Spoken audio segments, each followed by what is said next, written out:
The year was 2015, and the August heat hung heavy over Indiana like a wet blanket. I remember checking my gear for the third time that afternoon, making sure every hook, every lure, every flashlight battery was accounted for. My hands trembled slightly, not from fear but from anticipation. This was our tradition, mine and Michael's, along with his eldest son Jason. Michael and I had been more than friends for over a decade. We'd met at the factory where we both worked, grinding through double shifts and overtime, building a brotherhood forged in shared exhaustion and mutual respect. His family had become mine, and these fishing trips were our escape from the grinding monotony of industrial life. I was 28 then, still young enough to think I understood the world, old enough to know I needed these breaks.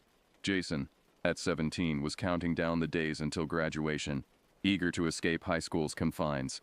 As I loaded my tackle box into my truck that afternoon, I told him what I always did. Enjoy these days while you can. Adult life isn't what they promise you. The routine was always the same. I'd drive to Michael's house around 4 in the afternoon, and we'd transfer my gear to his newer, more reliable pickup. His wife Bethany would hand us a cooler packed with sandwiches and drinks, reminding us to be careful. She'd kiss Michael goodbye, ruffle Jason's hair despite his protests, and wave us off from the porch. Morgan Monroe Reservoir was our sanctuary, a place where the world's demands couldn't reach us. The 3-hour drive there was part of the ritual. Windows down, classic rock on the radio, stories from work, complaints about supervisors, plans for the future. Jason would sit between us, alternating between excitement about the trip and texting his girlfriend. The drive that day felt different somehow. The usual excitement was there, but underneath it ran a current of unease I couldn't quite identify. Maybe it was the way the clouds gathered on the horizon, dark and brooding despite the forecast calling for clear skies. Maybe it was how quiet the roads became as we left civilization behind. An hour into our journey, Michael cursed under his breath. "Forgot to stop for bait," he muttered, his knuckles white on the steering wheel. This wasn't like him. Michael was the organized one, the one who made lists and checked them twice. I could see the tension in his jaw, the way his eyes kept flicking to the mirrors as if expecting something to appear behind us. We pulled into a weathered gas station in Martinsville, its neon signs flickering weakly in the gathering dusk. The place felt abandoned despite the old man behind the counter who watched us with rheumy eyes. The bait cooler hummed loudly in the corner, and I remember how the worms seemed more active than usual, writhing desperately in their containers. "You boys heading to the reservoir?" the old man asked, his voice like gravel in a cement mixer. When Michael nodded, the man's expression darkened. "Might want to reconsider. Strange things been happening out that way." Michael laughed it off, but I noticed he bought extra ammunition for the pistol he always carried. I did the same for mine. The old man watched us leave, shaking his head slowly, and I swear I heard him mutter something about feeding time as the door closed behind us. The final stretch of road to Morgan Monroe was a winding path through dense forest. The trees pressed close on either side, their branches forming a tunnel that swallowed the dying light. Jason had gone quiet, his phone forgotten in his lap as he stared out at the darkening woods. The radio began to cut out, static replacing the music in harsh bursts that made us all jump. When we finally reached the reservoir parking area, our headlights illuminated something that made my stomach drop. A large wooden sign, freshly painted and impossible to miss. "Closed due to animal attacks. No fishing. No camping. Violators will be prosecuted." Michael killed the engine, and we sat in silence for a moment, staring at the sign. The parking area was completely empty, unusual for a Friday evening in August. The normal sounds of summer, crickets, frogs, the gentle lap of water against the shore were conspicuously absent. The silence pressed against our eardrums like a physical thing. "What do you think?" I asked, though I already knew the answer. We'd driven 3 hours. We'd been planning this for months. A sign wasn't going to stop us, especially when we were both armed. "Probably just someone's dog got loose, bit a hiker," Michael rationalized, though his voice lacked conviction. "We've got protection. We'll be fine." Jason looked less certain, but teenage pride won out over caution. We unloaded our gear in the deepening twilight, each of us trying to ignore how our movements seemed too loud in the unnatural quiet. The trail down to our usual spot was a quarter-mile walk through dense woods, and I noticed how our flashlight beams seemed to be swallowed by the darkness more quickly than they should. The path was littered with debris, broken branches, Displaced rocks, deep gouges in the earth that looked almost like claw marks. Michael's flashlight lingered on a tree trunk that had been stripped of bark in long vertical tiers, the exposed wood still damp with sap. The height of the damage made me pause. Whatever had done this had to be at least 7 feet tall. Our fishing spot was a small clearing on a peninsula that jutted into the reservoir. Usually it was perfect. Good tree cover behind us, clear views of the water, easy access back to the trail. Tonight it felt like we were placing ourselves in a trap. The darkness beyond our lights was absolute, and the water, usually so inviting, looked like an oil slick under the starless sky. We set up our equipment with practiced efficiency, trying to reclaim some normalcy through routine. Rods assembled, lines baited, chairs arranged in our usual semicircle. The first half hour passed without incident, and gradually we began to relax. The familiar rhythm of casting and reeling worked its magic, and soon we were talking and joking like always. Jason caught the first fish, a decent-sized bass that fought hard before he landed it. We took photos, laughed at Michael's exaggerated disappointment at being shown up by his son. For a moment it was just another fishing trip. Then Jason stood up, announcing he needed to relieve himself. I handed him a flashlight, watched him disappear into the trees. That's when we heard it. A sound that froze my blood. 3 deliberate knocks, like someone rapping on a door, but the sound was wrong, too loud, too resonant, like someone using a tree trunk as a drum. The knocks came from deeper in the woods, in the opposite direction from where Jason had gone. Michael and I exchanged glances. Probably just a woodpecker, he said. But woodpeckers don't work at night, and we both knew it. The knocks came again, this time from a different location, as if whatever was making them was moving, circling. Jason crashed back through the underbrush, his face pale in the flashlight beam. "Did you guys hear that?" he asked, his voice higher than normal. "There's something out there. Something big. I heard it moving through the trees." Before we could respond, a rock the size of a bowling ball crashed into the ground less than 10 feet from where we sat. It hit with such force that we felt the impact through our chairs. I swept my flashlight across the tree line, searching for the source, but the beam revealed nothing except shadows that seemed to shift and move of their own accord. The rock had shattered any pretense that we were dealing with a normal animal. Bears don't throw rocks. Neither do deer, coyotes, or any other wildlife native to Indiana. My hand found the grip of my pistol as another series of knocks echoed through the darkness, this time from 3 different directions simultaneously. "We should go," Jason whispered, but Michael shook his head stubbornly. We'd invested too much in this trip to leave now. Besides, we were armed. We could handle whatever was out there. God help us, we actually believed that. The next hour was a nightmare of escalating harassment. Rocks of varying sizes peppered the ground around us, thrown with disturbing accuracy. The knocking sounds grew more frequent, more aggressive, sometimes accompanied by what sounded like large branches being snapped in half. Whatever was out there, there was more than one, and they were communicating. Then came a sound that haunts me still, a vocalization that defied classification. It started as a low growl, rose to an almost human-like yell, then descended into a howl that made every hair on my body stand at attention. It was close, maybe 30 yards away, and it was answered by similar calls from at least 2 other directions. The smell hit us next, a overwhelming stench of decay mixed with wet fur and something else, something wild and primitive. It was so strong it made our eyes water. Jason gagged, covering his nose with his shirt. The very air seemed to thicken with menace. I stood up, drawing my weapon. "That's it, we're leaving. Now." This time, no one argued. We began hastily packing our gear, abandoning anything that wasn't essential. That's when Michael's flashlight beam caught movement between the trees. The figure stood partially concealed behind a massive oak, but what we could see defied rational explanation. It was massive, at least 7.5 feet tall, covered in dark matted hair that seemed to absorb the flashlight beam. But it was the eyes that paralyzed me. 2 points of reflected light that glowed a reddish yellow filled with an intelligence that was unmistakably hostile. "Oh my God," Jason breathed, and the creature's head snapped toward the sound with inhuman speed. For a moment that lasted an eternity, we stared at each other across the darkness. Then it moved, not away from us but parallel to our position, keeping us in sight while maintaining its distance. It moved with a fluid grace that belied its size, making no sound despite the debris-strewn forest floor. A splash in the water behind us made us spin around. Another rock, this one the size of a television, had been hurled into the shallows with tremendous force. They were boxing us in, cutting off our escape routes. The tactical intelligence of it sent ice through my veins. These weren't mindless animals. They were hunting us. The vocalizations started again, but now we could hear actual communication. A series of whoops, clicks, and low rumbles that clearly had meaning. Michael grabbed Jason's arm. Walk. Don't run. Stay together. Keep your lights moving. His voice was steady, but I could see the fear in his eyes. We formed a tight group and began moving toward the trail. Every step felt like a mile. The forest around us was alive with movement. Branches snapping.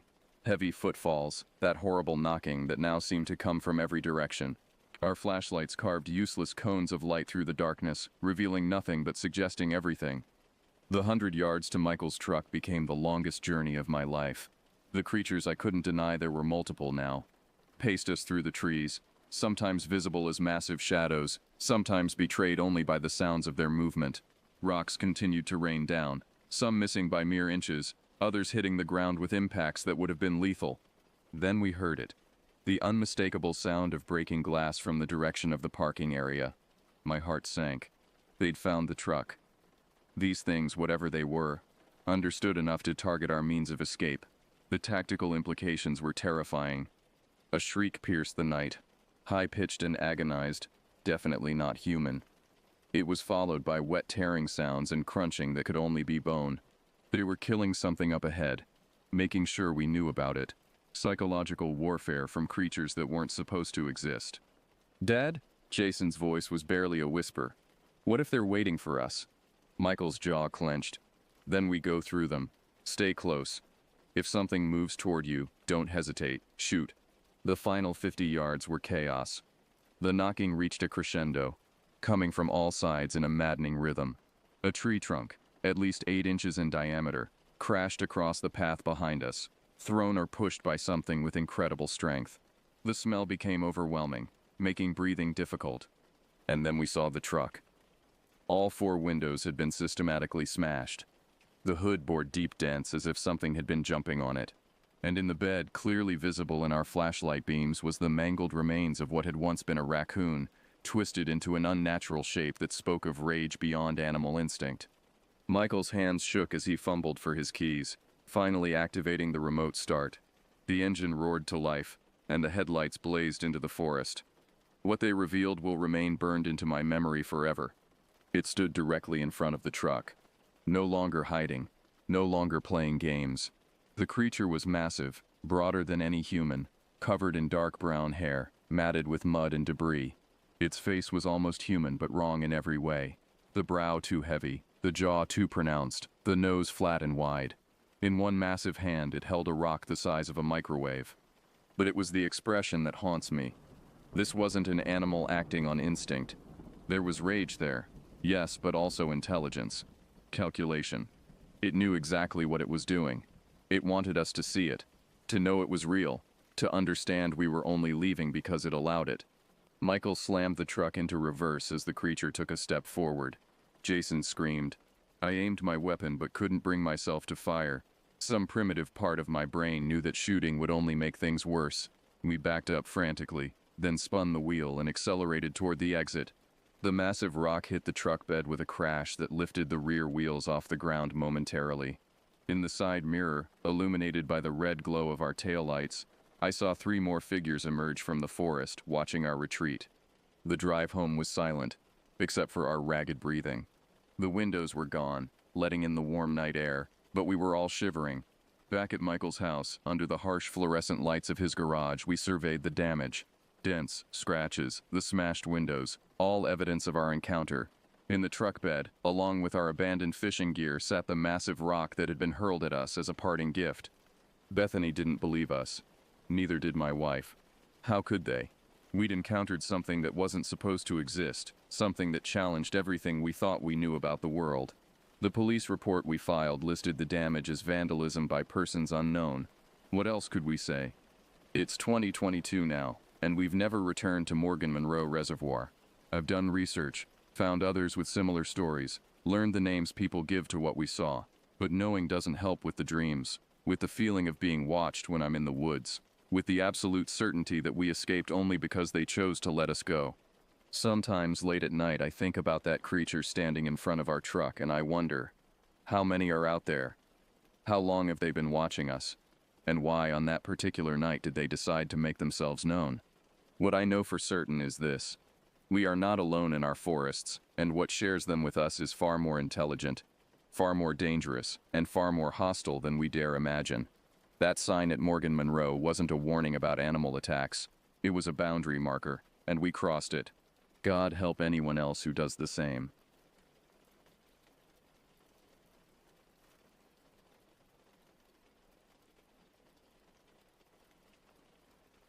October had always been my favorite month for camping. The oppressive heat of summer had finally broken, leaving behind crisp mornings and comfortable afternoons perfect for outdoor adventures. My wife Amanda and I had been planning this trip to Ridgeview State Park for months, eagerly anticipating a weekend away from the suffocating routine of suburban life. Our son Tyler, now 13 and increasingly absorbed in video games and social media, had initially resisted the idea of spending 3 days without Wi-Fi, but eventually agreed after we promised he could invite his friend Connor next time. The drive to Ridgeview took us through winding mountain roads that seemed to stretch endlessly through dense forests of towering pines and ancient oaks. Amanda sat in the passenger seat, her bird-watching guide open on her lap as she pointed out various species we passed. Tyler lounged in the back, earbuds in, occasionally looking up from his phone to grunt acknowledgement when we tried to include him in conversation. The late afternoon sun filtered through the canopy above, casting dancing shadows across the windshield that made me squint despite my sunglasses. As we approached the park entrance, I felt that familiar surge of excitement that always accompanied our camping trips. The wooden sign announcing Ridgeview State Park, established 1967, stood weathered but proud, surrounded by carefully maintained flower beds that were now showing their autumn colors. The ranger station looked exactly as I remembered from our previous visits. A rustic log cabin with green shutters and a wraparound porch where an American flag hung motionless in the still air. After checking in and receiving our site assignment, we drove deeper into the park along narrow winding roads barely wide enough for 2 vehicles to pass. The campsites in the main loop were bustling with families, RVs, and the organized chaos of people trying to set up camp before dark. But we had specifically requested one of the more secluded sites in the eastern section of the park, where the spaces were larger and the crowds thinner. Site 47 was tucked away on a small loop road that dead-ended after only 6 camping spots, surrounded by thick forest that provided natural privacy from other campers. Our campsite exceeded every expectation I had harbored during the drive. The rectangular clearing was spacious enough for our large family tent and still leave room for camp chairs around a proper fire ring. Towering pine trees formed a natural barrier on 3 sides, their thick trunks disappearing into shadows that seemed to swallow sound. The forest floor beneath them was carpeted with decades of fallen needles, creating a soft, rust-colored blanket that muffled our footsteps as we explored the boundaries of our temporary home. Tyler's mood improved dramatically once he saw the site. He immediately began exploring, discovering a small creek that babbled invisibly through the trees about 50 yards behind our tent area. Amanda unpacked her binoculars and started identifying bird calls echoing from deep within the woods. She claimed to hear at least 3 species of woodpeckers and what she thought might be a barred owl, though it was still too early in the evening for owl activity. Setting up camp became a well-choreographed dance we had perfected over years of family trips. I handled the tent while Amanda organized our cooking supplies, and Tyler gathered firewood from the designated area near the entrance to our loop. The tent was a spacious 4-person model that we had purchased after one too many cramped nights in smaller accommodations. As I pounded stakes into the surprisingly soft ground, I noticed how the soil seemed almost black beneath the surface layer of pine needles and decomposing leaves. The fire ring was constructed from large flat stones that showed evidence of countless previous blazes, blackened and cracked from repeated heating and cooling. As I arranged kindling and struck the first match, I felt that primal satisfaction that comes from successfully creating fire. The flames caught quickly in the dry mountain air, sending up wisps of smoke that climbed straight up through the still air, before dissipating among the pine boughs overhead. As darkness began to creep in around the edges of our clearing, the temperature dropped noticeably. We pulled on sweatshirts and gathered closer to the fire, whose dancing light now provided our only illumination beyond the weak beam of our battery-powered lantern. The sounds of the forest seemed to grow louder as night fell. Rustling leaves, distant calls of unknown animals, and the steady whisper of wind through the pine needles created a natural symphony that city dwellers like us rarely experienced. Dinner consisted of hot dogs roasted over the open flame, accompanied by baked beans heated in their can at the edge of the fire and potato chips that tasted better outdoors than they ever did at home. Tyler seemed genuinely happy for the first time all day, laughing at my attempts to perfectly brown my hot dog without letting it fall into the flames. Amanda had packed s'mores supplies, and we spent the better part of an hour perfecting our marshmallow roasting technique while debating the merits of different chocolate brands for the perfect s'more. As we ate, I began telling Tyler some of the ghost stories I remembered from my own childhood camping experiences. These weren't the sanitized tales from children's books, but genuinely unsettling stories about hikers who never returned from the trails, about campers who heard voices calling their names from deep in the woods, about mysterious lights that danced between the trees on moonless nights. Tyler hung on every word, his 13-year-old bravado warring with genuine nervousness as the stories grew progressively more frightening. The flickering firelight created an almost hypnotic atmosphere, casting our faces in alternating light and shadow while the darkness beyond our small circle seemed to grow more profound with each passing minute. When I paused between stories, the silence felt almost oppressive, broken only by the settling of logs in the fire and the distant sound of our creek flowing through the darkness. It was during one of these quiet moments that I first noticed him. Across the narrow dirt road that separated our loop from the next, perhaps 60 feet away, another campsite showed signs of occupation. A single tent, much smaller than ours, sat in the shadows at the edge of that clearing. More notably, a figure sat hunched over a struggling campfire that seemed to produce more smoke than light. From this distance and in the poor lighting, I could only make out basic details. A man, probably middle-aged, wearing what appeared to be a dark jacket or flannel shirt. What unsettled me was how completely still he sat. While we had been laughing and talking and moving around our fire, he remained motionless, a dark silhouette against his weak flames. I couldn't tell if he was looking in our direction or simply staring into his own fire, but something about his posture suggested focused attention rather than casual relaxation. "Who's that over there?" Tyler asked, having noticed my distraction. I glanced toward the other campsite, but the figure had vanished. The struggling fire still burned, casting its feeble light on an empty camp chair, but the man was nowhere to be seen. "Just another camper," I said, though my voice sounded less confident than I had intended. "Probably turned in early." Dawn arrived with a spectacular display of orange and pink light filtering through the pine canopy, accompanied by a symphony of bird calls that had Amanda reaching for her binoculars before she was fully awake. The morning air was crisp enough to make our breath visible as we emerged from the tent, but the promise of warmth radiated from the eastern horizon where the sun was painting the treetops in brilliant gold. I rekindled our fire while Amanda and Tyler prepared breakfast over the steady flames. Pancakes cooked on our camp griddle, sizzling bacon filling our clearing with the most appetizing aroma imaginable, and coffee percolating in our old-fashioned camp pot created the perfect start to what should have been an ideal day. Tyler was in excellent spirits, having apparently decided that camping wasn't entirely terrible, and Amanda had already spotted what she claimed was a rare variety of woodpecker that wasn't supposed to inhabit this particular region. We were just finishing our meal when footsteps on the gravel road announced the approach of an official visitor. The park ranger who rounded the bend in the road looked exactly like Central Casting would have ordered for the role, probably in his late 50s, weather-beaten face dominated by an impressive gray mustache, wearing the standard-issue green uniform and wide-brimmed hat. His name tag identified him as Ranger Morrison. "Morning, folks," he called out as he approached our campsite, his voice carrying the slightly hoarse quality of someone who spent most of his time outdoors. "Welcome to Ridgeview. Having a good stay so far?" We assured him that we were thoroughly enjoying ourselves, and he seemed genuinely pleased to hear it. Morrison explained that he made regular rounds through the more isolated camping areas, partly to check on visitors and partly to remind them about proper food storage and campfire safety protocols. "We've had some increased bear activity this season," he told us, his expression growing more serious. "Nothing dangerous, mind you, but they've been bolder than usual about investigating campsites. Make sure all your food goes in the bear box every night. And I mean everything that has a scent. Toothpaste, soap, anything." We showed him our bear-proof container and assured him we were experienced campers who knew the drill.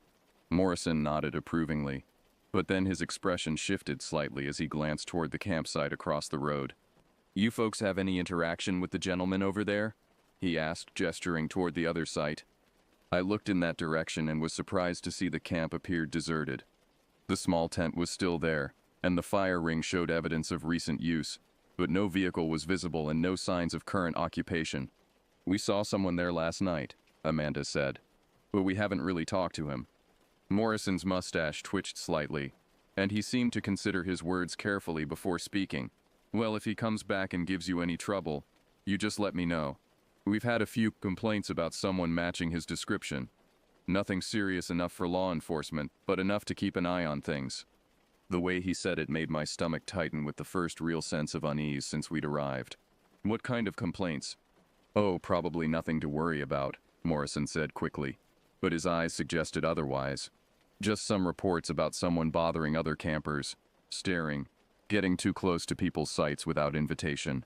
Like I said, nothing criminal, but we like to keep things peaceful here." After Morrison left, continuing his rounds deeper into the forest, the three of us cleaned up breakfast in relative silence.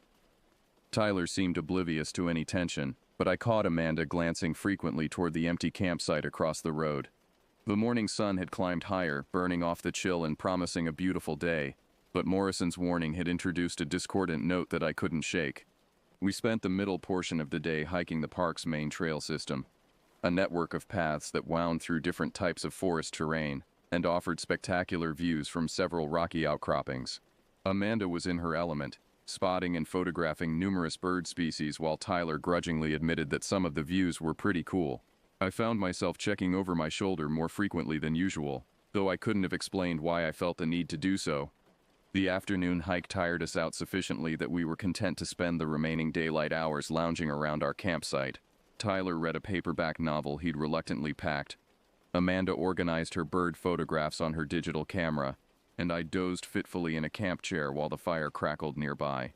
It was as the sun began its descent toward the western horizon that our uninvited neighbor returned. I was the first to notice the beat-up pickup truck that came rattling down the dirt road, its engine knocking loudly enough to scatter whatever birds had been singing in the nearby trees. The vehicle looked like it had seen better decades, faded red paint peeling away to reveal rust-colored metal underneath. One headlight cracked and held together with duct tape, and a passenger side door that didn't quite close properly. The truck pulled into the campsite directly across from ours, and after a moment the engine shuddered to a stop. The driver's door opened with a screech of protesting hinges, and the man I had glimpsed the night before emerged into the afternoon light. Seeing him clearly for the first time did nothing to ease my growing anxiety. He appeared to be roughly my age, but life had not been kind to him. His clothes looked like they hadn't been washed in weeks. Faded jeans with holes at both knees, a flannel shirt that might once have been red and black but now appeared mostly brown with accumulated dirt and stains. His hair hung in greasy strands around a face marked by what looked like old acne scars and the kind of deep lines that came from hard living rather than simple aging. What bothered me most, however, was the way he moved.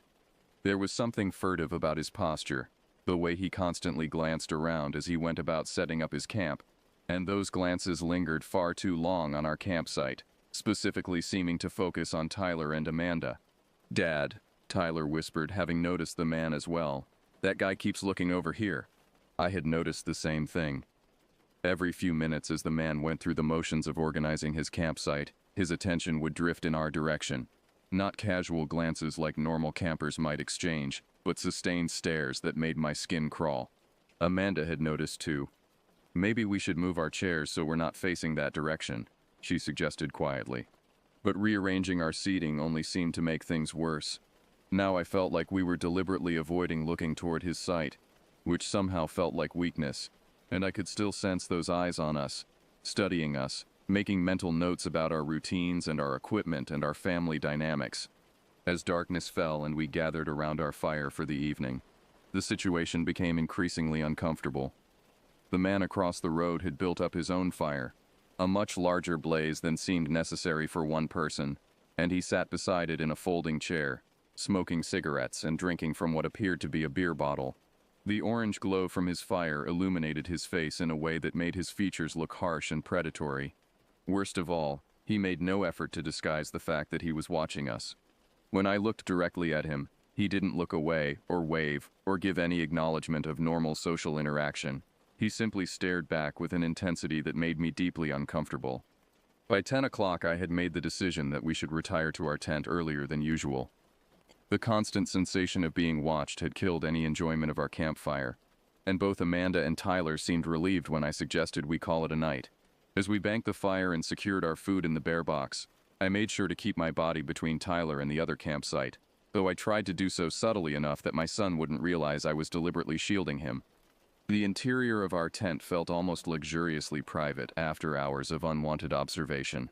We changed into sleep clothes by the light of a small battery-powered lantern, and for the first time since afternoon I began to relax. The tent was spacious enough that we weren't cramped, and the familiar sounds of Amanda and Tyler settling in for sleep were comforting and normal. I must have drifted off, because I was awakened by a sound that didn't belong. My eyes opened in the complete darkness of the tent, my body instantly alert though my mind took a moment to catch up. Outside, something was moving through our campsite. Footsteps that were trying to be quiet but weren't quite succeeding. The soft crunch of pine needles and occasional snap of a twig betrayed the presence of someone moving deliberately through the darkness beyond our tent walls. My heart began hammering as I lay perfectly still, straining to identify what I was hearing. Next to me, Amanda and Tyler remained fast asleep, their steady breathing indicating they hadn't been disturbed. The footsteps continued, seeming to circle our tent at a distance of perhaps 10 or 15 feet. Whoever was out there was taking their time, moving slowly and methodically around the perimeter of our campsite. The rational part of my mind tried to offer innocent explanations. Maybe someone was looking for the bathroom facilities and had gotten disoriented in the darkness. Maybe another camper's dog had gotten loose and was exploring. But my gut instincts were screaming that this was something else entirely, something threatening and deliberate. The footsteps stopped directly behind our tent, where the head of our sleeping bags were positioned. Through the thin nylon wall, I could hear breathing, slow, measured breaths that suggested someone standing very close, listening to the sounds from inside our shelter.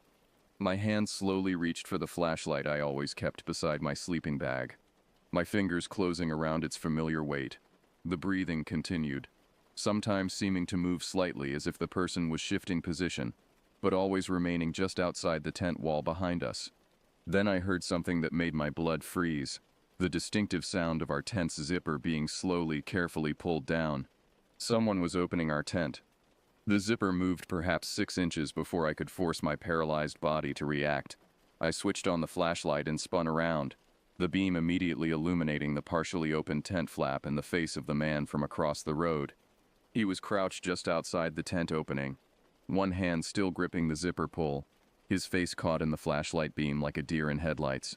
For just a moment, we stared at each other in mutual shock. Him surprised at being discovered, me horrified at finding my worst fears confirmed. His face in the harsh LED light looked even more disturbing than it had by firelight. His eyes were wide and staring, with a glassy quality that suggested either drugs or mental illness. His mouth hung slightly open, revealing teeth that were yellowed and broken. Most unsettling of all was his expression, not embarrassment or guilt at being caught, but a kind of hungry anticipation that made my stomach turn. The moment of frozen shock lasted only seconds before instinct took over. I began shouting not words, just loud, panicked sounds designed to wake Amanda and Tyler, and hopefully alert any other campers within earshot. The man's face twisted into something between a snarl and a grin as he lunged forward, trying to force his way through the tent opening. I kicked at him frantically, my bare foot connecting with his shoulder and knocking him slightly off balance. Amanda was awake instantly, her training as a mother making her immediately grab Tyler and push him toward the opposite side of the tent. Tyler was slower to wake, confusion and sleep making him unsteady as Amanda hauled him toward what she hoped was safety. "Get out! Get out!" I was screaming now, still kicking at the intruder who was fighting to squeeze his upper body through the tent opening. My second kick caught him in the face, and I felt his nose give way with a wet cracking sound that was both satisfying and nauseating. The man cried out in pain and anger, blood immediately streaming from his broken nose. But instead of retreating, he seemed to become more determined. He grabbed my ankle with one hand and pulled while using his other hand to brace against the tent frame, trying to drag himself inside despite the injury. Amanda had managed to get Tyler to the opposite side of the tent and was frantically working at that zipper, trying to create an escape route. But tent zippers are never cooperative in emergencies, and this one seemed determined to stick at the worst possible moment. I twisted around in my sleeping bag, the fabric restricting my movement and making it difficult to generate enough force with my kicks. The intruder was making progress, now having most of his torso inside our shelter, his blood dripping onto Tyler's abandoned sleeping bag. "I can't get it open," Amanda shouted, her voice edged with panic as she fought with the zipper.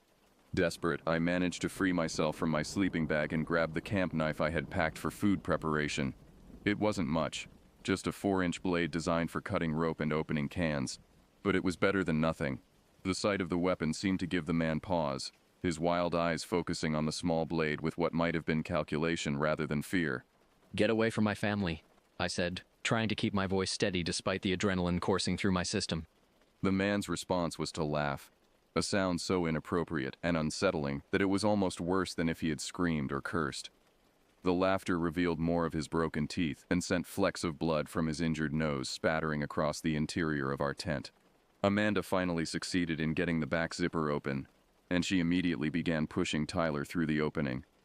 "Run," she told him. "Run to the other campers and get help."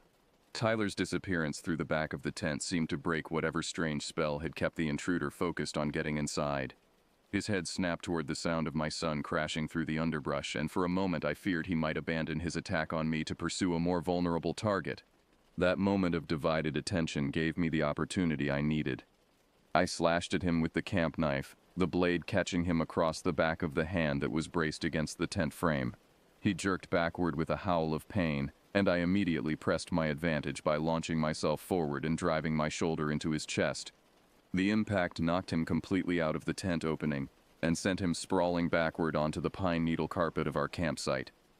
I scrambled out after him, the knife still in my hand, ready to continue the fight if necessary, but the man seemed disoriented by his injuries and the sudden reversal of fortune. Amanda emerged from the tent behind me, and together we began backing toward the road, putting distance between ourselves and our attacker while keeping him in sight. He was sitting up now, cradling his injured hand against his chest while blood continued to stream from his broken nose. In the dim light from our abandoned flashlight, he looked less threatening and more pathetic, just a damaged man who had made a series of very bad decisions. "Stay away from us," I warned, still brandishing the small knife. "The police are coming." Actually, Tyler had run into the woods rather than toward other campers, but I hoped our attacker wouldn't realize that fact. The man looked at us for a long moment, his breathing labored, and his eyes still holding that unsettling glassy quality. Then, without warning, he scrambled to his feet and began running toward his truck. We heard the engine roar to life, followed by the sound of gravel spinning as he accelerated too quickly up the narrow road. His headlights swept across the trees as he took the turn too fast, and then the sound of his engine faded into the distance. Tyler emerged from the woods a few minutes later, having heard the truck leave and realized the immediate danger was over. He was shaking and crying, overwhelmed by fear and confusion about what had just happened.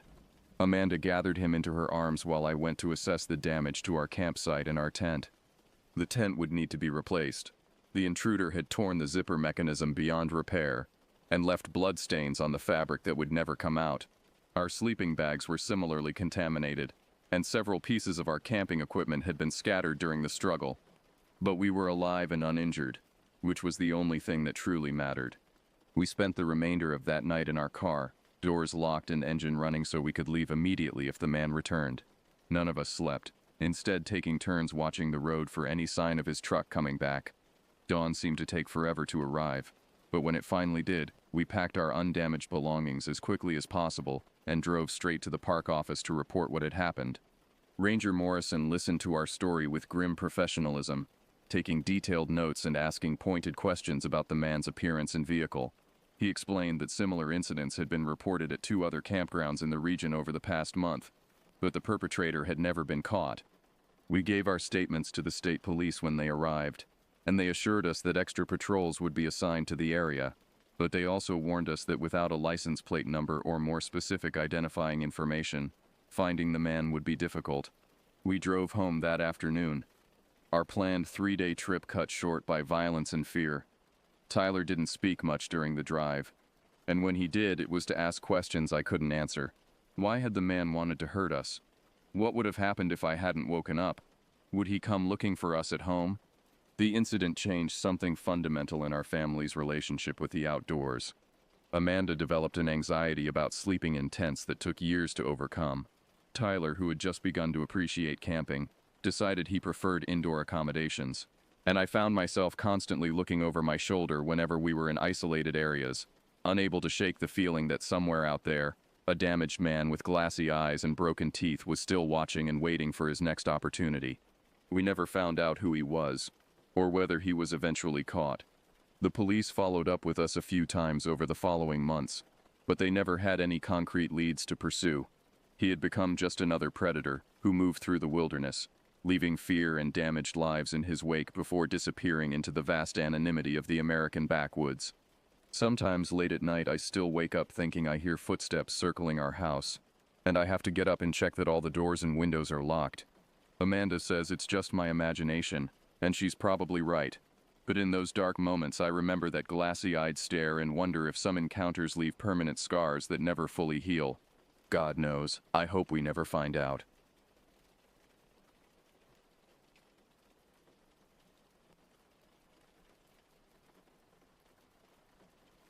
My name is Ronald Hall. I've been a ranger with the National Park Service for almost 15 years now. But my story, and my love affair with Yellowstone, started long before I put on the uniform. I grew up in a small town in Montana, just north of Yellowstone. As a kid, the park was my playground, my classroom, and my first love. I can still remember the first time my dad took me to see Old Faithful. I was maybe 7 or 8, all gangly limbs and wide-eyed wonder. We stood there in the crowd, waiting, and I remember thinking it was all a big joke. How could water just shoot out of the ground like that? And then it happened. The geyser erupted, a towering column of steam and water that seemed to touch the sky. I was awestruck. In that moment, I knew that Yellowstone was something special, something magical. As I grew older, my fascination with the park only deepened. Every chance I got, I was there, hiking the trails, watching the wildlife, learning the rhythms of the land. By the time I was in high school, I knew every inch of the park that was open to the public, and quite a few that weren't. I went away to college, studied environmental science, always with the goal of coming back to Yellowstone. But life has a way of taking unexpected turns. I ended up in the corporate world, working for a big energy company. Good money, but it never sat right with me. Every time I had to write a report justifying some new drilling project, I felt like I was betraying that wide-eyed kid who'd fallen in love with Old Faithful. It took me 30 years to find my way back. 30 years of boardrooms and balance sheets, of feeling more and more disconnected from the natural world I loved. When I finally quit, my wife thought I was having a midlife crisis. Maybe I was. All I knew was that I needed to get back to Yellowstone. I applied to the National Park Service the day after I quit my job. I was 57 years old, competing against kids fresh out of college. But I had something they didn't: a lifetime of love for the park and a determination to protect it. To my surprise, they hired me. I like to think it was my qualifications, but sometimes I wonder if they just needed someone who could afford to work for government wages. Those first few years as a ranger were like coming home. Every day, I'd put on that uniform, pin on that badge, and feel a sense of pride I'd never known in all my years in the corporate world. I was where I belonged, doing what I was meant to do. But Yellowstone, for all its beauty, isn't always a gentle place. It's a land of extremes. Boiling hot springs and freezing winters, peaceful meadows and violent volcanic activity. And as I was about to learn, it held secrets far darker and more terrifying than I could have imagined. It was the fall of 2016 when things started to change. I'd been a ranger for about 12 years by then, mostly doing backcountry work, trail maintenance, wildlife surveys, the occasional search and rescue when some unprepared tourist decided to go off trail and got themselves lost. October in Yellowstone is a special time. The summer crowds have gone, leaving the park to those of us who call it home year-round. The air gets crisp, carrying the scent of pine and wood smoke. The aspens turn a brilliant gold, standing out against the deep green of the pines like nature's own work of art. I was out on the Pelican Valley Trail, doing some routine maintenance. It had been a busy summer, and the trail was showing the wear and tear of thousands of boots. I was hauling fallen timber, clearing the path, enjoying the quiet. That's one of the things I love most about the backcountry, the silence. Not complete silence, mind you. There's always something if you listen close enough. The whisper of wind through the trees, the distant call of an elk, the scurrying of small creatures in the underbrush. But it's a different kind of quiet than you get in the city. It's a living quiet, if that makes any sense. I'd been working for a few hours when I smelled it. At first I thought it was just the usual forest smell, decaying leaves, damp earth. But there was something else underneath, something wrong. It was a sickly sweet smell, like meat left out in the sun too long. I followed the smell, my heart starting to race. In the back of my mind, I was thinking it was probably just a dead animal, maybe a deer or an elk that had been taken down by a predator. But as I got closer, that rational part of my brain started to quiet down, replaced by a growing sense of dread. I found him in a small clearing, near a stand of aspens. What was left of him anyway? The body was, well, it's hard to describe without turning your stomach. The clothes were in shreds, barely recognizable as clothing at all. What the scavengers hadn't gotten to was twisted and mangled in a way that made my blood run cold. Now I've seen my share of animal attacks over the years. Bears, mountain lions, even the occasional wolf. This wasn't like any of those. The bones were gnawed on, sure, but the marks were all wrong. Too precise in some places, too savage in others. And the way the body was positioned, it was like whatever had done this had been playing with its food. I radioed it in, trying to keep my voice steady. I expected they'd send out a wildlife biologist, maybe one of the bear management team. What I didn't expect was the response I got. Ranger Hall, secure the area. Do not approach the remains. Wait for the response team. Over. The voice on the other end was tense, clipped. Not the usual easygoing tone of our dispatch. I tried to get more information, but all I got was a repeated order to stay put and wait for the team. They arrived about an hour later. 3 men in unmarked black SUVs. They weren't Park Service, that much was clear. They moved with a kind of practiced efficiency that spoke of military or law enforcement background. One of them, a tall, lean man with close-cropped gray hair, approached me while the others secured the scene. "Ranger Hall?" he asked, his voice gruff. I nodded. "I'm Agent Hawkins. We'll take it from here. I need you to forget what you saw here today. Understood?" I started to protest. This was my park, after all.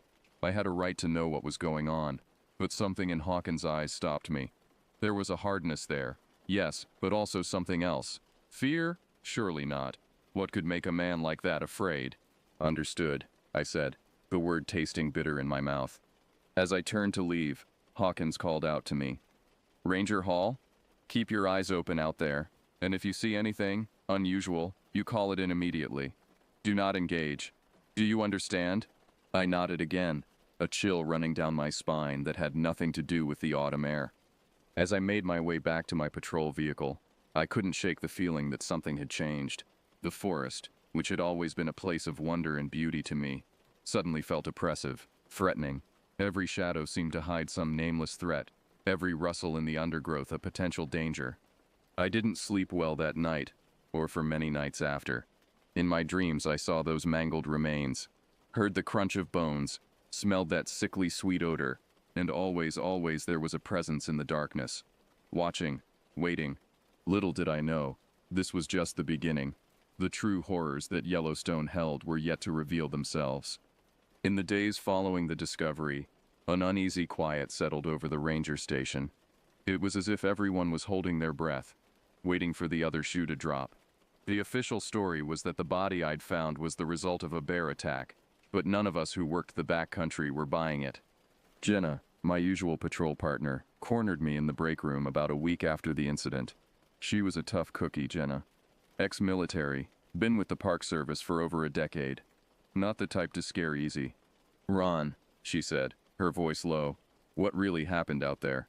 I glanced around, making sure we were alone. "I told you, Jen. Bear attack." She snorted, clearly not buying it. "Cut the crap, Ron. I've seen bear attacks. That report you filed? That wasn't no bear."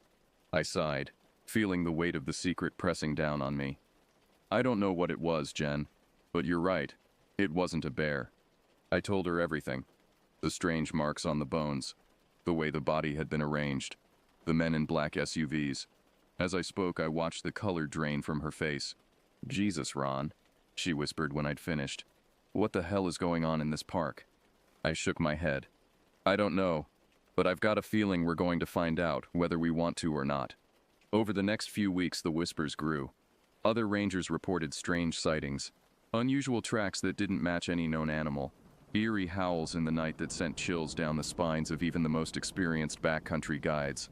And always, always, that lingering sense of being watched. The tourists, of course, noticed nothing. They continued to flood into the park, oohing and ahhing over Old Faithful, snapping pictures of bison and elk, blissfully unaware of the darkness that seemed to be gathering at the edges of their vision. But we knew. We rangers, we could feel it. Something had changed in Yellowstone. The land itself seemed to be holding its breath, waiting. It was about 3 weeks after I'd found the body that I had my first real encounter with whatever it was that was stalking our park. I was out on a routine patrol, checking some of the more remote campsites. It was late afternoon, that golden hour when the sun hangs low in the sky, painting everything in warm, rich colors. I just finished inspecting a campsite and was heading back to my vehicle when I heard it. At first, I thought it was just the wind, a low, moaning sound that seemed to come from everywhere and nowhere at once. But as I listened, it changed, became more focused, more intentional. It was coming from a thick stand of pines off to my left. I stood there, frozen, my hand on my sidearm. Every instinct I had was screaming at me to run, to get the hell out of there. But I was a ranger. This was my park, my responsibility. Slowly, carefully, I moved towards the sound. The moaning had stopped, replaced by a heavy, wet breathing. As I got closer, I caught a whiff of that same sickly sweet smell I'd encountered at the scene of the body. I was about 10 feet from the tray line when I saw it. Just for a second, a fleeting glimpse through the branches. A shape, massive and dark, moving with a fluidity that seemed impossible for its size. And eyes. God, those eyes. Yellow and glowing, filled with an intelligence that was anything but animal. For a moment, those eyes locked with mine, and I felt a terror so profound it rooted me to the spot. This wasn't just an animal. This was something else. Something that didn't belong in this world. And then it was gone. The shape melted back into the shadows, leaving nothing but the rustling of branches and that lingering awful smell. I don't remember much about the trip back to my vehicle. I drove back to the ranger station in a daze, my hands shaking on the steering wheel. When I got there, I sat in the parking lot for a long time, trying to make sense of what I'd seen. Part of me wanted to report it, to tell someone, anyone, about what was out there in our woods. But another part, a part that was growing stronger by the day, knew that doing so would be useless. Whatever this thing was, it was beyond our usual protocols, beyond our understanding. As I finally got out of my vehicle and headed into the station, I caught sight of my reflection in the window. I looked older somehow, worn, and in my eyes I saw something I'd never seen before. Fear. Little did I know, this was just the beginning. The true test of our courage, and of the very fabric of reality as we knew it, was yet to come. As autumn deepened into winter, the atmosphere in Yellowstone grew increasingly tense. The tourist season was winding down, leaving the park to those of us who called it home year-round. But unlike previous years, when the quiet months were a welcome respite, this winter brought with it a sense of foreboding. More sightings were reported. Strange tracks in the snow that didn't match any known animal. Eerie howls that echoed through the valleys, setting the wolves to answering with their own mournful cries. And always, always that sense of being watched. The higher-ups tried to keep a lid on things. Official reports spoke of unusually active wildlife, of natural phenomena that were under investigation. But those of us on the ground knew better. We'd seen too much, heard too much to buy the official line. Jenna and I were paired up more often than not these days. There was an unspoken agreement among the rangers. Nobody went into the backcountry alone anymore. Safety in numbers. Though deep down, I think we all knew that if we encountered whatever was out there, numbers wouldn't make a damn bit of difference. It was on one of these patrols in late November that we had our first real confrontation with the creature. We were checking some of the remote campsites, making sure they were properly closed down for the winter. The day had started clear and cold, but as afternoon wore on, a heavy mist rolled in, blanketing the forest in an eerie white shroud. We'd just finished securing the last campsite on our list, and were heading back to our vehicle when Jenna suddenly stopped dead in her tracks. "Ron," she whispered, her voice tight with fear. "Do you hear that?" I strained my ears, at first hearing nothing but the soft patter of mist on leaves.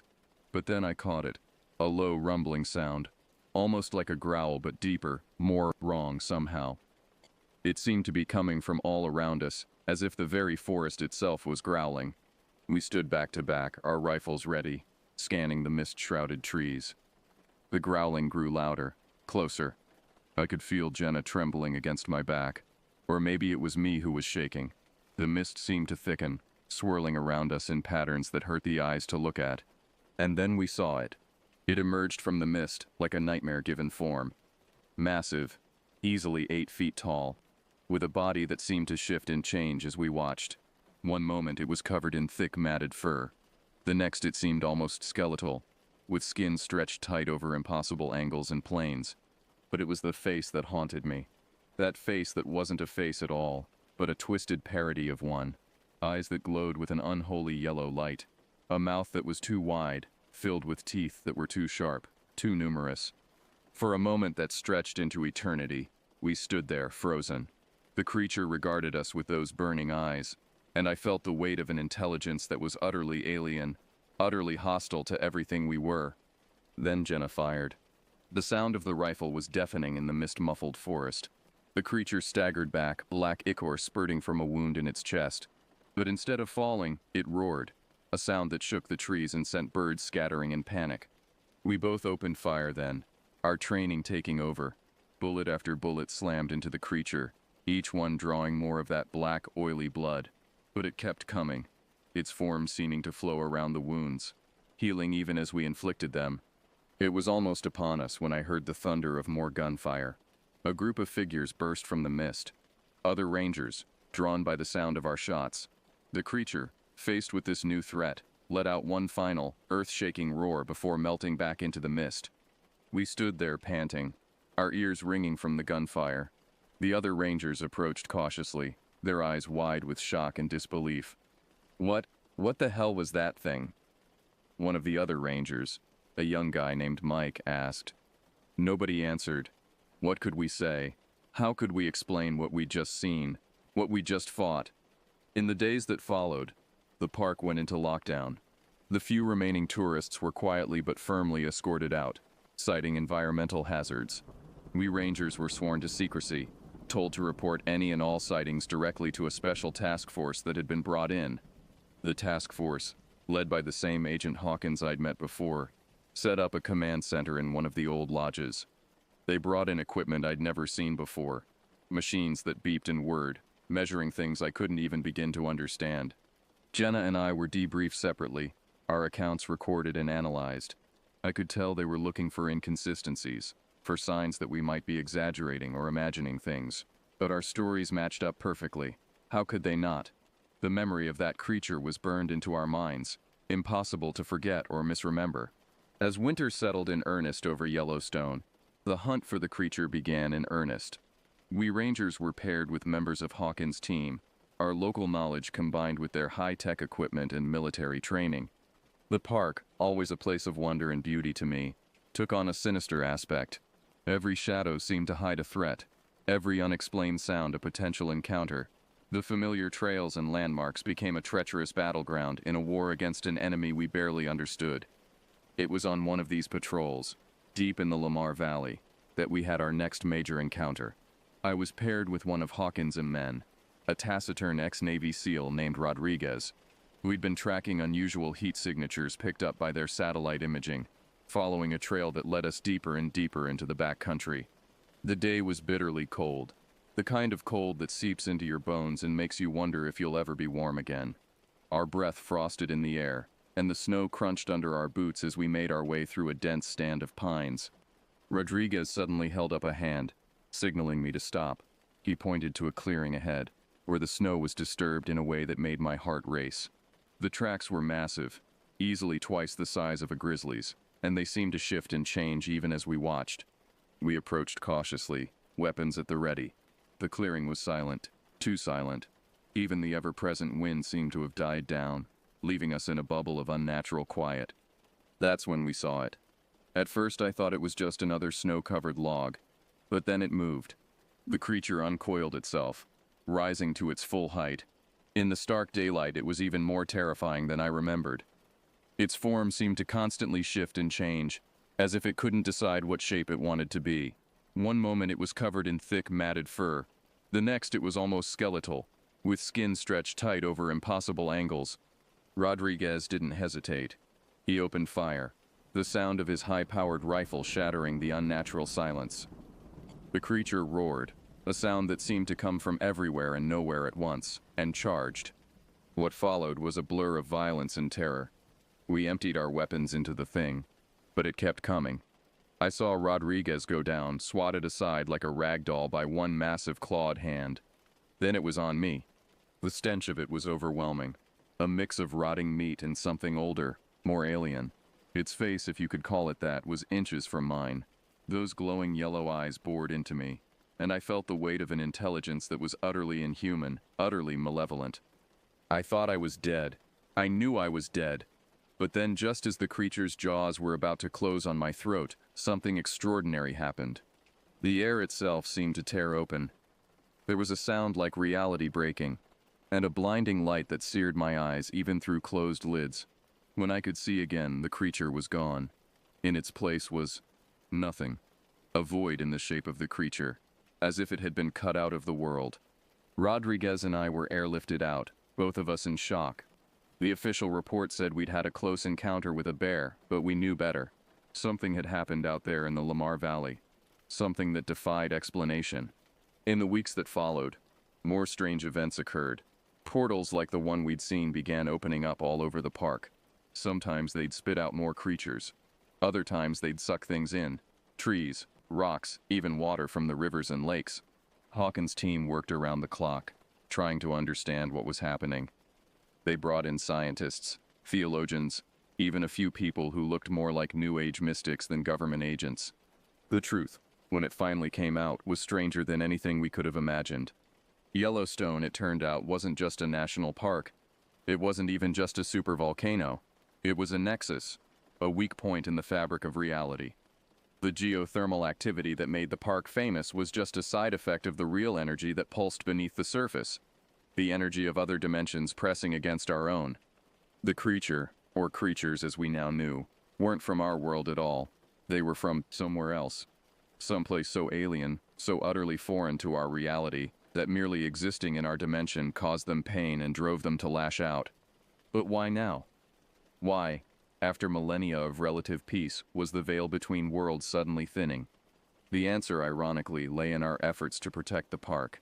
The changing climate, the careful management of wildlife populations, even our efforts to prevent wildfires, all of it had upset a delicate balance. We'd been so focused on preserving the Yellowstone, we could see that we'd inadvertently weakened the barriers holding back the Yellowstone we couldn't see. The knowledge of what we were really dealing with didn't make our job any easier. If anything, it made it harder. How do you fight something that by its very nature doesn't fully exist in your reality? But fight we did.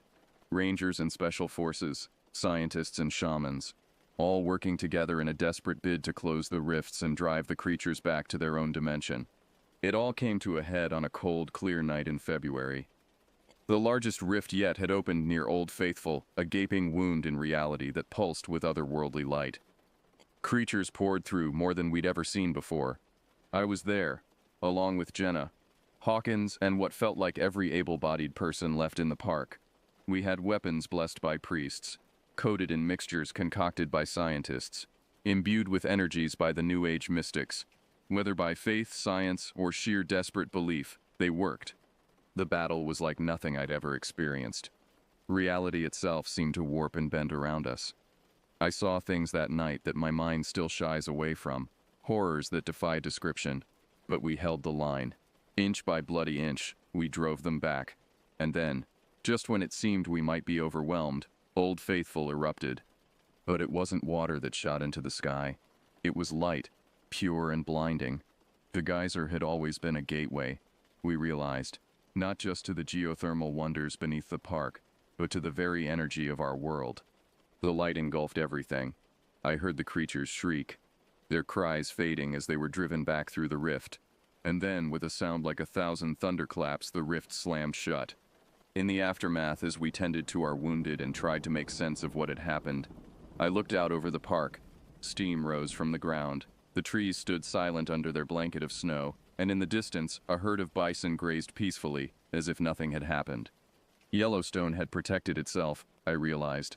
It had used us, all of us, as instruments to restore the balance. We hadn't saved the park. The park had saved itself. Years have passed since that night. Yellowstone remains open to the public, its wonders still drawing millions of visitors each year. To most, it's just a beautiful national park, a place of geysers and wildlife and stunning vistas. But for those of us who know the truth, it's so much more. It's a boundary between worlds, a place where reality is thin and magic, for lack of a better word, is real. I'm retired now, but I still live near the park.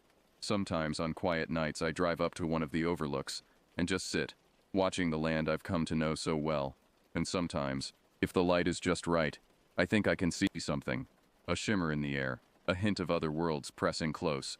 Yellowstone keeps its secrets well, but for those who know where to look, who know how to listen, the truth is there, in the roar of the geysers, in the cry of the wolves, in the very land itself. This park, this wonderland, this nexus of realities, it's more than just a place. It's alive, it's aware, and it's watching. So if you visit Yellowstone, enjoy its beauty, marvel at its wonders. But remember, you're not just in a national park. You're standing on the border between worlds. And sometimes, just sometimes, the border looks back.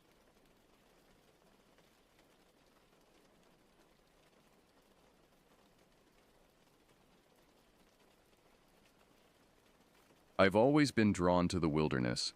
There's something about the vastness of untamed nature that speaks to a primal part of my soul. So when my friend Jake suggested a week-long camping trip in the Navajo Nation's backcountry, I jumped at the chance.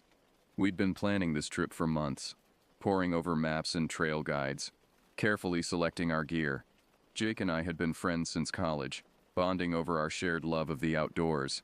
He was the more experienced hiker between us, having spent summers working as a park ranger. I trusted his judgment implicitly when it came to the wilderness. As we drove towards our destination, the landscape gradually transformed. The familiar cityscape gave way to rolling hills, then rugged mountains. The roads became narrower, less maintained. Cell phone reception flickered and died. "This is it," Jake said, a grin spreading across his face as he pulled off onto a dirt road. "From here on out, it's just us and nature." I felt a mix of excitement and trepidation as we bumped along the rutted path. The sun was starting to set, painting the sky in brilliant oranges and purples. In the fading light, the Joshua trees cast strange, twisted shadows. We arrived at our starting point, just as true darkness fell.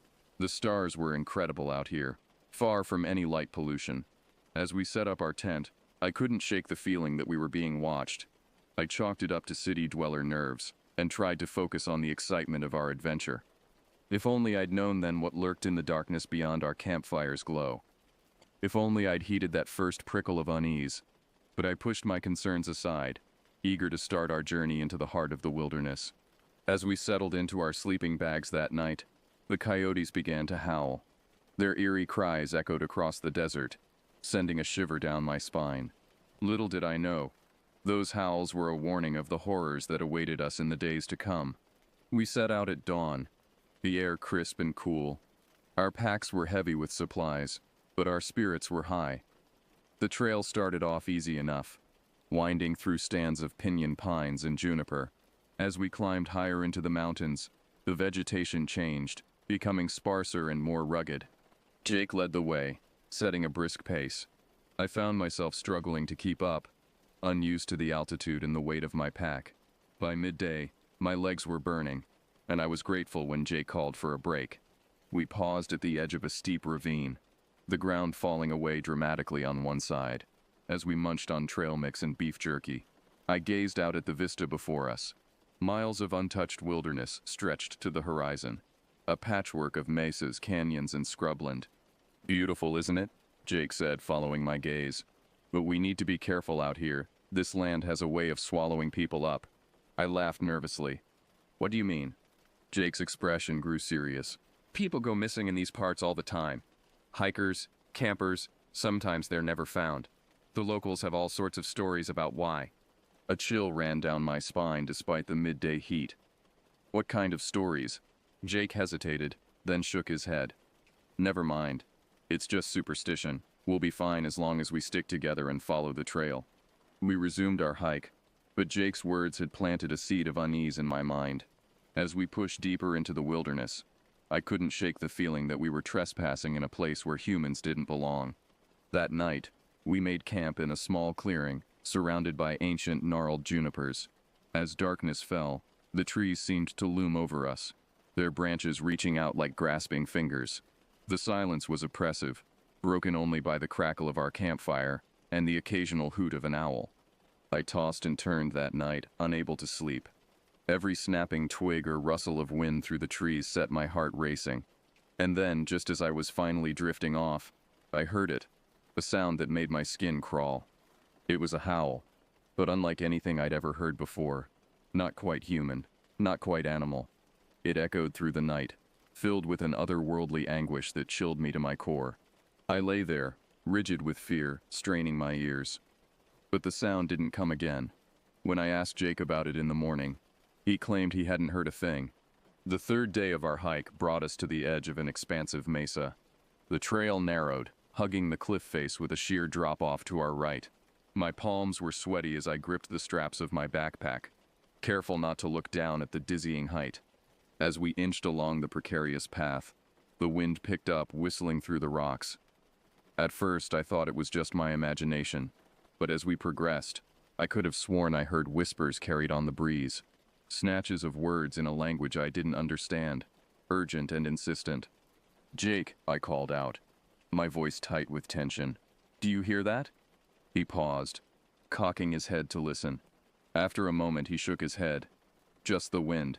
This place can play tricks on your mind if you let it." I nodded, trying to convince myself he was right. But the whispers persisted, growing louder as we continued along the trail. They seemed to be warning us, urging us to turn back. I wanted to tell Jake we should heed their advice, but I was afraid he'd think I was losing it. As the sun began to set, we finally reached a suitable camping spot.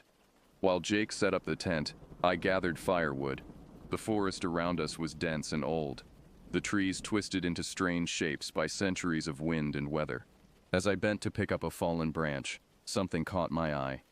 Carved into the trunk of a nearby tree was a symbol, a crude stick figure with exaggerated limbs and an elongated head. It looked ancient, the edges of the carving weathered and indistinct. A wave of dread washed over me.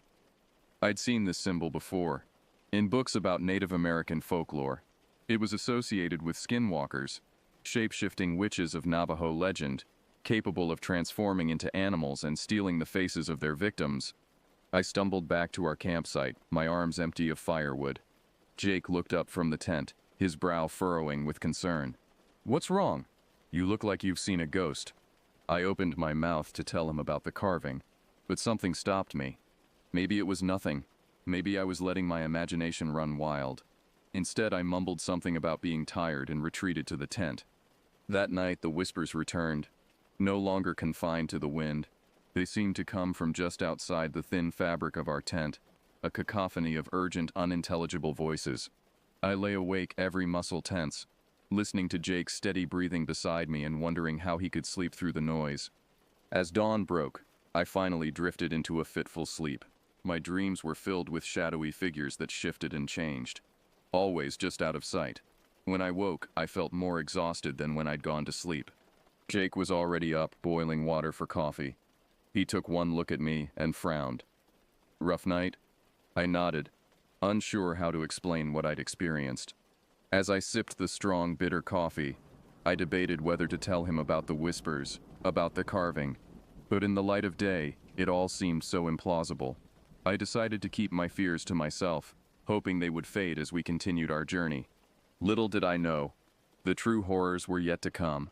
Our fourth day of hiking brought us to a site that made my skin crawl. An abandoned Navajo village nestled in a secluded valley. The cluster of traditional hogans stood silent and empty, their once sturdy walls now crumbling. Nature was slowly reclaiming the site, with weeds sprouting through cracks in the packed earth floors. Jake consulted his map, frowning. This isn't marked. Must be an old settlement, abandoned decades ago. I nodded, unable to shake a feeling of unease. Should we camp here for the night? Jake hesitated, then shook his head. Nah, it doesn't feel right. Let's push on a bit further. Relief washed over me at his decision. As we skirted the edge of the village, I couldn't help but feel we were being watched.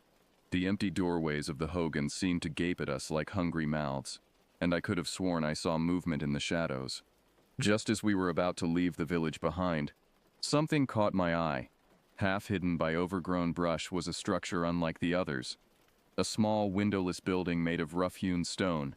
Its door was ajar, revealing a yawning darkness within. Jake, I called out, pointing. What do you think that is? He squinted at the building, then shrugged. Hard to say. Could be a storehouse, or maybe some kind of ceremonial structure. Best leave it alone, though. We shouldn't disturb these places. I nodded in agreement, but found myself drawn to the mysterious building. As we passed by, I glanced inside. The interior was too dark to make out clearly, but I caught a glimpse of something that made my heart skip a beat. Rows of shelves lined with jars, their contents hidden in the gloom. We made camp that night about a mile past the abandoned village, in a small clearing surrounded by juniper trees. As darkness fell, an oppressive silence settled over us. No crickets chirped, no nocturnal animals rustled in the underbrush. It was as if all life had fled the area.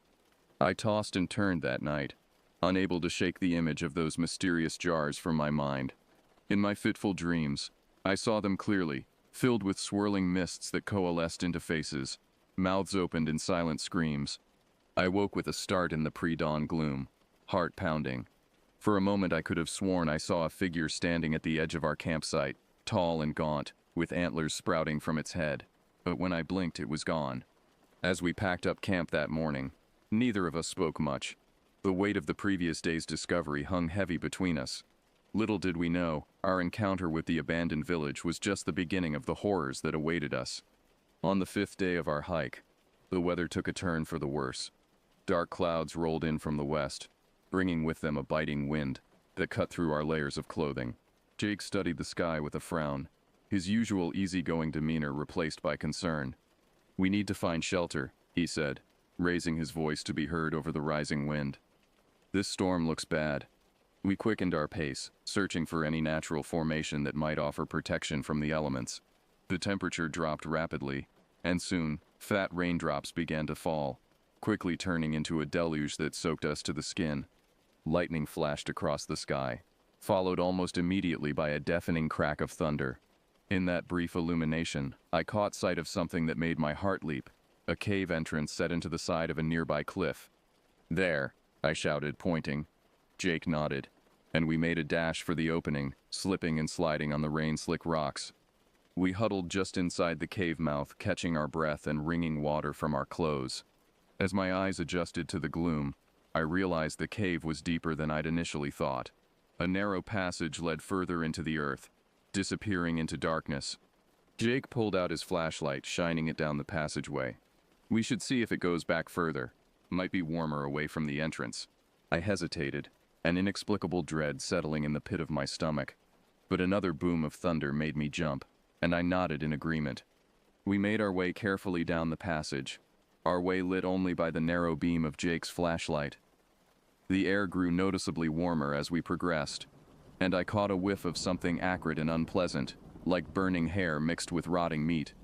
The passage opened up into a larger cavern, and Jake's light fell upon something that made us both gasp. The walls were covered in paintings, crude yet somehow unsettling depictions of human and animal figures. But it was what lay at the center of the cave that truly chilled me to the bone. A circle of stones surrounded a pit filled with what looked like ashes and charred bone fragments.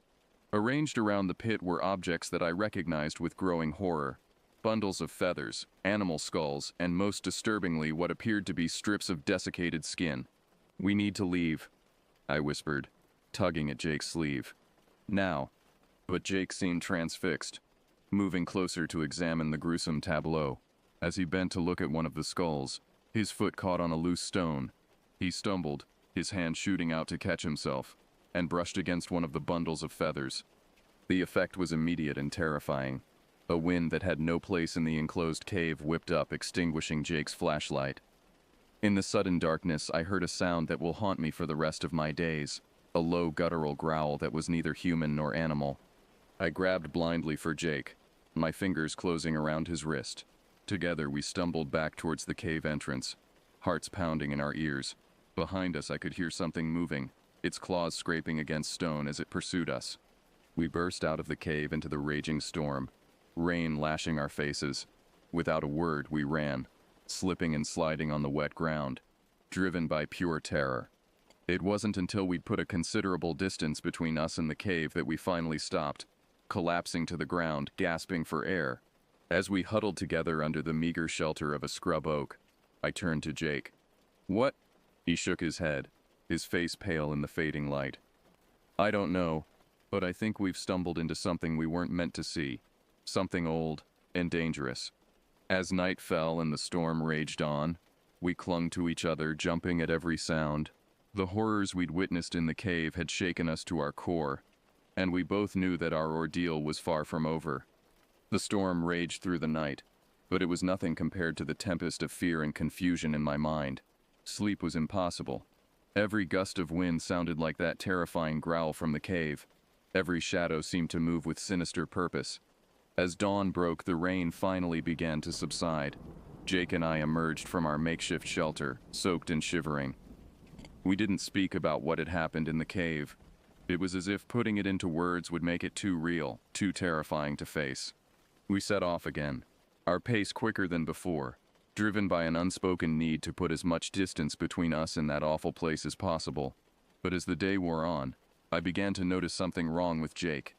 He was unusually quiet, his normally animated face set in a grim mask. Every so often he would stop abruptly, cocking his head as if listening to something I couldn't hear. When I asked if he was okay, he would just grunt and push on faster. By midday, Jake's behavior had become truly alarming. His movements were jerky and uncoordinated, and he kept scratching at his arms and face, leaving long red welts. When he turned to look at me, I recoiled in shock. His eyes had changed, the pupils elongated like those of a cat or a reptile. "Jake," I said, my voice trembling, "what's happening to you?" He opened his mouth as if to speak, but what came out was a strangled, inhuman sound. Before my horrified eyes, Jake began to change. His body contorted, bones cracking and reforming. Coarse, dark hair sprouted from his skin, and his face elongated into a canine muzzle. I stumbled backward, unable to process what I was seeing. Where my friend had stood moments before was now a creature out of nightmare, a monstrous hybrid of man and wolf, its yellow eyes fixed on me with predatory intensity. The thing that had been Jake let out a blood-curdling howl and lunged at me. Pure instinct took over and I ran. I crashed through the underbrush, branches whipping at my face, roots threatening to trip me at every step. Behind me, I could hear the creature pursuing, its hot breath practically on my neck. I don't know how long I ran. Time seemed to lose all meaning in the face of blind terror. My lungs burned, my legs ached, but I didn't dare slow down. The sound of the creature's pursuit drove me onward, deeper into the wilderness. As the sun began to set, I finally collapsed, my body unable to go any further. I huddled behind a large boulder, trying to muffle my ragged breathing. For a long moment, all I could hear was the pounding of my own heart. Then, in the distance, a howl echoed through the gathering darkness. It was moving away from me. I spent that night in a state of hypervigilance, jumping at every sound. By the time dawn broke, I was exhausted, dehydrated, and completely lost. The enormity of my situation began to sink in. I was alone in the wilderness, being hunted by something that defied explanation. My only ally had become a monster. As I stumbled onward, driven by the need to find help or civilization, one thought kept repeating in my mind. This can't be real. Skinwalkers were just legends, stories told around campfires, but I couldn't deny what I had seen with my own eyes. Days blurred together as I wandered through the unforgiving landscape. My supplies were running low, and I knew I couldn't survive out here much longer. The constant fear of the creature of Jake returning kept me moving, even as my body screamed for rest. On what I believed to be the 7th day since Jake's transformation, I crested a hill and saw something that made my heart leap. A small cluster of buildings in the distance. A town, or at least some kind of settlement. Hope surged through me, giving me a burst of energy. As I approached, however, that hope turned to ash. The buildings were abandoned, windows dark and empty. It was another ghost town, like the village we had passed days ago. But I was too exhausted and desperate to care. Any shelter was better than none. I made my way to what looked like it had once been a general store. The door creaked open at my touch, and I stumbled inside. Dust coated every surface, and the air was stale, but it was dry and out of the wind. I collapsed in a corner, finally allowing myself to rest. I must have fallen asleep because the next thing I knew, I was jolted awake by a sound, footsteps, slow and deliberate, moving towards the store. For a moment, I dared to hope it was a person, someone who could help me. But then I heard it, that low, inhuman growl. I scrambled to my feet, looking frantically for a way out. But it was too late. The door burst open, and there stood the creature that had once been my friend. In the fading light, it looked even more terrifying than before, a grotesque fusion of man and beast, its yellow eyes gleaming with hunger and something that might have been recognition. We stood frozen for a moment, hunter and prey, locked in a standoff. Then, to my shock, the creature spoke. Its voice was a raspy approximation of Jake's, as if he was fighting to form words with a mouth not designed for human speech. "Run," it growled, "can't control much longer." In that moment I understood. Jake was still in there, somewhere, fighting against the monster he had become. But he was losing the battle. I didn't need to be told twice. I bolted for the back of the store, praying there would be another exit. Behind me, I heard Jake the creature let out an agonized howl, a sound of internal struggle and despair. I found a back door and burst through it, out into the deepening twilight. But I knew the chase wasn't over. It had only just begun. The final confrontation came at dawn. I had run through the night, pushed beyond my limits by terror and adrenaline. As the first rays of sunlight crept over the horizon, I found myself in a circular clearing, surrounded by ancient twisted junipers. With a jolt, I realized I recognized this place. It was where we had camped on our second night, before everything went wrong. I heard movement in the trees and turned to see the creature emerge into the clearing. But something had changed. Its movements were less predatory, more uncertain. As it stepped into the light, I gasped. The transformation was reversing. Fur receded, limbs straightened, and gradually, Jake's human features became recognizable. He collapsed to the ground, his body racked with spasms. I wanted to run to him, to help, but fear kept me rooted in place. Finally, the convulsions stopped, and Jake lay still. "Jake," I called out, my voice hoarse. He stirred, slowly pushing himself up to a sitting position. When he looked at me, his eyes were his own again, human, filled with pain and confusion. What? What happened? He asked. I approached cautiously, still wary. You don't remember? Jake shook his head, then winced. It's all a blur. I remember the cave, and then flashes, running, hunting. He looked at me, horror dawning on his face. "Oh God, did I?" "You didn't hurt me," I assured him quickly. "You fought it, Jake. You warned me to run." Relief washed over his features, followed quickly by determination. "We need to leave this place, now, before it happens again." As we made our way out of the wilderness, Jake filled in the blanks. The cave we had sheltered in was a sacred site, a place where skinwalkers performed their rituals. By disturbing it, Jake had inadvertently triggered the transformation. But because he wasn't a willing participant in the dark magic, the change wasn't permanent. We eventually found our way back to civilization. But the experience had changed us both profoundly. Jake decided to stay and learn from the Navajo elders, hoping to understand what had happened to him and ensure it never happened again. As for me, I returned to my life in the city, but I was no longer the same person. I had seen things that defied explanation, experienced horrors that most people couldn't imagine. The wilderness I once loved now filled me with a mix of awe and terror.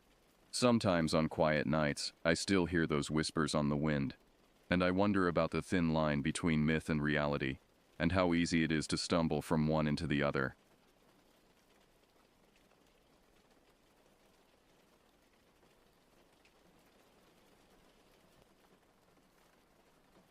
My name's Eli Stanton, and I've lived off the grid for nearly a decade now.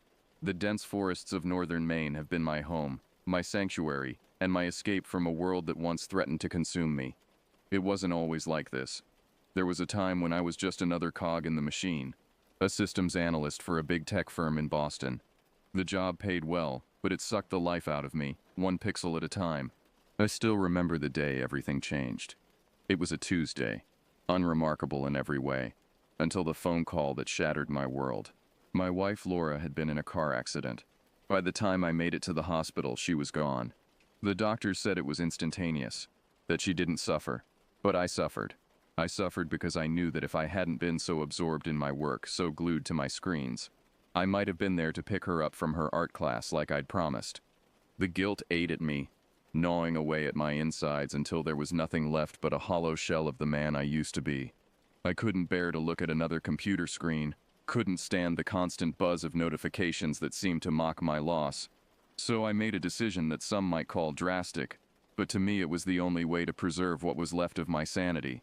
I sold everything I could, gave away the rest, and used what little money I had left to buy a small rundown cabin deep in the Maine woods. It was miles from the nearest town, accessible only by a winding dirt road that became impassable during the harsh winter months. But that suited me just fine. I wanted isolation. I craved it. The cabin itself was nothing special when I first arrived. It was a simple log structure, weathered by years of neglect, with a tin roof that leaked when it rained, and windows that rattled in the wind. But it was mine, and over the years I've poured my heart and soul into making it a home. I learned to hunt, to fish, to identify edible plants in the forest. I chopped wood for the long winters, patched the roof and reinforced the walls. Slowly but surely the cabin transformed, much like I did.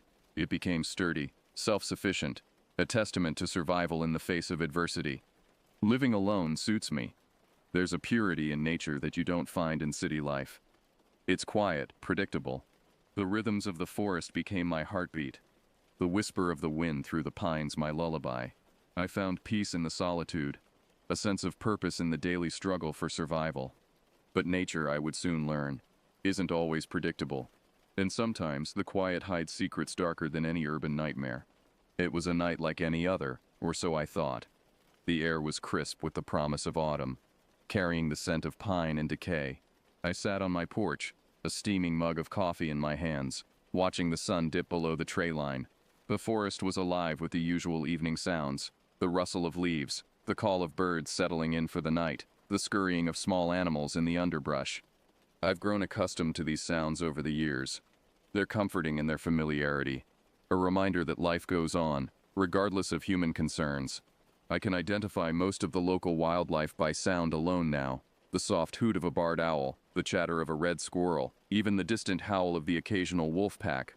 But as the last rays of sunlight faded, painting the sky in hues of purple and orange, I heard something different, something that made the hair on the back of my neck stand up.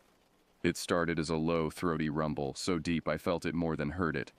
At first I thought it might be distant thunder, but the sky was clear, stars just beginning to twinkle into view. Then I considered it might be a bear.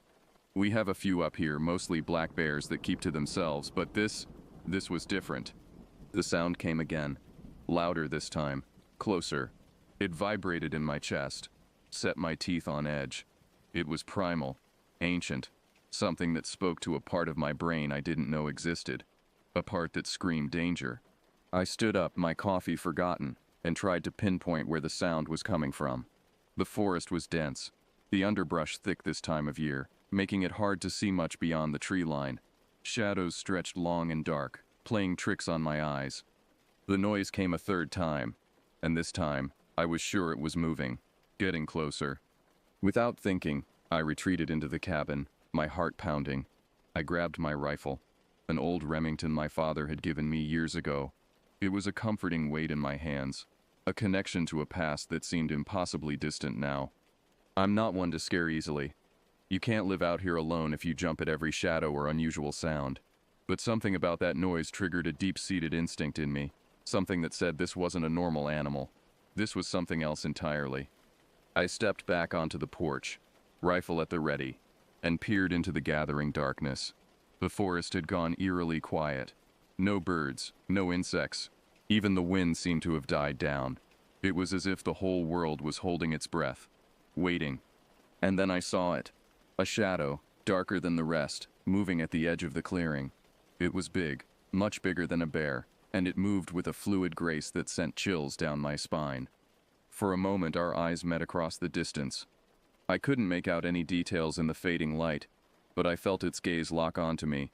Intelligent, calculating, hungry, and then it was gone, melting back into the forest as if it had never been there at all. I stood there for a long time, my rifle trained on the spot where I'd seen the creature, barely daring to breathe, but nothing else happened. Eventually, the normal sounds of the forest returned.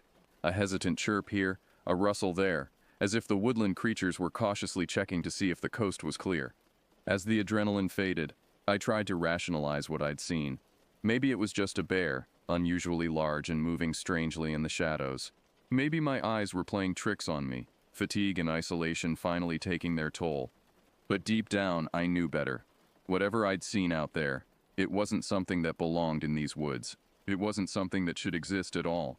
That night, for the first time since I'd moved to the cabin, I locked my door. Sleep eluded me that night. I tossed and turned, my mind replaying the events of the evening, trying to make sense of what I'd seen and heard.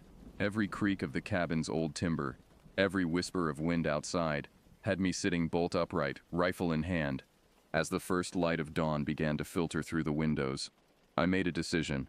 I needed to investigate, to find some concrete evidence of what was out there, if only to prove to myself that I wasn't losing my mind. I geared up as if for a long hunting trip. Sturdy boots, layers of warm clothing, a pack with water and provisions, my trusty Remington, of course, and a hunting knife at my belt.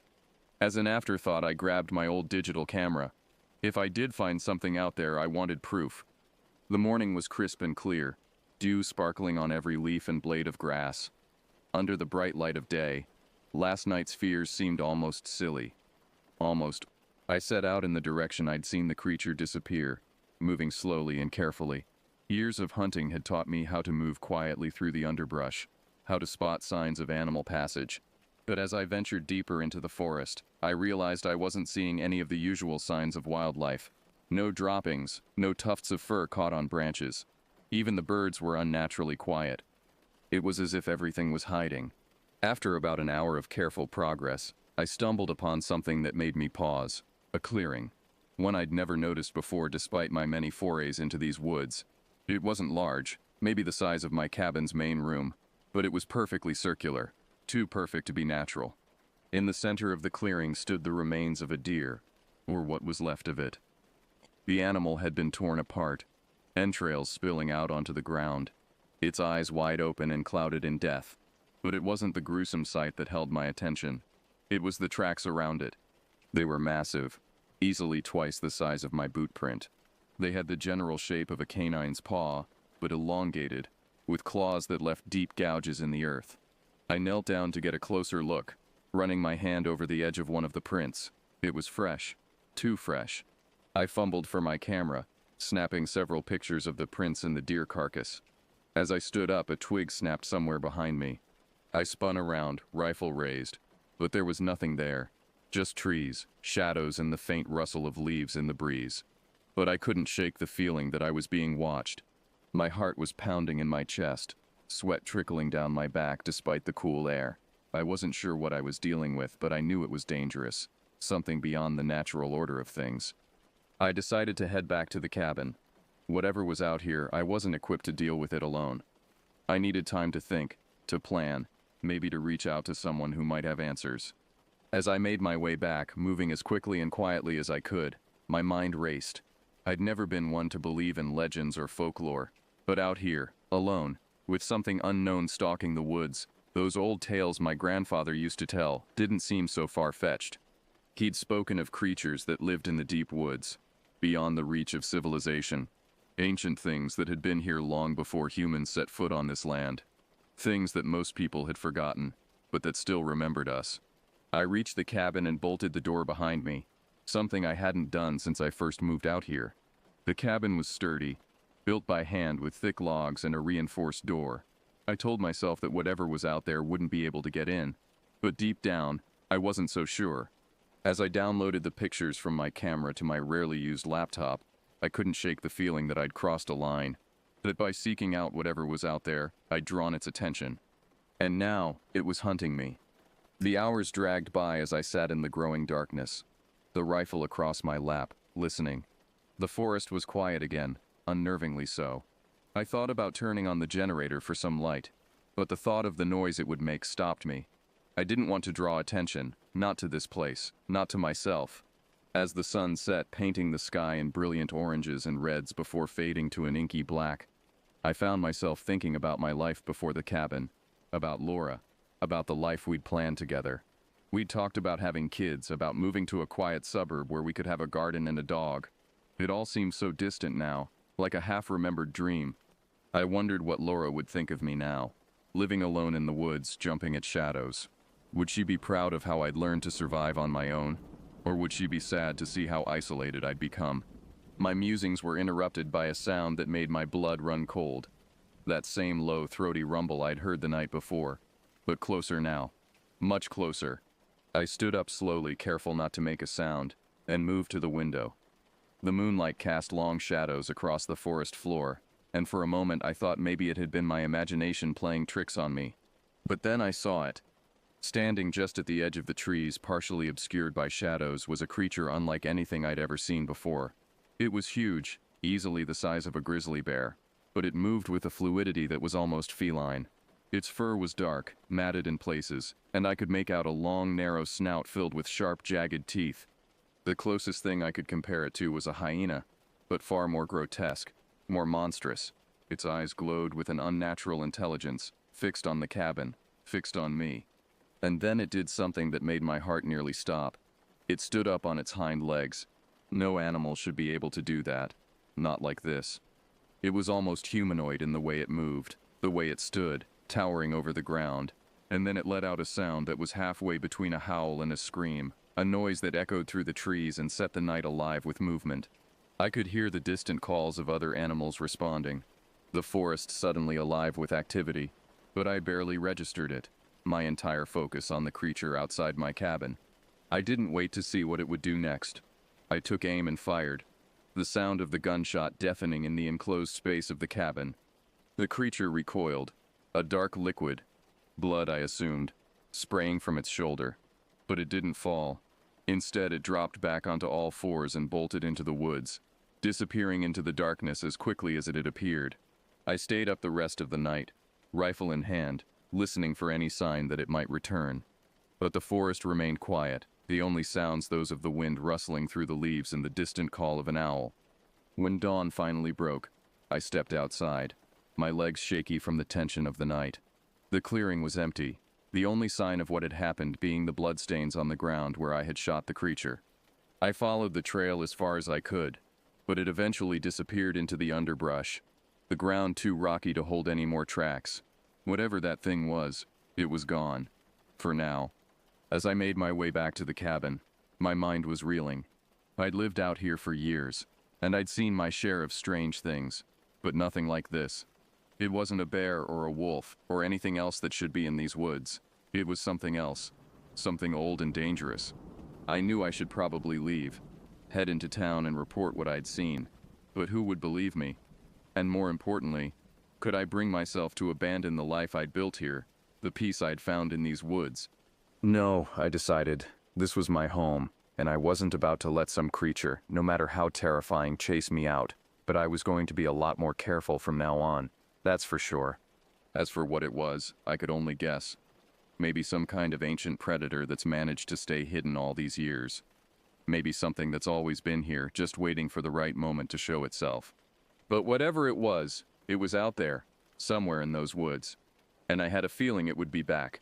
Next time, though, I'll be ready. The days following my encounter with the creature were filled with a tense, watchful silence. I spent hours reinforcing the cabin's defenses, boarding up windows, setting up primitive alarms around the perimeter, anything I could think of to give myself an edge when it returned. But as the days stretched into weeks with no sign of the beast, I found myself questioning my own memories. Had it really been as large as I remembered, as intelligent, or had fear and isolation warped my perceptions? I pored over the photos I'd taken in the clearing, studying every pixel for clues. The tracks were real enough, as was the savage deer carcass, but neither provided concrete proof of what I'd seen that night. It was during this time that I realized how truly cut off I'd become from the rest of the world. I had no one to confide in, no one to seek advice from. The isolation that had once been my solace now felt suffocating. After much internal debate, I decided to make the trek into town. It was a grueling 6-hour hike to the nearest settlement, a small logging community called Millridge. I hadn't been there in over a year, and as I approached I felt like a ghost returning to the land of the living. The town hadn't changed much. A handful of stores along the main street, a diner that had seen better days, and the ever-present hum of logging trucks in the distance. I made my way to the local library, a small single-story building that smelled of old books and dust. The librarian, an elderly woman named Mrs. Hodgson, looked up in surprise as I entered. "Eli Stanton? Is that you? Good Lord, we thought you'd gone and disappeared on us." I managed a weak smile. "Just been keeping to myself, Mrs. Hodgson. Listen, I was wondering if you had any books on local folklore, legends, myths, that sort of thing." She raised an eyebrow but didn't ask questions. Instead, she led me to a small section at the back of the library. "Not much call for these usually," she said, running a finger along the spines of several old, worn books. "But we've got a few. Anything in particular you're looking for?" I hesitated. How could I explain what I'd seen without sounding crazy? "I'm interested in stories about creatures, in the woods, anything unusual or unexplained." Mrs. Hodgson's face changed. A flicker of something. Fear? Recognition? Passing across it before she composed herself. "Well," she said quietly, "you might want to start with this one." She pulled out a thin leather-bound volume titled Shadows in the Pines: Forgotten Legends of the North Woods. As I reached for the book, Mrs. Hodgson grabbed my wrist, her grip surprisingly strong for someone her age.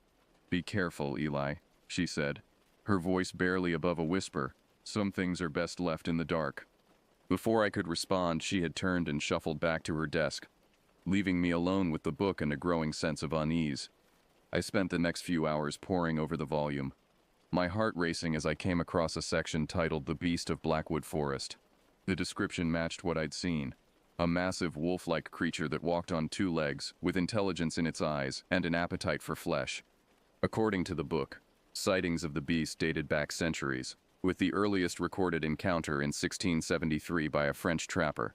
The stories were remarkably consistent over time, a creature that seemed to blur the line between animal and something else. What struck me most was a passage near the end of the section. "The beast is said to be drawn to isolation and despair. It preys not just on the flesh, but on the very soul of those who have cut themselves off from the world of men." I closed the book, my hands shaking. It was as if the author had reached across time to speak directly to me, to my situation. As I left the library, the sun was setting, painting the sky in shades of red and gold. I knew I should start the long trek back to my cabin, but something made me hesitate. The thought of returning to that isolation, of facing whatever was out there alone, filled me with a dread I couldn't shake. I found myself at the town's only motel, a rundown place called the Pine View Inn. The clerk looked surprised to see a customer, but handed over a key without much conversation. That night, as I lay in the unfamiliar bed, listening to the occasional passing car and the hum of the ancient air conditioner, I made a decision. I couldn't go back to the cabin. Not yet. Maybe not ever. I spent the next week in Millridge, slowly reacclimating to the presence of other people. I took odd jobs here and there, helping out at the hardware store, doing some basic computer work for the town office.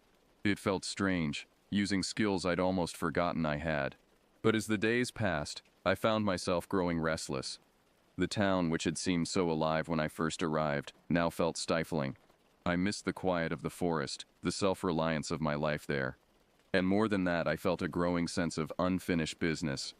Whatever that creature was, it was still out there, and if the legends were true, it would keep hunting, keep killing.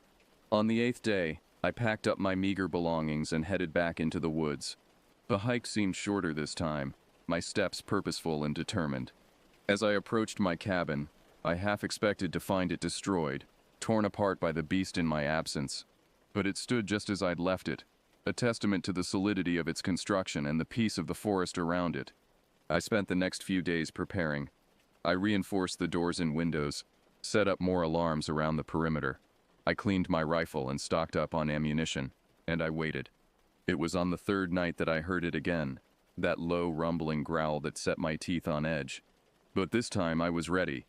I stepped out onto the porch, rifle in hand, and called out into the darkness.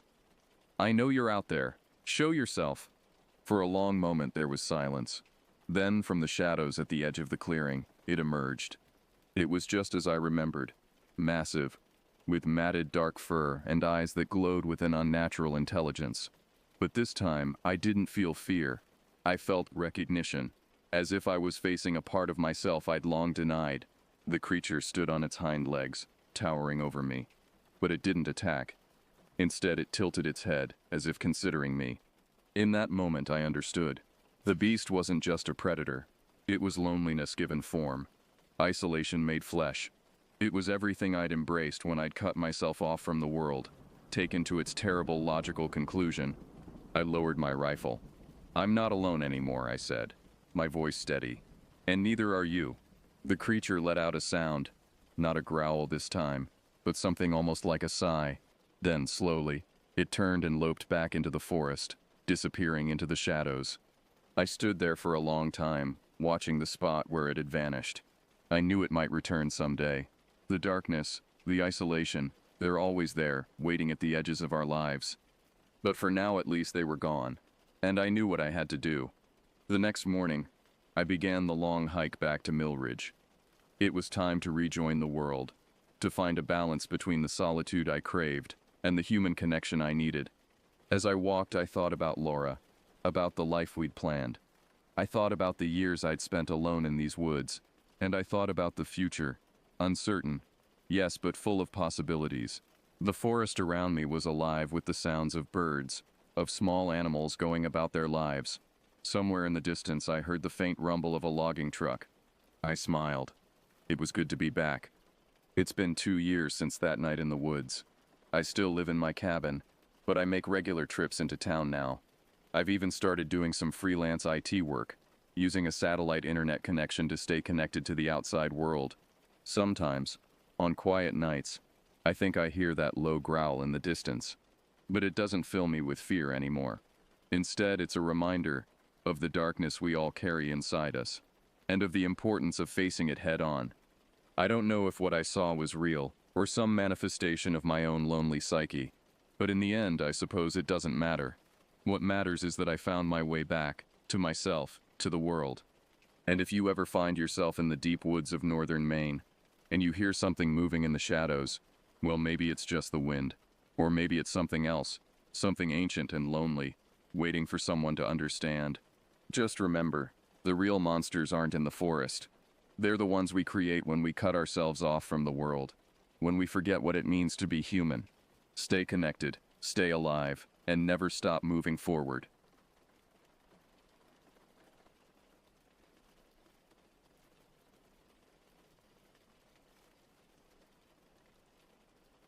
I am a horror fan. I've been listening to this podcast for many years, and I've been wanting to post a story myself.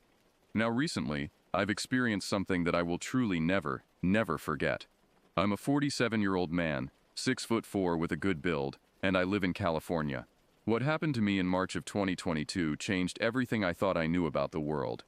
I'm an avid hiker and walker, going everywhere with my wife, my 4-year-old daughter, and my 10-pound Central Asian Shepherd puppy Titan.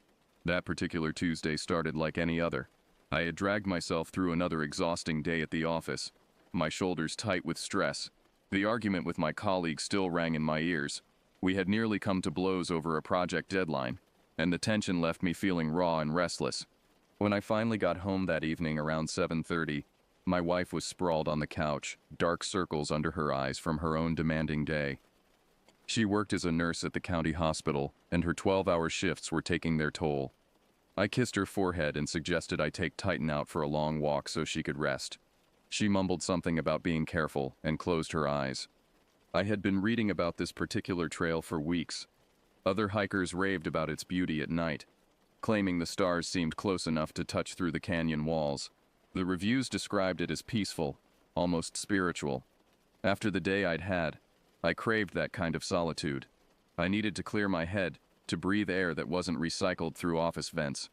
By 8 p.m. I had loaded Titan into my truck along with my .44 Magnum revolver. Crime rates in our area had spiked over the past 6 months. 3 home invasions within a mile of our house, 2 carjackings at the shopping center. The local news kept warning people to stay vigilant. I wasn't taking chances, especially alone on a remote trail after dark. The parking area was empty when I arrived.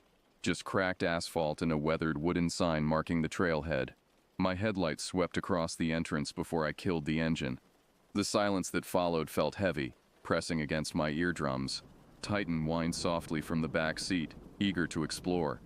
I clipped on his leash and grabbed my flashlight, the .44 Magnum secure in its holster at my hip. The weight of it was reassuring. The beam of my flashlight cut through the darkness, illuminating the narrow dirt path ahead. Trees crowded in on both sides, their branches forming a twisted canopy overhead that blocked out most of the starlight I'd come to see. We started walking, Titan's nose working overtime as he investigated every rock, every bush, every scent marker left by previous visitors. His tail wagged with pure joy, and I felt some of my tension begin to ease. The night air was cool and clean, carrying the scent of pine and earth. My footsteps crunched on loose gravel, a steady rhythm that was almost meditative. The trail wound upward, becoming steeper.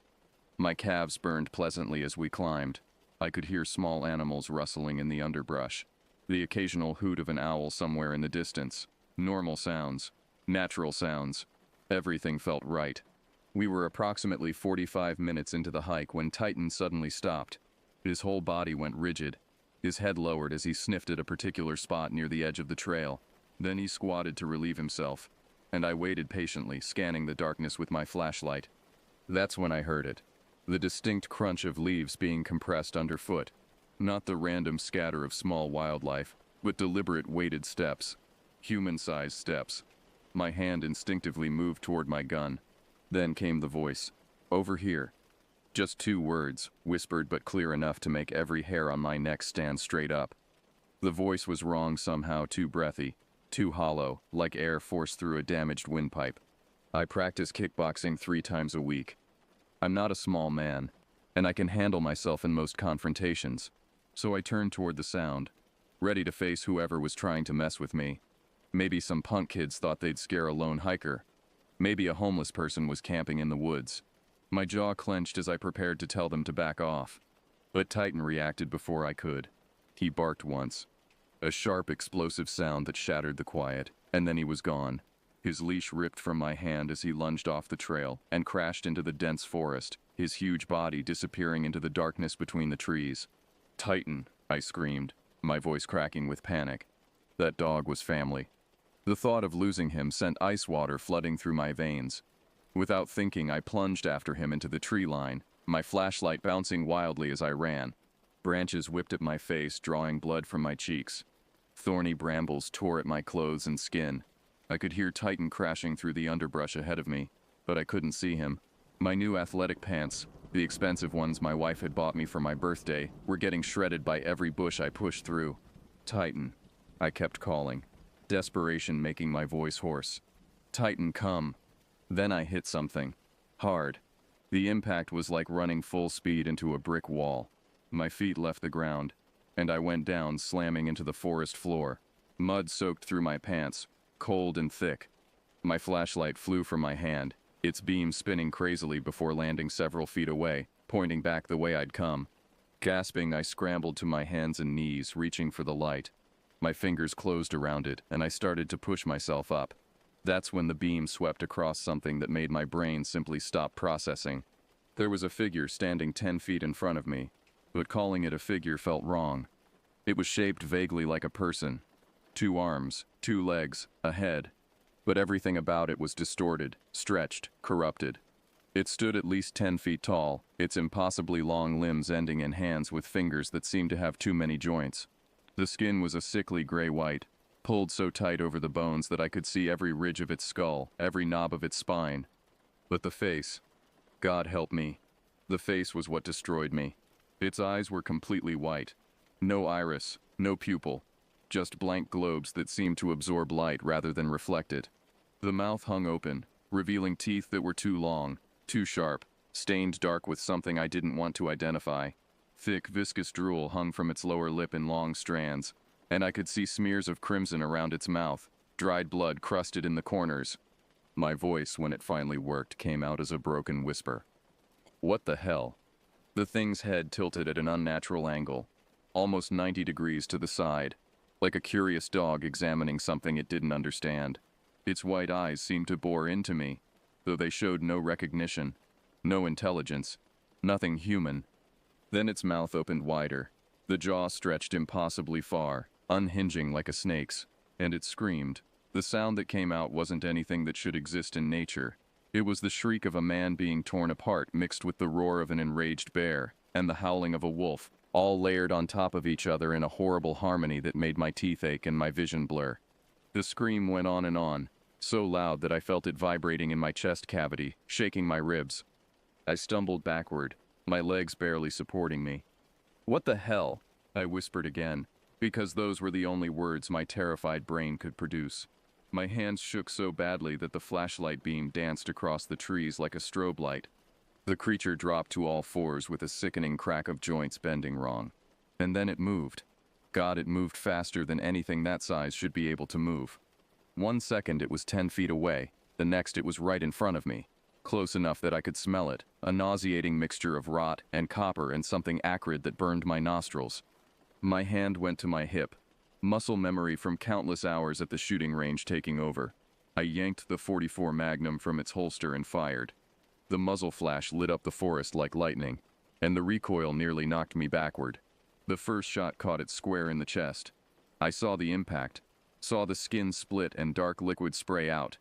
The thing screamed again, that same horrible multi-layered sound, but it didn't fall. It stumbled back maybe 2 steps, and I fired again. The second bullet hit it somewhere in the torso. I couldn't tell exactly where because my hands were shaking too hard to aim properly. This time it went down, crashing to the ground with enough force to shake the earth beneath my feet. Crimson liquid pooled beneath it, black in my flashlight beam. I stood there gasping for air, waiting for it to stop moving, praying for it to stop moving. But it pushed itself up. Those impossibly long arms straightened, lifting its massive frame off the ground. The bullet wounds in its chest leaked dark blood, but it barely seemed to notice. It made a noise that might have been anger or pain or hunger, I couldn't tell, and started moving toward me again. That's when pure animal instinct kicked in. Every nerve in my body screamed the same message: run. I ran. I crashed through the forest, branches tearing at my face and arms, roots trying to trip me with every step. "Help!" I screamed, even though I knew there was no one to hear me. "Somebody help me!" Behind me, I could hear it coming. The crack of breaking branches, the heavy thud of its body hitting the ground with each loping stride. It was breathing, harsh, wet sounds like lungs full of fluid trying to draw air. I risked a glance over my shoulder and immediately wished I hadn't. It was maybe 20 feet back, closing the distance with terrifying speed, running on all fours like some nightmare version of a gorilla. I spun and fired blindly. The shot went wild, hitting a tree trunk and sending bark flying. I fired again. This one might have hit it. I heard it make that awful sound again, but it didn't slow down. It just kept coming, and I realized with horror that my .44 Magnum, a gun powerful enough to drop a bear, was doing nothing but annoying this thing. My mind raced with impossible questions even as I ran. How strong was this creature? What was it? Why wasn't it dying? If something like this existed, why had no one ever captured footage of it? Why weren't there bodies, evidence, proof? But there was no time to process any of this. There was only the burning in my lungs, the fire in my legs, and the sound of death chasing me through the dark. Then, exactly like in every horror movie I'd ever mocked, my foot caught on something. A root, a rock. I never saw what. My ankle twisted with a sharp crack of pain and I went down hard. My head bounced off something solid and stars exploded across my vision. For a moment I thought I might pass out.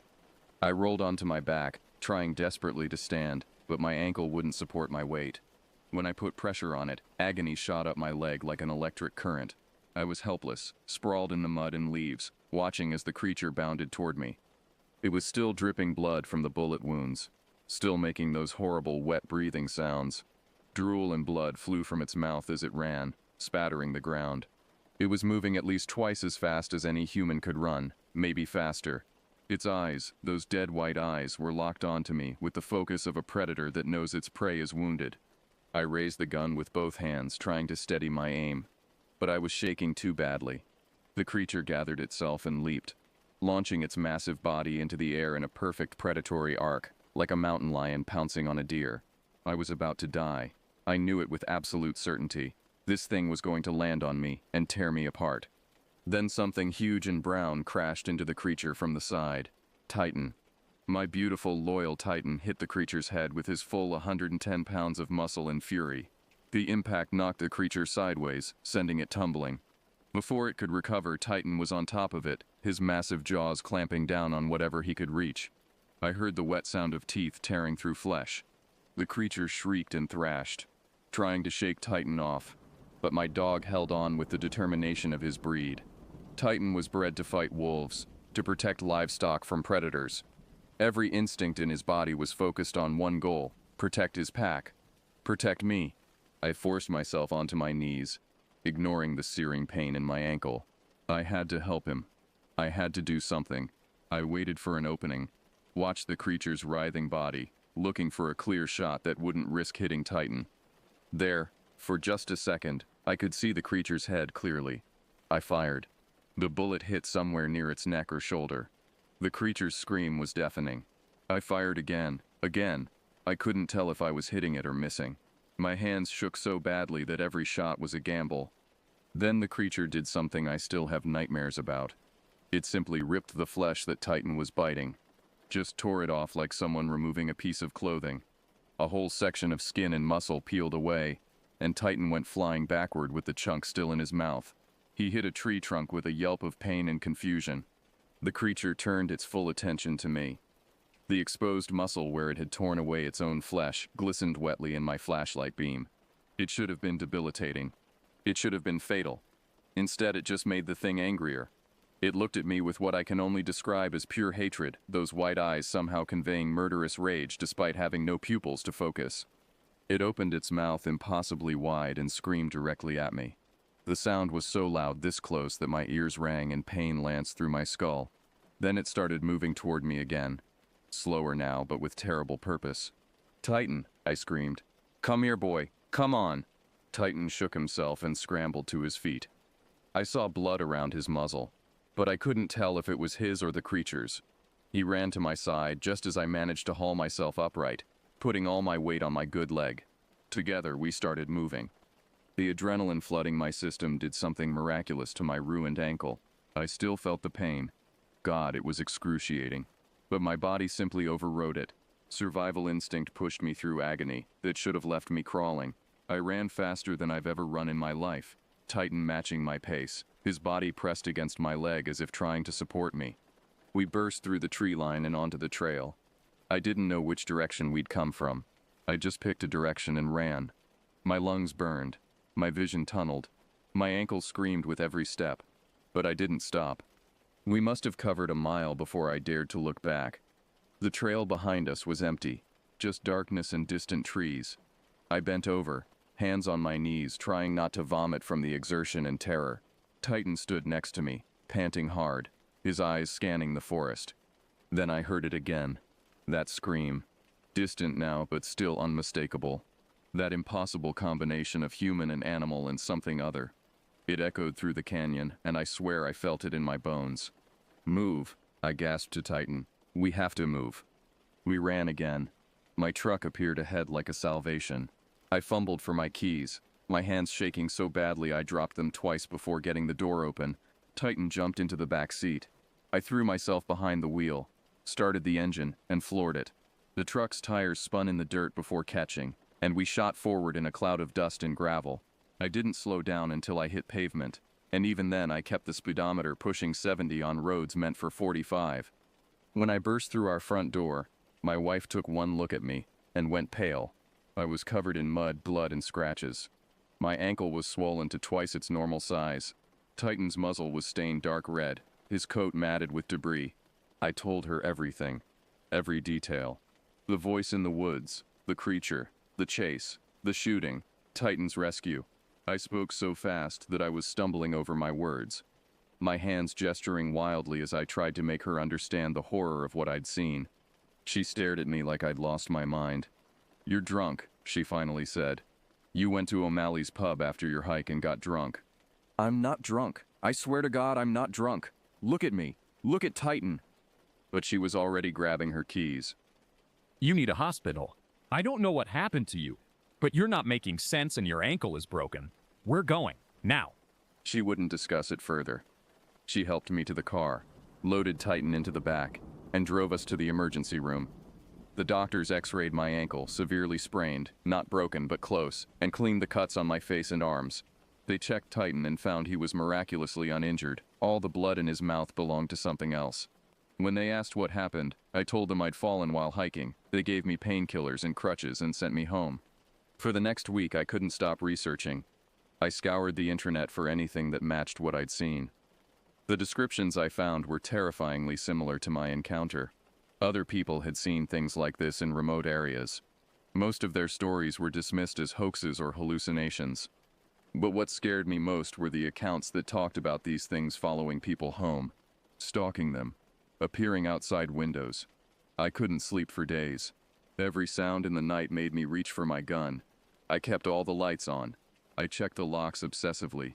Titan became my constant companion, more than before.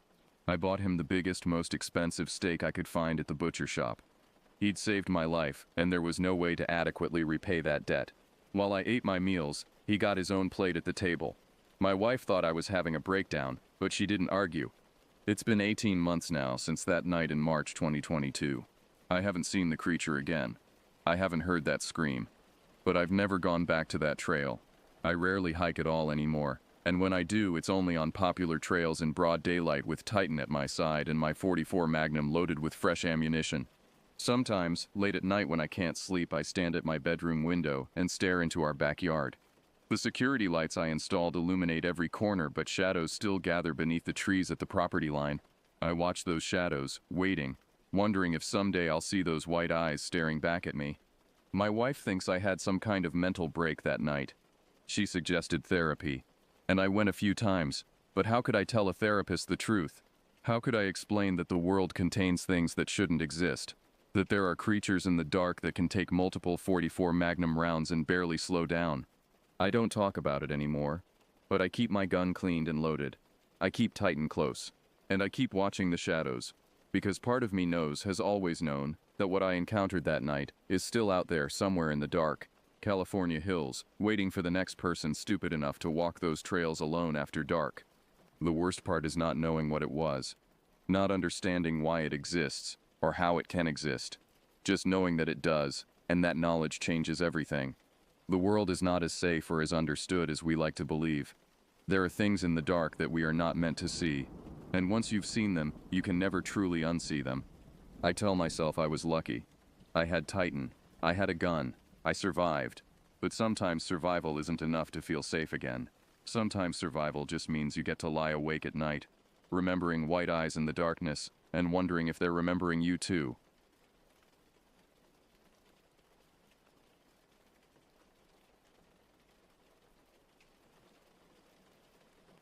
I never really considered myself an outdoorsy person until my family adopted Luna when I was 16. She was a golden retriever mix with the most expressive brown eyes I'd ever seen on an animal. Living in our small rural town meant endless opportunities for exploration, and Luna's boundless energy demanded daily adventures through the winding dirt paths that snaked through the dense forest surrounding our property. The town itself was the kind of place where everyone knew everyone, where the local diner served as both restaurant and gossip central, and where the nearest shopping mall was a 40-minute drive away. Our house sat on the outskirts, bordered by hundreds of acres of untamed woodland that stretched as far as the eye could see. My parents had chosen this location specifically for the privacy and tranquility it offered, but they hadn't anticipated how that isolation would affect their teenage son. Those first few months with Luna transformed my daily routine completely. Where I once spent afternoons glued to video games or scrolling through social media, I now found myself lacing up hiking boots and grabbing Luna's leash. She had this infectious enthusiasm that made even the most mundane walk feel like an expedition into uncharted territory. Her tail would start wagging the moment she saw me reach for the leash, and her excited whimpers would echo through the house until we finally stepped outside. Our early expeditions followed the well-worn trails that other locals had carved through the forest over the years. These paths were safe, predictable, and led to familiar clearings where Luna could run freely while I sat on fallen logs and enjoyed the peaceful sounds of nature. But as weeks turned into months, I began to notice Luna's growing restlessness with our routine routes. She would strain against her leash whenever we passed certain spots, her nose twitching as she caught scents that led deeper into the wilderness. It was during one particularly warm afternoon in late spring when I first decided to venture off the established trails. Luna had been pulling toward a narrow deer path that disappeared into a thicket of overgrown brush, and my curiosity finally overcame my caution. We pushed through the tangled vegetation, branches catching on my clothes and thorns scraping against my arms, until we emerged into a hidden meadow that took my breath away. The clearing was completely enclosed by towering pine trees, creating a natural cathedral where sunlight filtered through the canopy in golden beams. Wildflowers dotted the tall grass and butterflies danced lazily through the warm air. Luna immediately bounded into the open space, her joyful barks echoing off the surrounding trees as she chased after invisible prey. In that moment, I understood what had been calling to her from beyond the familiar paths. From that day forward, our walks became true adventures. We discovered forgotten creek beds where crystal clear water bubbled over smooth stones, found ancient oak trees with trunks so massive that 3 people holding hands couldn't have encircled them, and stumbled upon rocky outcroppings that offered panoramic views of the endless forest canopy. Each expedition revealed new wonders, and I began to understand why people spoke of nature with such reverence and respect. But with each venture deeper into the wilderness, I also became increasingly aware of how quickly one could become lost in this vast expanse of green. The trails we created on our journeys were often invisible on our return trips, and more than once I found myself relying entirely on Luna's superior sense of direction to guide us back home. The forest seemed to shift and change when you weren't paying attention, paths disappearing and new obstacles appearing as if the woods themselves were alive and constantly rearranging their layout. 3 months into our off-trail adventures, I began to notice subtle changes in the areas we explored. The deeper we ventured into the forest, the quieter everything became. The cheerful bird songs that accompanied our earlier hikes gradually faded to an uncomfortable silence, broken only by the sound of our footsteps on the forest floor and Luna's occasional sniffing investigations. The trees themselves seemed different too, older and more gnarled, their branches reaching across the narrow paths like skeletal fingers trying to block our passage. Thick moss covered everything in a green blanket that muffled sound and created an almost tomb-like atmosphere. Even on bright sunny days, very little light managed to penetrate the dense canopy overhead, leaving us walking through a perpetual twilight that played tricks on the eyes. Luna's behavior during these deeper excursions began to concern me. Where she had once bounded ahead with carefree enthusiasm, she now stayed closer to my side, her ears constantly swiveling to catch sounds I couldn't hear. Her usual playful demeanor was replaced by a heightened alertness that made her seem more like a guard dog than the friendly companion I knew her to be. Several times I caught her staring fixedly into the shadows between the trees, her body tense and ready for flight, though I never saw anything that might have captured her attention. The forest floor in these areas was carpeted with layers of decomposing leaves and fallen branches that created a spongy, uneven surface beneath our feet. Every step released the musty smell of decay, and occasionally my foot would break through the surface layer to sink into the soft black soil beneath. Strange fungi sprouted from rotting logs in bizarre shapes and colors, some glowing with an eerie phosphorescence that seemed unnatural in the dim light. It was during one of these deeper expeditions that I first noticed the smell. At first, I dismissed it as just another aspect of the forest's natural decomposition process. But as we continued walking, the odor grew stronger and more distinct. It wasn't the clean scent of rotting vegetation, but something far more unpleasant. A sickly sweet smell that reminded me of the time a mouse had died inside the walls of our house and taken weeks to discover. Luna's reaction to the smell was immediate and intense. Her hackles rose along her spine, and she began to whimper in a way I'd never heard before. She kept looking back toward the path we'd come from, clearly wanting to retreat, but I was too curious about the source of the odor to turn back. Against my better judgment, I encouraged her forward, following the increasingly powerful scent deeper into the forest. The trees grew even more densely packed as we continued, their trunks creating a maze-like environment where it became impossible to see more than a few feet in any direction. the temperature seemed to drop noticeably, and I found myself shivering despite the warm weather we'd left behind in the more open areas of the forest. Even the air felt different here, thicker, more oppressive, as if it carried some invisible weight that pressed down on everything it touched. When we finally discovered the source of the smell, I immediately understood Luna's reluctance to continue. Hidden in a small depression between several massive tree trunks was the decomposing carcass of what had once been a large deer. The animal had been dead for some time, its body bloated and discolored, with empty eye sockets that stared sightlessly up at the canopy overhead. Flies swarmed around the remains in thick black clouds, their buzzing creating the only sound in the otherwise silent forest. But what disturbed me most wasn't the sight of the dead animal itself. Death was a natural part of the forest ecosystem, after all. What made my stomach turn was the way the deer appeared to have died. There were no obvious signs of predation, no wounds or injuries that would explain its demise. It simply lay there as if it had chosen that spot to curl up and stop breathing, its legs tucked beneath its body in an almost peaceful pose that seemed completely at odds with the horrific state of decay surrounding it.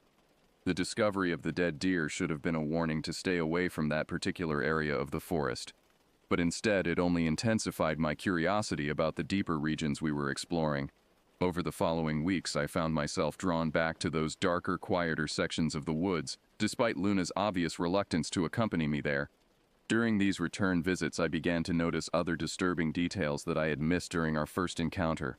The vegetation around the deer's remains was withered and brown, despite the lush green growth that surrounded the area. It was as if some invisible circle of death extended outward from the carcass, creating a barrier that even the hardiest plants couldn't cross.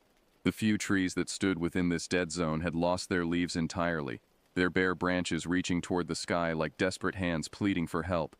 More concerning still were the other remains I began to discover scattered throughout the area. Small bones, picked clean and bleached white by time and weather, lay half-buried beneath the fallen leaves. They were too small to belong to deer or other large forest animals, and their delicate structure suggested they had once belonged to birds or small mammals. But like the deer, there were no signs of predation or violence, no teeth marks or broken bones that would indicate they had been killed and consumed by other animals. Luna's behavior grew increasingly erratic during these visits. She would refuse to enter certain areas entirely, planting her feet firmly on the path and whimpering until I agreed to take a different route. When we did venture into the affected zones, she would stick so close to my legs that I could feel her trembling through her fur. Her eyes darted constantly between the trees, tracking movements that I couldn't see, and she would occasionally emit low growls directed at empty patches of forest. The silence in these areas was perhaps the most unnerving aspect of our discoveries. Forests should be full of life. Birds calling to each other, squirrels chattering in the branches, insects buzzing through the undergrowth. But the deeper sections we explored were completely devoid of such sounds, creating an atmosphere so quiet that I could hear my own heartbeat echoing in my ears.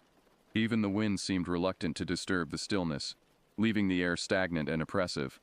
As the weeks passed, I began to notice changes in my own behavior as well. I found myself having trouble falling asleep after our forest expeditions, my mind replaying images of the dead animals and the unnatural silence that surrounded them. During the day, I caught myself staring out my bedroom window toward the forest, drawn to those dark spaces between the trees where shadows seemed to move independently of any external cause. My parents commented on my distracted behavior during dinner conversations, noting that I seemed preoccupied and withdrawn. When they asked about my hiking adventures, I found myself reluctant to share the details of what Luna and I had discovered. Something about those experiences felt too personal, too disturbing to put into words. Instead, I offered vague responses about enjoying the fresh air and exercise, while carefully avoiding any mention of the dead zones we had encountered. The dreams started around this time as well.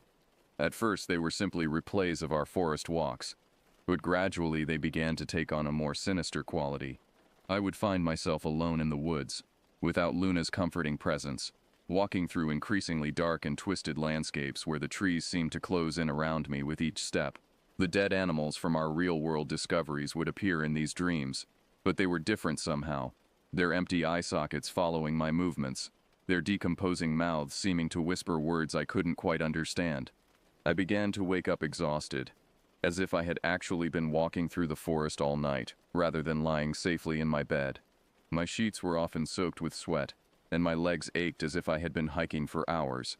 The boundary between dream and reality started to blur, and I found myself questioning whether some of our forest discoveries had actually happened, or were simply products of my increasingly troubled sleep. Despite my growing unease about the strange phenomena we'd encountered in the deeper forest, an irresistible compulsion continued to draw me back to those dark, quiet places. It was as if the woods themselves were calling to me, whispering promises of secrets waiting to be discovered in their most hidden corners. Luna seemed to sense this obsession growing within me, and her reluctance to venture into certain areas became more pronounced with each expedition. On a particularly overcast morning in early summer, I decided to explore a section of forest we had never visited before. The sky was heavy with threatening clouds, and the air carried the electric tension that precedes a thunderstorm. Luna had been acting especially nervous since we left the house, constantly looking back toward home and whimpering softly whenever I urged her forward. But I was determined to push deeper into the wilderness than we had ever gone before, driven by an inexplicable need to uncover whatever truth lay hidden in the forest's heart. The path we followed that day was barely visible, more of an animal trail than anything created by human passage. It wound through increasingly dense vegetation, forcing us to duck under low-hanging branches and push through tangles of thorny undergrowth that caught at our clothes and scratched our skin. The trees grew closer together as we progressed, their massive trunks creating a natural barrier that blocked out what little light filtered down from the storm-darkened sky above. As we walked, I began to notice that the forest floor was changing beneath our feet. The usual carpet of fallen leaves and decomposing vegetation gave way to bare earth that felt strangely compacted, as if countless feet had walked this path before us. The soil was darker here, almost black, and it had an oily quality that seemed to repel water rather than absorbing it. When raindrops from the gathering storm began to fall, they beaded up on the surface like mercury on glass, creating small pools that reflected the gray sky overhead. Luna's distress became more apparent with each step we took along this strange path. She began to pant heavily despite the cool temperature, and her fur stood on end along her spine as if she were being constantly stimulated by static electricity. Several times she tried to turn back, tugging against her leash with surprising strength, but I was too consumed by curiosity to heed her warnings. The compulsion to continue forward had become almost overwhelming, drowning out my rational thoughts with an urgent need to see what lay ahead. The smell that had plagued the other dead zones we'd discovered was present here as well, but stronger and more complex. Beneath the familiar stench of decay was something else, a metallic odor that reminded me of old pennies mixed with the smell of rain on hot pavement. It seemed to rise from the dark soil itself, as if the earth was exhaling some poisonous breath that carried the essence of everything that had ever died within its boundaries.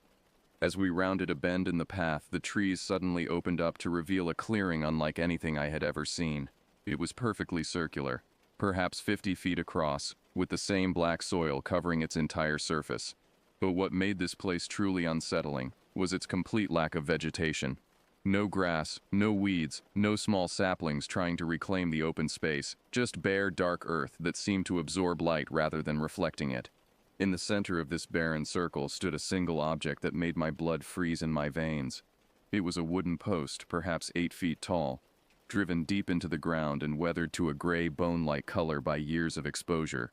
Rope hung from iron rings mounted near its top, the frayed ends swaying gently in the breeze despite the fact that I couldn't feel any wind movement in the oppressive air of the clearing. Luna's reaction to the sight of this post was immediate and violent. She began to bark frantically, a high-pitched sound of pure terror that echoed off the surrounding trees and seemed to multiply until it felt like a dozen dogs were giving voice to their fear. She threw herself backward with such force that the leash was yanked from my grip, and she immediately bolted toward the tree line, disappearing into the shadows between the trunks. For a moment I stood alone in that terrible clearing, staring at the weathered post and trying to process what I was seeing. The rational part of my mind searched for innocent explanations. Perhaps it was an old surveyor's marker, or a remnant of some long-abandoned fence line. But deep in my gut, I knew that this place had been used for something far more sinister than simple property marking. The silence that surrounded me was absolute and unnatural. Even Luna's frantic barking had faded to nothing, swallowed by the oppressive atmosphere of the clearing as if the air itself was too thick to carry sound. I realized that I was holding my breath, afraid that even the smallest noise might attract the attention of whatever presence seemed to lurk in this forsaken place. The first drops of rain began to fall as I stood transfixed in that horrible clearing. each droplet hitting the dark soil with a sound like whispered secrets. The storm that had been threatening all morning finally broke open, releasing a downpour that should have sent me running for shelter. But I remained frozen in place, staring at that weathered wooden post while my mind struggled to process the implications of what I was seeing.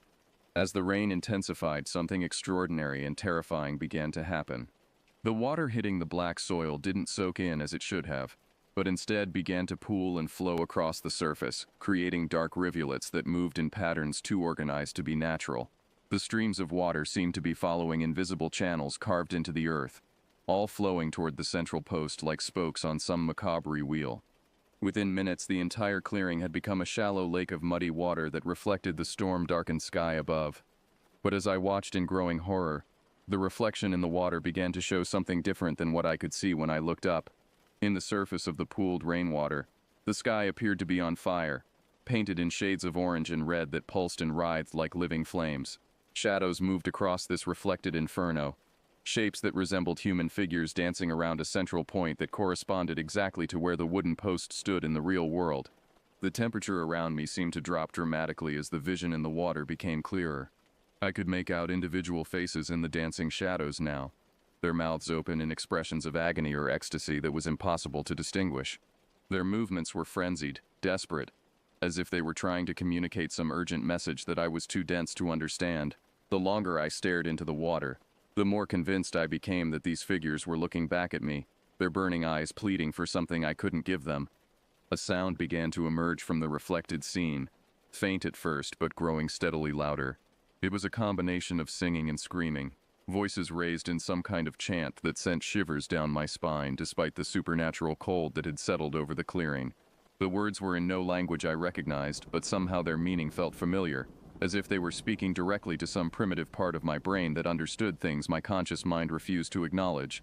I don't know how long I stood there, mesmerized by the horrific tableau playing out in the pooled rainwater at my feet. Time seemed to have stopped entirely, and I felt as if I could have remained in that position forever, watching the eternal dance of the tormented figures below. But eventually, Luna's distant barking penetrated the trance that had settled over my mind, reminding me that there was still a world beyond this nightmare clearing. Tearing my gaze away from the water took every ounce of willpower I possessed. The vision clung to my consciousness like smoke, leaving after images burned into my retinas that continued to dance across my field of vision even when I looked away. My legs felt weak and unsteady, as if I had been standing in that spot for hours rather than minutes, and my clothes were completely soaked through despite the fact that I couldn't remember feeling the rain hitting my skin. Following the sound of Luna's barking, I stumbled toward the edge of the clearing, my feet splashing through the shallow water that covered the dark soil. With each step away from the central post, the oppressive atmosphere began to lift slightly, and I found myself able to breathe more easily. But the images from the water continued to flash through my mind, and I knew with absolute certainty that I would never be able to forget what I had witnessed in that place. I found Luna cowering behind a massive oak tree just beyond the tree line, her fur plastered to her body by the rain and her eyes wide with terror. She was shaking so violently that I could hear her teeth chattering, and she flinched away from me when I first approached, as if she no longer recognized me as someone safe and familiar. It took several minutes of gentle coaxing before she would allow me to clip her leash back on, and even then she kept looking back toward the clearing with an expression of pure dread. The journey home was a nightmare of wrong turns and false paths. The rain had transformed the forest into a labyrinth of running water and slippery mud, making it nearly impossible to distinguish the trail we had followed earlier. Luna seemed to have lost her usual ability to navigate, and she kept trying to lead us in directions that took us further away from home rather than closer. Several times we found ourselves walking in circles, passing the same fallen log or distinctive rock formation multiple times before realizing our mistake. As we struggled through the increasingly difficult terrain, I became aware that we were being followed. At first it was just a feeling, a prickle of awareness at the back of my neck that suggested unseen eyes were watching our progress. But gradually, I began to catch glimpses of movement in my peripheral vision, shadows that slipped between the trees just out of direct sight. When I turned to look directly at these movements, there was never anything there, but the feeling of being observed grew stronger with each passing minute. 3 weeks after our terrifying experience in the clearing, I finally worked up the courage to venture back into the forest with Luna. The memory of that rain-soaked afternoon had haunted my dreams every night since, and I was desperate to prove to myself that what I had seen was nothing more than a stress-induced hallucination brought on by too many hours spent exploring the darker corners of the woods. Luna was reluctant to leave the familiar paths near our house, but I managed to coax her deeper into the forest by taking a completely different route than the one that led to the clearing. We headed east instead of north, following a deer trail that wound through a section of woods I had never explored before.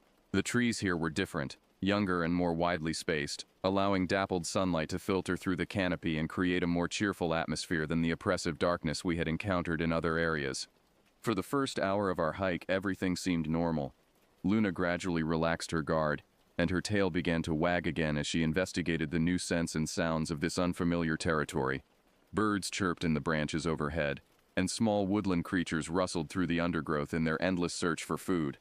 It felt like a return to the innocent adventures we had enjoyed during our first months of exploration, before we had stumbled into the forest's darker secrets. The path we followed led us gradually downhill, through groves of towering pine trees where the forest floor was carpeted with a thick layer of brown needles that muffled our footsteps. The air here was filled with the clean, resinous scent of evergreens, a welcome change from the decay and stagnation that had characterized our recent expeditions. I began to relax for the first time in weeks, feeling that perhaps I had been overreacting to the strange phenomena we had encountered. But as we continued deeper into this new section of forest, I began to notice familiar signs that made my stomach clench with dread. The bird songs gradually faded away, replaced by an unnatural silence that seemed to press in around us from all sides. The temperature dropped noticeably, despite the warm sunshine that had been filtering through the trees just minutes before. Luna's ears perked up and she began to move more cautiously, her nose twitching as she caught scents that put her on high alert. The trees began to change as well, becoming older and more gnarled with each step we took. Their branches hung lower, creating a canopy so thick that very little light could penetrate to the forest floor below. The pine needles beneath our feet gave way to the familiar carpet of decomposing leaves and black soil that I had learned to associate with the forest's darker regions. Even the air felt different here, thicker and more oppressive, carrying odors that made my throat tighten with each breath. When we finally reached our destination, I understood immediately why Luna had been growing more agitated as we approached. Before us lay a body of water unlike anything I had ever seen, a pond perhaps 60 feet across, but so dark that it might as well have been a hole punched through the earth into some lightless abyss below. The surface was perfectly still, like black glass reflecting nothing despite the fragments of sky visible through the canopy overhead. The water's edge was ringed with soft, muddy soil that looked treacherous to navigate.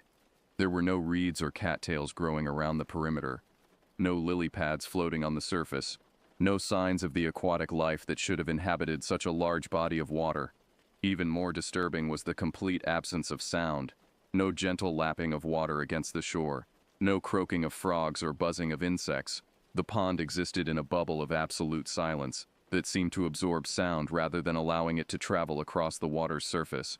But what drew my attention most powerfully was the object protruding from the center of the dark water, a large branch, or perhaps the top of a submerged tree, stuck up from the depths like a skeletal finger pointing toward the gray sky above. Its bark had been stripped away by time and weather, leaving behind smooth, bone-white wood that seemed to glow with its own faint luminescence in the dim light of the forest. Luna's reaction to the sight of this place was immediate and intense. She began to whimper in the same high-pitched tone I had heard during our visit to the clearing, and she paced back and forth along the pond's edge with obvious distress. Her hackles rose along her spine, and she kept looking back at me with an expression that clearly said we needed to leave this place immediately. But I found myself drawn to the edge of the dark water, despite every instinct screaming at me to retreat. There was something mesmerizing about the pond's perfect stillness, something that made me want to understand what lay beneath that black surface. I moved closer to the muddy shore, feeling my feet sink slightly into the soft soil with each step, until I was standing just inches from the water's edge. The longer I stared into the dark water, the more convinced I became that I could see something moving in its depths. At first, it was just a vague sense of motion far below the surface, like shadows shifting in the corners of your vision. But as my eyes adjusted to the pond's unnatural darkness, shapes began to resolve themselves into more distinct forms that made my heart race with terror. There were objects down there, large, pale things that drifted slowly through the black water like lazy fish. They were too far below the surface to make out clearly, but their movements were wrong somehow, too fluid and graceful to be debris or dead vegetation. As I watched, one of these shapes drifted closer to the surface, and for a brief, horrible moment, I thought I could make out the outline of a human form floating just beneath the water's skin. Luna's distress reached a crescendo behind me, her whimpers rising to sharp, staccato barks that pierced the unnatural silence surrounding the pond. The sound seemed to echo strangely in this place, as if the water itself was absorbing and distorting the noise before releasing it back into the air. But her warnings fell on deaf ears. I was completely transfixed by what I was seeing, or thought I was seeing, in the depths below. The pale shape that had drawn closer to the surface began to rise, and I found myself leaning forward to get a better look. The muddy soil beneath my feet grew softer and more treacherous as I approached the water's edge, but I barely noticed the danger. All of my attention was focused on the thing that was slowly ascending from the pond's dark depths, bringing with it promises of answers to questions I hadn't even known I was asking. As the shape rose higher, more details became visible through the murky water. It was definitely human in form. I could make out arms, legs, and what appeared to be long hair floating around a pale face. But there was something fundamentally wrong with its proportions, as if it had been stretched or distorted by its time in the water. The limbs seemed too long, the torso too narrow, and the head tilted at an angle that suggested the neck had been broken. But it was the eyes that truly horrified me. Even through the distorting medium of the dark water, I could see that they were wide open, staring directly up at me with an intensity that felt like physical pressure against my skull. They didn't blink or waver, but remained fixed on my face with an expression of desperate hunger that made every nerve in my body scream warnings I was too mesmerized to heed. The floating figure continued to rise, and I realized with growing dread that it was going to break the surface at any moment. Part of me wanted to run, to grab Luna and flee from this accursed place before whatever was in the water could emerge into the world above.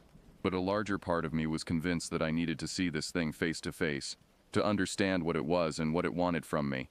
Just as the pale shape seemed about to break through the water's surface, Luna's terror reached a breaking point. She let out a bark so loud and sharp that it felt like a physical blow to my eardrums, jolting me out of the trance that had settled over my mind. The sound shattered the unnatural silence of the pond like glass, and its echoes seemed to bounce back and forth between the surrounding trees for far longer than should have been possible. The effect on the thing in the water was immediate and dramatic. It stopped its upward motion abruptly, as if Luna's bark had created some kind of barrier it couldn't cross. For a moment it hung suspended just below the surface, its terrible eyes still locked on mine with that same desperate hunger. Then, slowly, it began to sink back into the depths, its pale form growing fainter and more indistinct until it disappeared entirely into the black water. But as it descended, I noticed something that chilled me to the bone. The dead branch that protruded from the center of the pond was gone. One moment it had been there, a landmark pointing toward the sky, and the next it had simply vanished without so much as a ripple to mark its passing. The surface of the water remained perfectly smooth and undisturbed, as if nothing had ever broken its black mirror finish. That's when I realized with absolute certainty that the branch had never been a piece of dead wood at all. It had been part of the thing in the water, an arm or leg extended above the surface, waiting patiently for someone like me to come close enough to be pulled down into the depths. The thought of how near I had come to wading into that dark pond made my knees weak with retroactive terror. Luna's continued barking finally penetrated the shock that had paralyzed me, and I stumbled backward from the water's edge on unsteady legs. The soft mud tried to hold onto my feet with each step, as if the pond itself was reluctant to let me go, but I managed to reach firmer ground where Luna waited for me with obvious relief. Her tail was tucked firmly between her legs, and she kept looking back toward the water with a kind of primal fear that only animals seem capable of expressing. As we prepared to leave that cursed place, I made the mistake of looking back one final time. The surface of the pond remained perfectly still, showing no sign of the horror that lurked in its depths. But I could swear I saw something pale moving just below the surface, and for a terrifying moment I thought I could make out a human face staring back at me from the dark water. A face with wide, desperate eyes and a mouth opened in what might have been a scream or a plea for help. The journey back through the forest was a nightmare of stumbling steps and constant fear. Every shadow between the trees seemed to hide watching eyes, and every sound, the snap of a twig, the rustle of leaves, the distant call of a bird, made both Luna and me jump with terror. The comforting familiarity of the woods had been forever shattered by what we had witnessed at the dark pond, and I knew with absolute certainty that I would never feel safe in these places again. Luna stayed pressed against my legs as we walked, her warm body trembling with residual fear. She kept looking back over her shoulder toward the pond, as if expecting to see something pale and dripping emerging from the trees behind us. Her usual confidence in navigating the forest trails had evaporated completely, and more than once she led us in the wrong direction, forcing us to backtrack and search for the correct path home. The sun was beginning to set by the time we finally reached the edge of our property, painting the sky in shades of orange and red that reminded me uncomfortably of the vision I had seen reflected in the pooled rainwater weeks earlier. The familiar sight of our house should have been comforting, but even the warm light glowing in the windows couldn't dispel the chill that had settled deep in my bones. My parents were waiting for us on the front porch, their faces creased with worry. We had been gone much longer than usual, and the approaching darkness had clearly concerned them. They asked the usual questions about our hike, where we had gone, what we had seen, whether we had encountered any problems. But how could I possibly explain what had really happened? How could I tell them about the dark pond and the thing that lived in its depths, waiting for unwary visitors to come close enough to drag down into the black water? Instead, I mumbled something about losing track of time and getting turned around on unfamiliar trails. They seemed satisfied with this explanation, though I noticed my mother giving Luna's disheveled appearance a concerned look. The dog's usually pristine golden coat was muddy and tangled, and her eyes still held traces of the terror we had experienced together. That night, I lay in bed staring at the ceiling, unable to close my eyes without seeing that pale shape rising from the dark water. Every time I began to drift off to sleep, I would jolt awake with the sensation that something was standing beside my bed, watching me with hungry eyes. The rational part of my mind tried to convince me that it had all been an elaborate hallucination, a product of too many weeks spent exploring the darker corners of the forest. But deep down, I knew that what I had seen was real, and that knowledge filled me with a dread that no amount of logical reasoning could dispel. Over the following days, I found myself constantly drawn to my bedroom window, staring out at the forest that stretched beyond our backyard. During daylight hours, the woods looked peaceful and inviting, showing no signs of the horrors that lurked in their hidden depths. But as night fell and shadows began to gather between the trees, I could swear I saw movement in the darkness, pale shapes flitting between the trunks, always just at the edge of vision and gone the moment I tried to focus on them. Luna's behavior changed dramatically after our encounter at the pond.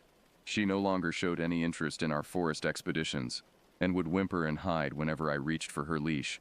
Even short walks around the neighborhood seemed to distress her, and she would constantly look back toward the house as if desperate to return to safety. The joyful, adventurous companion who had shared so many explorations with me was gone, replaced by a nervous, frightened animal who jumped at every unexpected sound. Weeks passed, and gradually the immediate terror of our experience began to fade into a persistent, low-level dread that colored every aspect of my daily life. I stopped hiking entirely, unable to face the thought of returning to those dark places where things that should not exist waited patiently for the next unwary visitor. My parents noticed the change in my behavior, commenting on how I seemed withdrawn and listless, but I could never bring myself to tell them the real reason for my transformation. The dreams, however, continued with relentless persistence. Night after night, I found myself standing beside that black pond, watching pale shapes drift through its depths like drowned souls seeking release from their watery prison. Sometimes the dreams were simple replays of our actual encounter, but more often they took on a more sinister quality, with the thing in the water successfully breaking the surface and reaching for me with fingers like bleached bone. In the most terrifying version of the dream, I would find myself walking into the pond despite every instinct screaming at me to flee. The dark water would close over my head, and I would sink into a world of absolute blackness where pale figures drifted past me in the depths, their dead eyes reflecting a hunger that could never be satisfied. I would wake from these dreams gasping for air, my sheets soaked with sweat, and my heart pounding so hard I was sure it would burst from my chest. Months have passed since that terrible day at the pond, and I've never returned to the forest. Luna and I have found other ways to exercise and explore, staying safely within the boundaries of civilization where such horrors cannot reach us. But sometimes on quiet nights when the wind blows through the trees beyond our yard, I swear I can hear something calling to me from the darkness, a voice like water lapping against a muddy shore, promising secrets and revelations that no living person should ever discover. I know now that there are places in this world where the normal rules don't apply, where things that defy explanation wait patiently for the curious and the foolish to stumble into their domain. The Dark Pond is one such place, and I pray to God that I never have the misfortune to discover another. Some secrets are too terrible to uncover, and some mysteries are better left unsolved. The forest still calls to me sometimes, especially in the dead of night when sleep refuses to come. But I've learned to resist that call, to stay safely within the boundaries of the known world, where pale things don't drift through black water and weathered posts don't mark places where unspeakable ceremonies once took place. Luna understands this lesson too, and together we've found peace in the ordinary, mundane world where the most dangerous thing we're likely to encounter is a traffic jam or a difficult homework assignment. But I'll never forget what we saw in those dark depths, and I'll never stop wondering about the other secrets that lie hidden in the places where civilized people fear to tread. The forest keeps its mysteries well, and perhaps that's for the best. Some doors once opened can never be closed again, and some knowledge once gained can never be forgotten.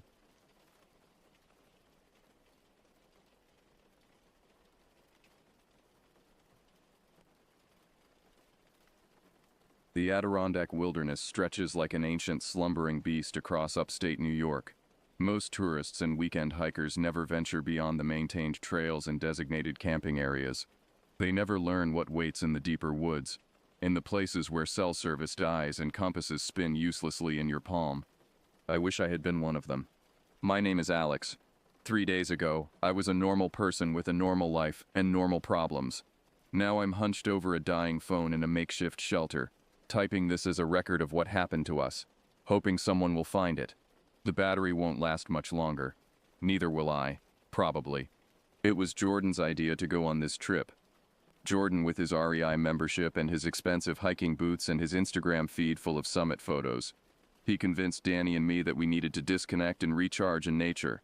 We had been friends since college. The three of us and our annual trips were sacred. This year was supposed to be special, a week-long trek through a remote section of the Adirondacks that Jordan had researched for months. This route isn't even on most maps, he'd boasted during our planning session, spreading out a topographical chart across my kitchen table. There's an old hunting trail that follows a creek bed up to Mirror Lake. The view is supposedly incredible, and we'll have it all to ourselves. Danny had raised an eyebrow. If it's not on the maps, how do you know about it? Jordan had grinned. Reddit. This guy in Adirondack backcountry posted about it. Said his grandfather used to hunt there in the 50s. He gave super detailed directions. I should have seen the warning signs then. Jordan's unusual secrecy about our exact route. The way he dismissed the park ranger's concerns when we registered our hike. The strange symbol he'd drawn on our map at Mirror Lake. But I was caught up in the excitement, the promise of adventure. The first day went perfectly. We hiked through sun-dappled forests, crossed crystal-clear streams, and spotted deer watching us curiously from behind oak trees. Jordan navigated confidently, consulting his map only occasionally.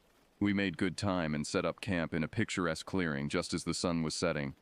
That night, as we sat around the campfire, Jordan finally told us the rest of the story. The Reddit post wasn't just about a secret trail, he admitted, his face eerie in the flickering firelight. The guy's grandfather told him stories about something that lived in these woods. Something the local Algonquin people feared. Danny groaned. Please tell me you didn't drag us out here because of some creepy Reddit story. Jordan's expression remained serious. The post got deleted a few hours after I read it. The user's account too, but I saved the coordinates in the story. So what was it? I asked, feeling a chill that had nothing to do with the evening air. They called it Wanagiyata, the spirit that walks in another's skin. A skinwalker, Danny whispered. I laughed uncomfortably. You mean like those stories from Navajo folklore? We're nowhere near Navajo territory. Different tribes have different versions, Jordan said quietly. But they all talk about something similar. A human who can take the form of animals. A hunter that can mimic voices. He poked at the fire, sending sparks spiraling into the darkness. The Reddit guy said his grandfather encountered it in 1956. He was the only survivor from a hunting party of 5. What happened to the others? I asked, though I wasn't sure I wanted to know. Jordan looked up, his eyes reflecting the flames. They disappeared one by one. The grandfather said he kept hearing their voices at night, calling from the woods, but he knew they were already gone. We sat in silence for a moment, the forest suddenly seeming much darker beyond our little circle of light. "That's just a story," Danny said finally. "People have been telling scary campfire tales forever." "Of course," Jordan agreed quickly. "I just thought it added some atmosphere to our trip." We laughed it off and turned to lighter topics. Later, in my tent, I drifted to sleep listening to the wind in the trees and thinking about ancient fears and modern legends. I woke to the sound of movement outside my tent, the soft crunch of footsteps on leaves, deliberate and slow. My watch read 3:17 a.m. I held my breath, listening. The footsteps circled my tent once, twice, then stopped at the entrance. I could see a shadow against the thin fabric, human-shaped but somehow wrong, the proportions subtly distorted. "Jordan," I whispered. "Danny." No response. Just the sound of breathing, heavy and wet, like something with damaged lungs. Then it spoke. "Alex," it said in Jordan's voice, perfect in every detail. "Come out. You need to see this." Every instinct screamed danger. This wasn't Jordan. I knew it with a certainty that bypassed rational thought. "I'm sleeping," I called back, my voice surprisingly steady. "Tell me in the morning." A long pause. The shadow remained. "All right," it said eventually, still in Jordan's voice. "Sleep well." The shadow withdrew. I heard the footsteps recede into the forest, leaving only the sound of my hammering heart. I lay awake until dawn broke, afraid to move, afraid to call out to my friends. When morning came, Jordan and Danny were in their tents, apparently having slept through the night. I said nothing about my visitor. Who would believe me? Instead, I watched them carefully as we packed up camp, looking for any sign that something was wrong. But they seemed normal. Jordan checking his map, Danny complaining about her sore shoulders. We continued hiking, deeper into the wilderness, following Jordan's mysterious trail. The forest grew denser, older. The trees here were massive, their canopies blocking most of the sunlight. The air felt heavy, pregnant with expectation. That's when we found the first sign that something was very wrong. A crude symbol carved into a massive oak tree, a circle with a single vertical line through it. Fresh, the exposed wood still pale against the dark bark. "Jordan," Danny said slowly, "isn't that the same symbol you marked on your map?" Jordan's face drained of color. "That's not possible. I made it up. It was just something I doodled while reading that Reddit post." But there it was, unmistakable and impossible. And as we stood there, staring at this inexplicable mark, we heard it, the distant sound of someone calling my name, using Danny's voice. The descent into nightmare had begun. We stood frozen before the marked tree, the distant echo of Danny's voice, or something wearing her voice, fading into the forest. "That wasn't me," Danny whispered, clutching my arm. Her fingers dug into my skin with desperate strength. "I didn't call you." Jordan was already backing away from the tree, his eyes darting between the symbol and the dense woods surrounding us. "We need to get back to the main trail," he said, "now." For once I agreed with him completely. We hastily repacked our gear, abandoning our plan to reach Mirror Lake. None of us mentioned what we'd heard or the impossible symbol. To acknowledge it would make it real, and we weren't ready for that reality. We turned back the way we came, Jordan consulting his GPS with shaking hands. After an hour of rapid hiking, he stopped abruptly. "This isn't right," he muttered, looking up at the canopy of ancient trees above us. "We should have hit the creek crossing by now." I checked my own phone's compass app. The needle spun wildly, settling momentarily in one direction before whirling again. "Maybe we took a wrong turn," Danny suggested, but her voice lacked conviction. Jordan shook his head. "I've been following our exact route back. It's like," he hesitated, "like the landscape has changed." The forest did feel different. Older, more primeval. The trees here were massive, their gnarled trunks covered in thick moss. The undergrowth was sparse, as if nothing could flourish in the perpetual twilight beneath these giants. And there was a stillness, an absence of the usual forest sounds. No birds called, no insects hummed. "Let's try heading east," I suggested. "We'll eventually hit a trail or a road." We walked for hours. The forest remained unchanging, an endless procession of ancient trees. Our GPS showed us moving, but the landmarks Jordan had noted on the way in. Distinctive rock formations, a fallen tree bridging a ravine, The creek itself were nowhere to be found. As dusk approached, we were forced to make camp in a small clearing. None of us wanted to be in these woods after dark, but continuing to wander blindly would be even more dangerous. We worked silently, efficiently, setting up our tents in a tight cluster. "No fire tonight," Jordan said quietly. "I don't want to attract attention." We ate cold rations sitting close together, the failing light turning the forest around us into a wall of impenetrable shadow. No one mentioned what had happened earlier. No one suggested telling scary stories around our non-existent campfire. As darkness fell completely, we retreated to our tents with mumbled goodnights. I lay in my sleeping bag, exhausted but too wired to sleep. Outside, the forest was silent in a way that felt deliberate, as if it were holding its breath, waiting. I must have dozed eventually because I woke suddenly to the sound of movement outside. Not footsteps this time, but something large moving through the underbrush, circling our camp. I lay perfectly still, listening as it completed one circuit, then another. Then came the voices. Alex. My mother's voice, exactly as I remembered it from childhood. "Baby, I'm lost. Help me find my way." My heart seized. My mother had died when I was 14. "Alex, please." Now my father's voice breaking with emotion. "She needs you. We both do." I pressed my hands over my ears, tears streaming down my face. They weren't real. They couldn't be real. The voices changed, becoming Jordan, becoming Danny, pleading for help, screaming in pain, whispering terrible secrets.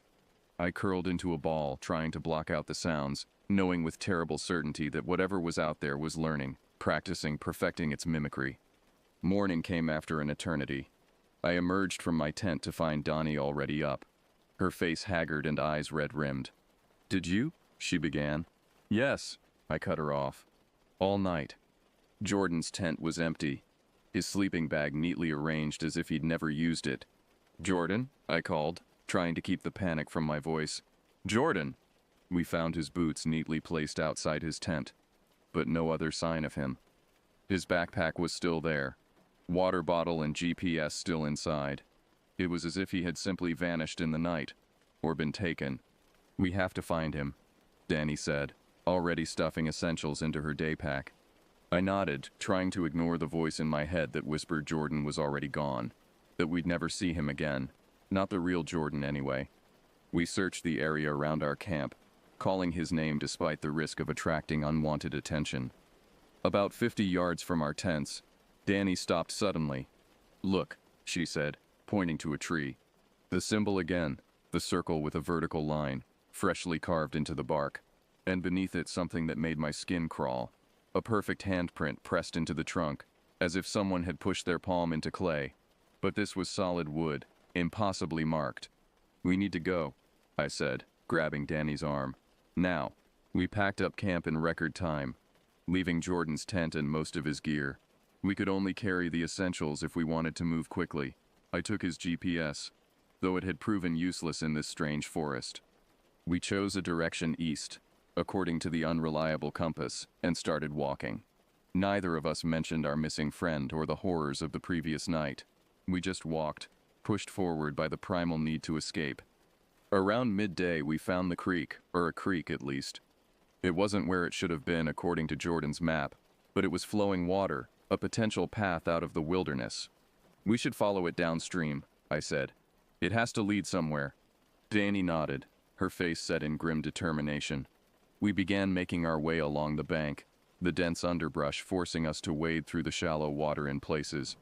That's when we saw it, a figure standing among the trees on the opposite bank. Jordan watching us silently, his face expressionless. "Jordan!" Danny cried, relief flooding her voice. She started toward the creek crossing, but I grabbed her arm. "Wait," I said, studying the distant figure.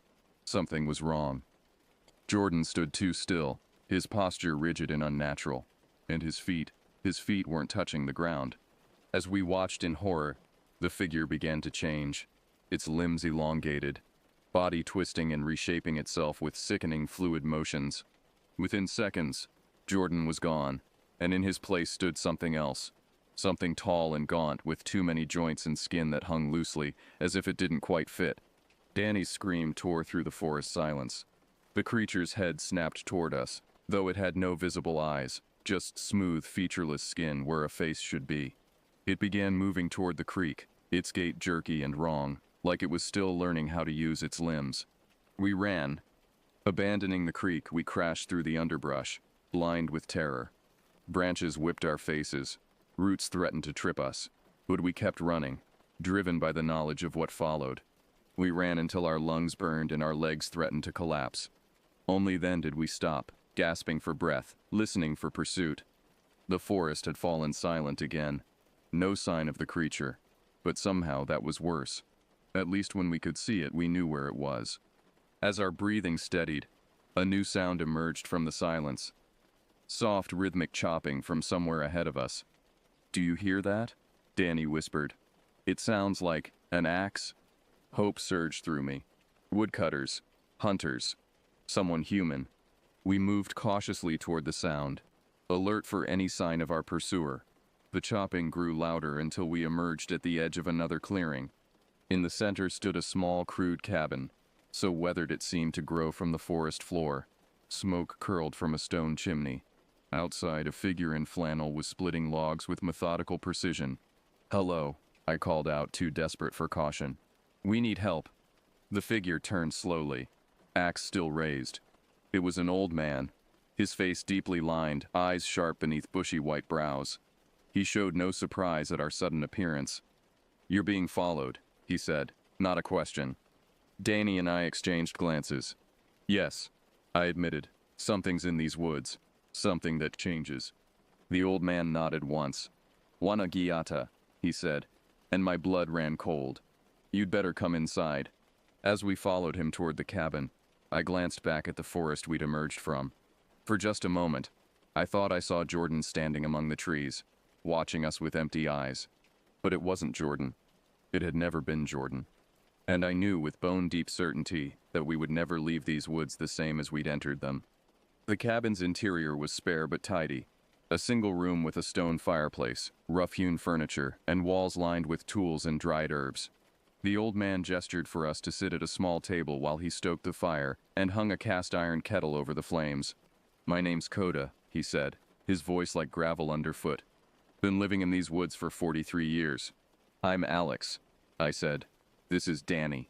Our friend Jordan." I trailed off, unable to finish. "Gone," Koda supplied bluntly. "Taken. The forest has him now." Danny made a small, wounded sound. I reached for her hand under the table. "What is that thing?" I asked. Jordan called it Wanagiata. Said it was some kind of skinwalker, but it's older than any name we've given it, Koda interrupted. He moved to a cupboard, retrieving 3 tin cups and a jar of dried leaves. "Been here since before people. The Algonquin knew about it, so did the trappers and the loggers who came later. Most learned to stay away from its hunting grounds." "We didn't know," Danny said, her voice barely above a whisper. "We were just hiking." Koda grunted. "Folks nowadays always trampling where they don't belong." He poured hot water over the leaves, filling the cabin with a sharp herbal scent. "Drink this. Keeps it from getting in your head too deep." We accepted the cups, the tea bitter and astringent on my tongue. "What does it want?" I asked. Koda settled into a chair across from us, his weathered hands cradling his own cup. "What does any predator want? To feed. To survive." He took a sip before continuing. "But this one's different. It doesn't just kill. It becomes. Takes not just the body, but the memories, the voice, the soul." "Jordan," Danny murmured. "That thing we saw wasn't really him, was it? It was just wearing his—" She couldn't finish. "Your friend is gone," Koda confirmed. "But it keeps parts of him. His voice, his memories. It uses them to hunt the rest of you." I thought of the voices in the night. My parents. Jordan. Danny. All perfect imitations designed to lure me out into the darkness. "How do we escape?" I asked, trying to keep my voice steady. "The forest seems to change around us. We can't find our way back." Koda nodded slowly. "The old stories say it bends the woods to its will, making paths circle back on themselves. The more frightened you are, the stronger its hold." "So we're trapped?" Danny's voice cracked. "Not trapped," Koda said, "but getting out won't be easy, and you'll need to leave before nightfall. It hunts best in the dark." He rose and moved to a wooden chest in the corner. From it, he withdrew a crude map drawn on animal hide, and an ancient-looking knife with symbols etched into the blade. This map shows the true paths, he explained, spreading it on the table. The ones it can't change. Follow them exactly, and you'll reach the old fire road by sundown. From there, it's 4 miles to the ranger station. What about the knife? I asked. Koda's expression darkened. It can be wounded. Not killed, but wounded enough to retreat. The blade is white ash and silver, marked with protective symbols. If it corners you, he left the implication hanging. Why are you helping us? Danny asked suddenly. You don't know us. Koda was silent for a long moment, his eyes distant. Had a brother once, he finally said. Game warden. Came into these woods looking for missing hikers in 80. Found something else instead. His gnarled fingers traced a pattern on the table's scarred surface. I've been watching it ever since, learning its ways, helping folks escape when I can. Have you ever tried to kill it? I asked. A humorless smile creased his face. You don't kill something like that. Best you can do is understand its rules, its boundaries. He tapped the map. It won't cross running water when the sun is up. Won't enter a circle of white ash. Can't mimic someone if you're looking directly at them. He stood abruptly. Time's wasting. You need to be on the path now if you want to reach the fire road by dark. As we prepared to leave, Koda packed us a small bundle of food and filled our water bottles. He handed me the knife, its weight surprisingly heavy for its size. One more thing, he said, his voice low. If your friend appears to you again, don't listen. No matter what he says or how he pleads, that's how it takes you, makes you doubt, makes you hope, until you willingly go to it. At the cabin door, Danny hesitated. What about you? Won't it come after you for helping us? Koda's face remained impassive. Me and it have an understanding. I stay in my territory, it stays in its. Something flickered in his eyes. Most days, with the map clutched tightly in my hand and the knife secured at my belt, we set off along the faint trail Koda had marked.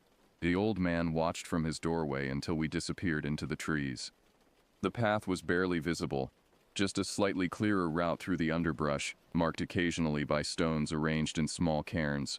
We followed it in tense silence, jumping at every snapped twig or rustling leaf. After an hour of hiking, the forest began to change subtly. The massive ancient trees gave way to younger growth. Sunlight filtered through the canopy in dappled patterns. Bird calls returned, hesitant at first, then with growing confidence. We might actually make it, Danny whispered, as if afraid to jinx our progress. That's when we heard it. Jordan's voice, distant but clear, calling for help. Danny, Alex, help me. I'm hurt. Dandy stopped, her body rigid. It sounds so real, she whispered. Keep moving, I said, gripping her arm. Remember what Koda said. The voice called again, more desperate this time. Please, I can see you. I'm right here.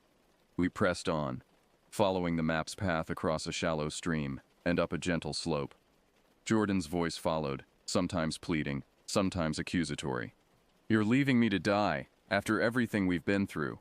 Danny, please, Alex is lying to you. Danny's steps faltered. What if we're wrong? She asked, her voice small. What if that really is him? It's not, I said firmly, though doubt gnawed at me. What if Koda was wrong? What if Jordan had escaped and was really calling for help? The voice changed tactics, becoming softer, more intimate. Alex, remember that night in Chicago? Our secret. Danny doesn't know about us, does she? I froze. Jordan and I had indeed shared a night together in Chicago last year. A moment of vulnerability and connection we'd both agreed to keep private. It wasn't something I'd told anyone, not even Danny. How could the creature know that? Unless it really was Jordan. Alex? Danny was watching me, concern etched on her face. What's wrong? I shook my head, forcing myself to keep moving. Nothing. It's trying to confuse us. But the seed of doubt had been planted. The voice continued, revealing other secrets, other memories that only Jordan should know. With each revelation, my certainty wavered. The forest darkened as clouds gathered overhead, casting us into premature twilight. According to Koda's map, we were still an hour from the fire road. We need to hurry, I said, picking up the pace. That's when we saw him. Jordan standing in a clearing ahead, his clothes torn and dirty, face scratched but unmistakably him. Thank God, he said. his voice breaking with relief.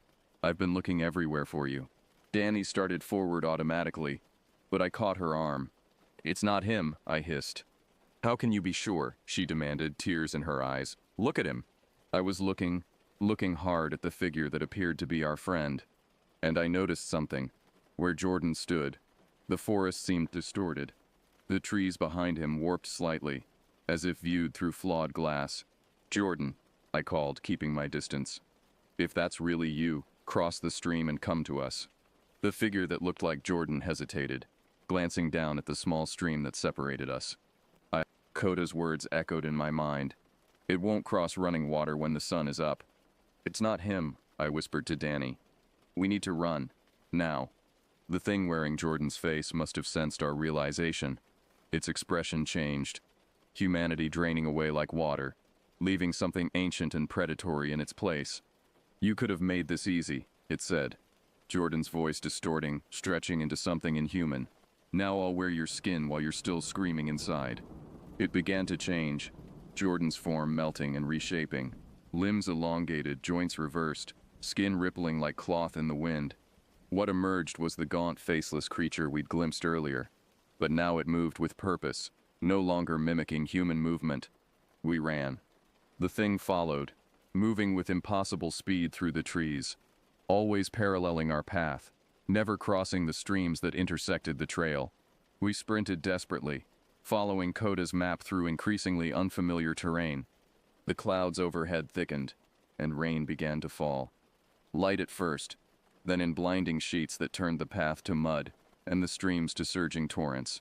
"There," Danny shouted over the downpour. "The fire road." Through the curtain of rain, I could make out a wider path ahead. Overgrown, but clearly an old road cutting through the forest. Just as Coda had promised. We scrambled up the embankment, relief flooding through me as our feet hit the packed gravel surface. But our relief was short-lived. Standing in the middle of the road, blocking our path, was Coda, or something wearing Coda's shape. Rain lashed across the old fire road, turning the world into smears of gray and green. The figure that looked like Coda stood motionless in our path, rain streaming down his weathered face. "You made good time," he called, his voice carrying over the storm. "But you took a wrong turn near the end. The ranger station is this way." He gestured down the road in the opposite direction from what his map had indicated. Danny and I exchanged glances, doubt clouding her features. I tightened my grip on the knife Coda had given us, its symbols seemingly alive in the rain. "Your map was clear," I replied, keeping my voice steady. "The ranger station is east." The Coda thing smiled, the expression not quite fitting on its borrowed face. "The storms confused you. Trust me, I've lived in these woods for decades." "Let's test that," I said, stepping forward. "What did you give us to drink in your cabin?" A flicker of uncertainty crossed the thing's face. There and gone in an instant. "Tea, of course." "What kind of tea?" I pressed. The creature wearing Coda's skin hesitated just a fraction too long. "Elderberry. For strength." Wrong. The tea had been bitter and sharp. Nothing like the sweet tartness of elderberry. "You're not Coda," I said, drawing the knife. "And we're not following you anywhere." The false Coda's face contorted with rage, the human mask slipping to reveal something ancient and hungry beneath. "Clever prey," it hissed, voice no longer human. "But it won't save you." It began to change, Coda's form melting away like wax under flame. What emerged was the same gaunt, faceless creature we'd seen before, but now it seemed larger, more substantial, as if each person it mimicked added to its mass. "Run," I shouted to Danny, pushing her ahead of me down the road. The creature lunged, impossibly fast. I slashed with the knife, feeling it connect with something solid yet yielding, like cutting through dense clay. The thing screeched, a sound that pierced the brain and set my teeth on edge. Black ichor spurted from the wound, sizzling where it hit the rain-soaked ground. The creature recoiled, its body twisting in unnatural angles as it retreated into the trees. "It's working," Danny cried. "The knife is hurting it." But even as she spoke, the thing was changing again, this time splitting and dividing, one form becoming two. Within seconds, we faced both Jordan and Coda, standing side by side at the forest's edge. "Alex, please," Jordan's voice, perfect in its fear and desperation. "It's really me this time. That thing was pretending to be Coda, but I escaped. I've been following you. Don't listen to him, the Coda figure warned. That's not your friend. The real Jordan is dead. They were playing us against each other, creating doubt and confusion. But there was one thing Coda had told us. It can't mimic someone if you're looking directly at them. I kept my eyes fixed on both figures, watching for any slip in their performance. If you're really Coda, I said, tell me what's special about the knife you gave us. The Coda figure smiled grimly. White ash and silver, marked with protective symbols. It can wound the Wanagiata, make it retreat. Correct. But anyone who'd overheard our conversation in the cabin would know that. I turned to the Jordan figure. And if you're really Jordan, tell me what happened in Chicago last year. Jordan's face softened with recognition. We got drunk after the conference and ended up sleeping together. We promised not to tell anyone because we didn't want to complicate our friendship. Also correct. I felt my certainty wavering. What if one of them was real? The rain intensified, turning the fire road into a rushing stream. Lightning split the sky, illuminating the scene in stark frozen moments. That's when I noticed it. During the lightning flash, both figures cast the same shadow. Not human-shaped at all, but something elongated and twisted with too many limbs. They're both fake, I whispered to Danny. We need to make a run for it. She nodded, her face pale but determined. On 3. 1, 2. A blinding lightning strike hit a nearby tree, the thunderclap immediate and deafening. In that moment of confusion, we bolted, sprinting down the fire road through the pouring rain. Behind us, the creatures howled in unison, a sound of rage and hunger that rose above the storm. They gave chase, no longer bothering with human movement, scuttling on all fours with impossible speed. The fire road stretched endlessly before us, each bend revealing only more wilderness. My lungs burned, muscles screaming as we pushed ourselves beyond exhaustion. There, Danny gasped, pointing ahead. Through the rain, I could make out a structure. The ranger station, its windows glowing with warm light, just a quarter-mile away. The creatures were gaining on us, their inhuman speed closing the distance with each passing second. I could hear them behind us, breathing with wet, rattling sounds. We're not going to make it, Danny cried, stumbling on the slick gravel. An idea struck me. Desperate, probably suicidal, but our only chance. I stopped and turned to face our pursuers, the knife clutched in my shaking hand. What are you doing? Danny screamed. Come on. Get to the station, I shouted back. I'll hold them off. I'm not leaving you. Go, now. The creatures approached rapidly, still wearing the forms of Jordan and Coda. They slowed as they saw me standing my ground, perhaps sensing a trap.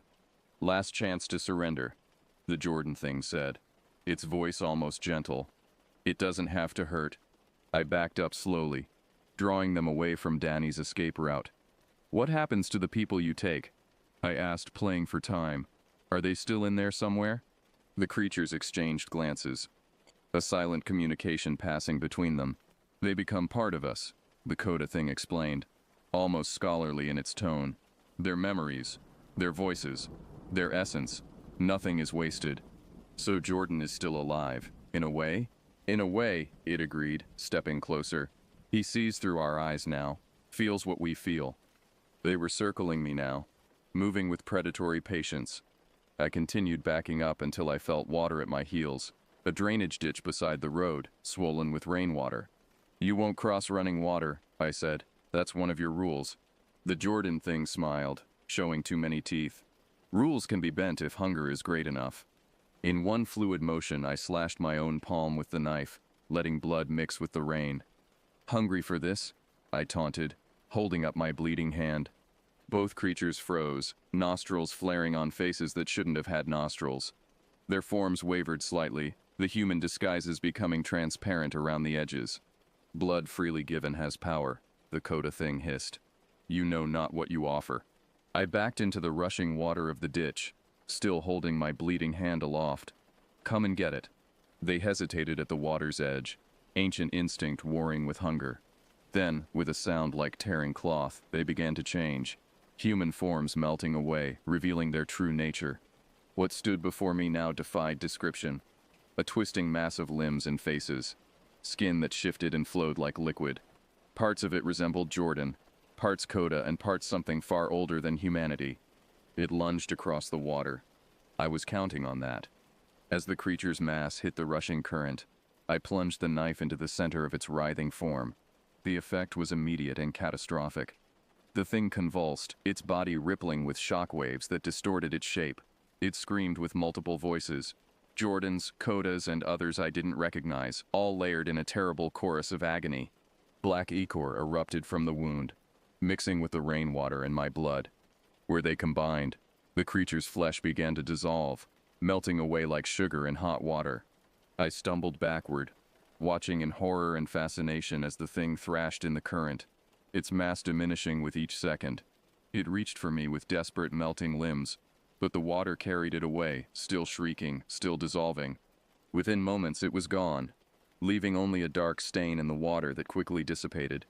I stood there, rain washing the blood from my hand, knife still clutched in my fist. Had I killed it, wounded it, or merely dispersed it temporarily? A shout broke through my daze. Danny was running toward me, accompanied by two figures in ranger uniforms. "Alex," she cried, throwing her arms around me. "You're alive. I made it to the station. They were about to start a search." The rangers approached cautiously, taking in my bloodied hand and the knife. "Ma'am, are you injured?" one asked, already reaching for a first aid kit. "I'm okay," I said automatically, though I wasn't sure if that was true. "But my friend, Jordan, we'll organize a search party," the second ranger assured me. "But let's get you both to safety first. There's a storm warning in effect." As they led us toward the ranger station, I glanced back at the forest. For just a moment, I thought I saw a figure watching from among the trees. Not Jordan or Coda, but the old man from the cabin in the clearing. He raised a hand in salute, then turned and disappeared into the darkness. The official report listed Jordan as missing, presumed dead from exposure or animal attack. The search parties found no trace of him, nor of any cabin in the area we described. The rangers attributed our skinwalker story to trauma and exhaustion. Danny and I knew better, but we stopped trying to convince others. Some truths aren't meant to be shared. I still have the knife, though the symbols have faded to almost nothing. Sometimes, when the wind blows from the north and rain taps against my windows, I think I hear voices calling my name, my parents, Jordan, even my own voice pleading to be let in. I keep the windows locked on those nights, and I never ever answer. Because deep in the ancient forests, in the places where trails disappear and compasses fail, something waits that knows your face, your voice, your deepest secrets. Something that wants to wear your skin, and it remembers everyone who has ever escaped it.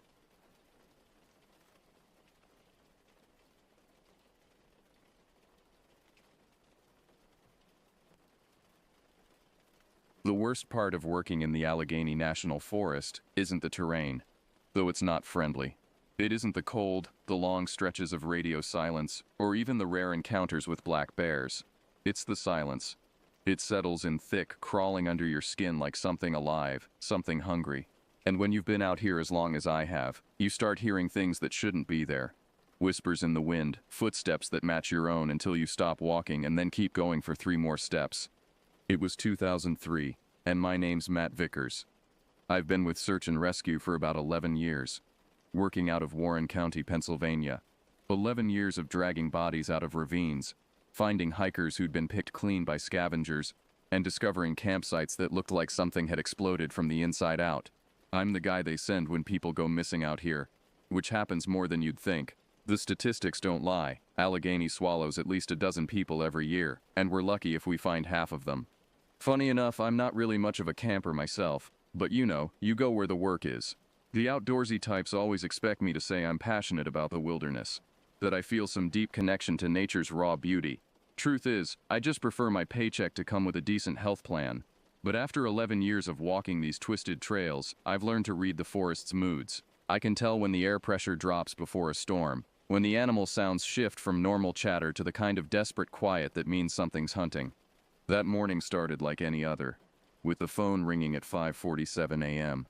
I answered on the second ring, already knowing what I'd hear. My supervisor's voice was tight with that particular strain that comes from dealing with worried families. "We got a call about a missing hiker," he said, skipping the pleasantries. A woman, about 35, hadn't checked back in after her solo trip. Named Sarah Chen. She was supposed to return yesterday. I sat up in bed, already mentally calculating distances and search grids. Solo trips aren't uncommon out here. People come to escape their lives, clear their heads, find themselves or lose themselves depending on what they're running from. The problem is, nature doesn't care if you're looking for clarity or just want to disappear. It'll swallow you whole either way. And with Allegheny's dense forests and tricky paths that seem to shift when you're not looking directly at them, I always wonder why anyone risks it alone. Then again, I've got a twisted sense of humor about these things. Half the time when someone vanishes, I figure they probably just got tired of their suburban life and decided to start fresh somewhere else. Maybe they're sipping on a mojito in Mexico while I'm trudging through the mud, following cold trails that lead nowhere but deeper into the woods. But Sarah Chen was different. Her sister had called it in, frantic, saying Sarah never missed check-ins. She was the responsible type, the kind who planned every detail of her trips and stuck to schedules like her life depended on it. That worried me more than if she'd been some reckless adventure seeker. When the careful ones go missing, it usually means something went very wrong. I met up with the volunteer crew around noon at the ranger station. The building sat like a lonely island in an ocean of green, its windows reflecting the forest canopy in a way that made it look like the trees were watching us from inside. Local guys, good folks, but they're more into the social aspect of the job. They want to be the hero, want to carry someone to safety and get their picture in the paper. They don't want to consider the fact that heroism out here usually involves hauling a body bag through 2 miles of undergrowth while trying not to think about what's left inside. We split into groups, and I got paired with one of the younger guys, Matt Lee. He was eager, probably mid-20s, with the kind of enthusiasm that made me feel ancient. First thing out of his mouth was a joke about how I should have retired by now. His laughter echoed off the trees in a way that made me uncomfortable. Sounds carry too far in these woods, and you never know what might hear them. "You ever think about leaving all this behind?" he asked me as we checked our gear. His pack was too heavy, loaded with equipment he'd probably never use. But I didn't have the heart to tell him that most of what we carry is psychological comfort. When you're searching for someone who's been missing for 2 days, you're rarely looking for a rescue. "I already did," I said, looking out into the woods where the shadows seemed to move independently of the swaying branches. "That's why I'm still here." The forest stretched endlessly in all directions. A maze of towering hemlocks and ancient oaks that had been growing since before the first European settlers arrived. Between the trees, the understory was thick with mountain laurel and rhododendron, creating natural barriers that could hide a person or a body just feet from a main trail. The paths themselves were deceptive, seeming to fork and merge without any logical pattern. And I'd learned long ago that the forest had its own geography that didn't always match the maps. As we prepared to head out, I noticed something that made my skin crawl. The birds were quiet. Not unusual by itself, but the quality of the silence was wrong. It wasn't the peaceful quiet of a forest at rest. It was the held breath quiet of prey animals hiding from something that hunted them. Even the insects seemed muted, their usual buzzing reduced to an occasional anxious chirp. Matt Lee was bouncing on his toes, eager to get started. But I made us wait another 10 minutes, listening to the forest rhythm. That's when I heard it, a sound like branches breaking, but rhythmic, deliberate. It came from deep in the woods, probably a mile or more away, but sound travels strangely in Allegheny. Sometimes you can hear a whisper from across a valley, and sometimes you can't hear someone screaming 50 feet away. "What are we waiting for?" Matt asked. And I realized I'd been standing motionless for several minutes, just listening. "Nothing," I lied, shouldering my pack. "Let's go find her." But as we walked toward the tray line, I couldn't shake the feeling that we weren't going to find Sarah Chen. Something had found her first. We trekked along the South Branch Trail for hours, following the route Sarah Chen had marked on her itinerary. The air felt off, like it was sitting heavier than it should, pressing down on us with the weight of something unseen. The trail was well maintained but narrow, winding through stands of hemlock so dense that noon felt like twilight. Every few hundred yards, we'd stop and call Sarah's name, our voices swallowed by the oppressive quiet. Matt was eager, taking point and cracking jokes to fill the silence. But I couldn't shake that feeling of being watched. It wasn't paranoia. After 11 years in these woods, I'd learned to trust that itch at the back of my neck. Something was tracking us, staying just out of sight but close enough that I could feel its presence like a cold breath on my spine. The deeper we went, the more the forest seemed to change around us. The trees grew taller and more twisted, their branches reaching toward each other overhead like gnarled fingers trying to block out the sky. The undergrowth became thicker, more aggressive, with thorns that seemed to grab at our clothes and roots that appeared directly in our path. I'd hiked this trail dozens of times, but it felt different now, like the forest was deliberately trying to slow us down. "Hey, Vickers," Matt said, snapping me out of my thoughts. His voice was still light, but I could hear the first hints of unease creeping in. "You ever find someone out here that wasn't, all there when you found them?" I looked at him sharply. "What do you mean, all there?" Like missing pieces." He laughed, but it was nervous. The kind of laugh that people make when they're trying to convince themselves that everything's normal. "I heard stories about hikers they found with gaps." "Once," I said, not elaborating. The memory hit me like a punch to the gut. A hunter we'd found 3 years ago, sitting peacefully against a tree as if he'd just stopped to rest. Except he'd been missing everything from the waist down, and the cuts were too clean, too precise for any animal I knew about. The official report had blamed scavengers, but I'd seen what bears and coyotes could do to a body. This was something else entirely. That shut Matt up, and we walked in silence for another hour. The trail began to slope upward, climbing toward a ridge that wasn't marked on any of our maps. The further we climbed, the more the forest seemed to press in around us, until we were walking single file through a green tunnel that muffled all sound except our own breathing and the crunch of leaves underfoot. After another couple of hours, we stumbled across a clearing that definitely wasn't on any map. It was small, barely noticeable unless you were looking for it, and the trees around it looked wrong. They'd been growing at odd angles, reaching in different directions but not toward the sun. Some of them were bent nearly horizontal, as if something massive had pressed them down and held them there until they grew into those unnatural shapes. I've seen a lot of strange formations out here. Lightning strikes, disease, unusual soil conditions. But this one felt deliberate, like the land itself was bending to avoid something. The clearing was roughly circular, maybe 20 feet across, and the ground was bare earth instead of the thick carpet of leaves that covered the rest of the forest floor. "Looks like someone made a camp here," Matt said, crouching down by what appeared to be a fire pit. His voice echoed strangely in the clearing, bouncing off the twisted trees in a way that made it sound like multiple people were speaking.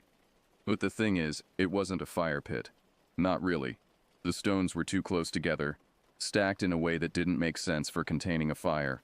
They were arranged in a perfect circle, each one carefully placed and fitted against the others like pieces of a puzzle. And the ground inside the circle wasn't charred. It was dark, yes, but with a wetness that didn't look like ash. "Yeah," I muttered, examining the stones more closely. Each one was smooth, worn as if by centuries of handling, and they were all the same size despite clearly coming from different parts of the forest. Someone tried to make it look that way. Matt was already poking around the perimeter of the clearing, and I could see his face shift from curiosity to something a little more serious. The enthusiasm was draining out of him like water from a punctured canteen, replaced by the kind of focused attention that comes when your body starts preparing for danger. "You got a light?" he asked, his voice suddenly quiet. I handed him my flashlight, and he shined it toward a small mound in the middle of the so-called camp. The beam caught something pale and artificial looking among the dark earth. His face went pale as he focused the light more carefully. "Vickers, what the hell is that?" It took me a second to process what I was seeing. It was a foot, not just any foot, but a woman's, half buried in the dirt. The cut at the ankle was clean, precise, like someone had taken a bone saw to it. But what made my stomach turn wasn't the severed limb itself. It was how fresh it looked.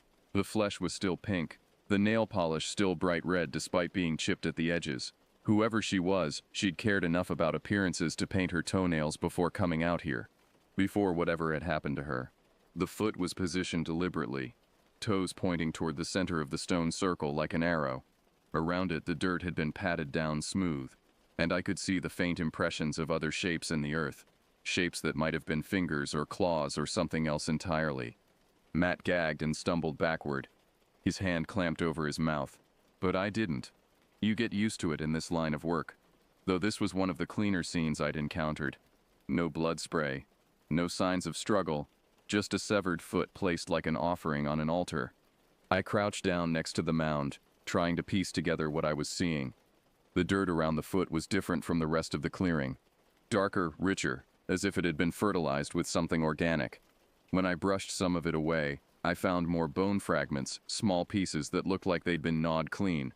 "This isn't where she died," I said finally, my voice sounding strange in the unnatural quiet of the clearing. "This is staged." Matt was barely holding it together, his face green and his hands shaking. "What do you mean?" "Someone just left her here." "Not her," I corrected, standing up and brushing the dirt from my knees. "Just a part of her." That's when it clicked. The stone circle, the positioning of the foot, the careful staging of the scene. This wasn't random. Someone or something had wanted us to find this. The fire pit wasn't a campsite marker. It was a message. And the message was clear. We were in someone else's territory now, and they were letting us know that they were watching. I looked around the clearing again, seeing it with new eyes.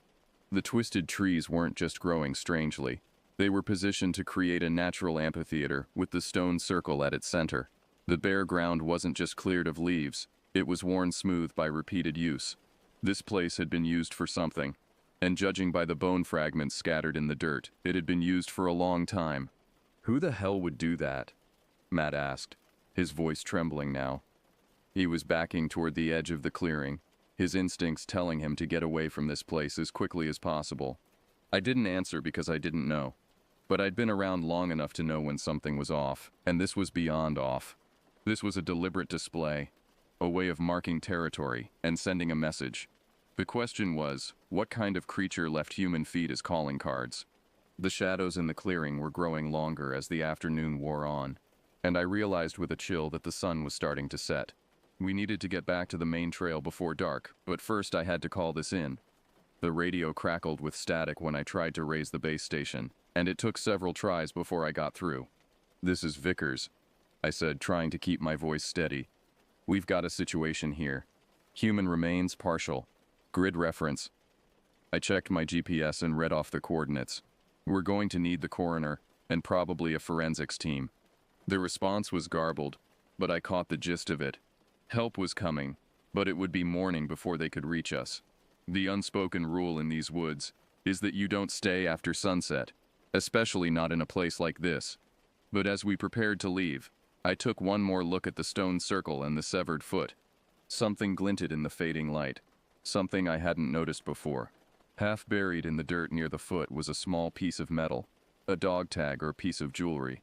I knelt down and brushed the earth away, revealing a silver bracelet with an inscription I couldn't quite make out in the dim light. That's when I heard it, a sound like branches breaking, but rhythmic, deliberate. The same sound I'd heard back at the ranger station, but much closer now.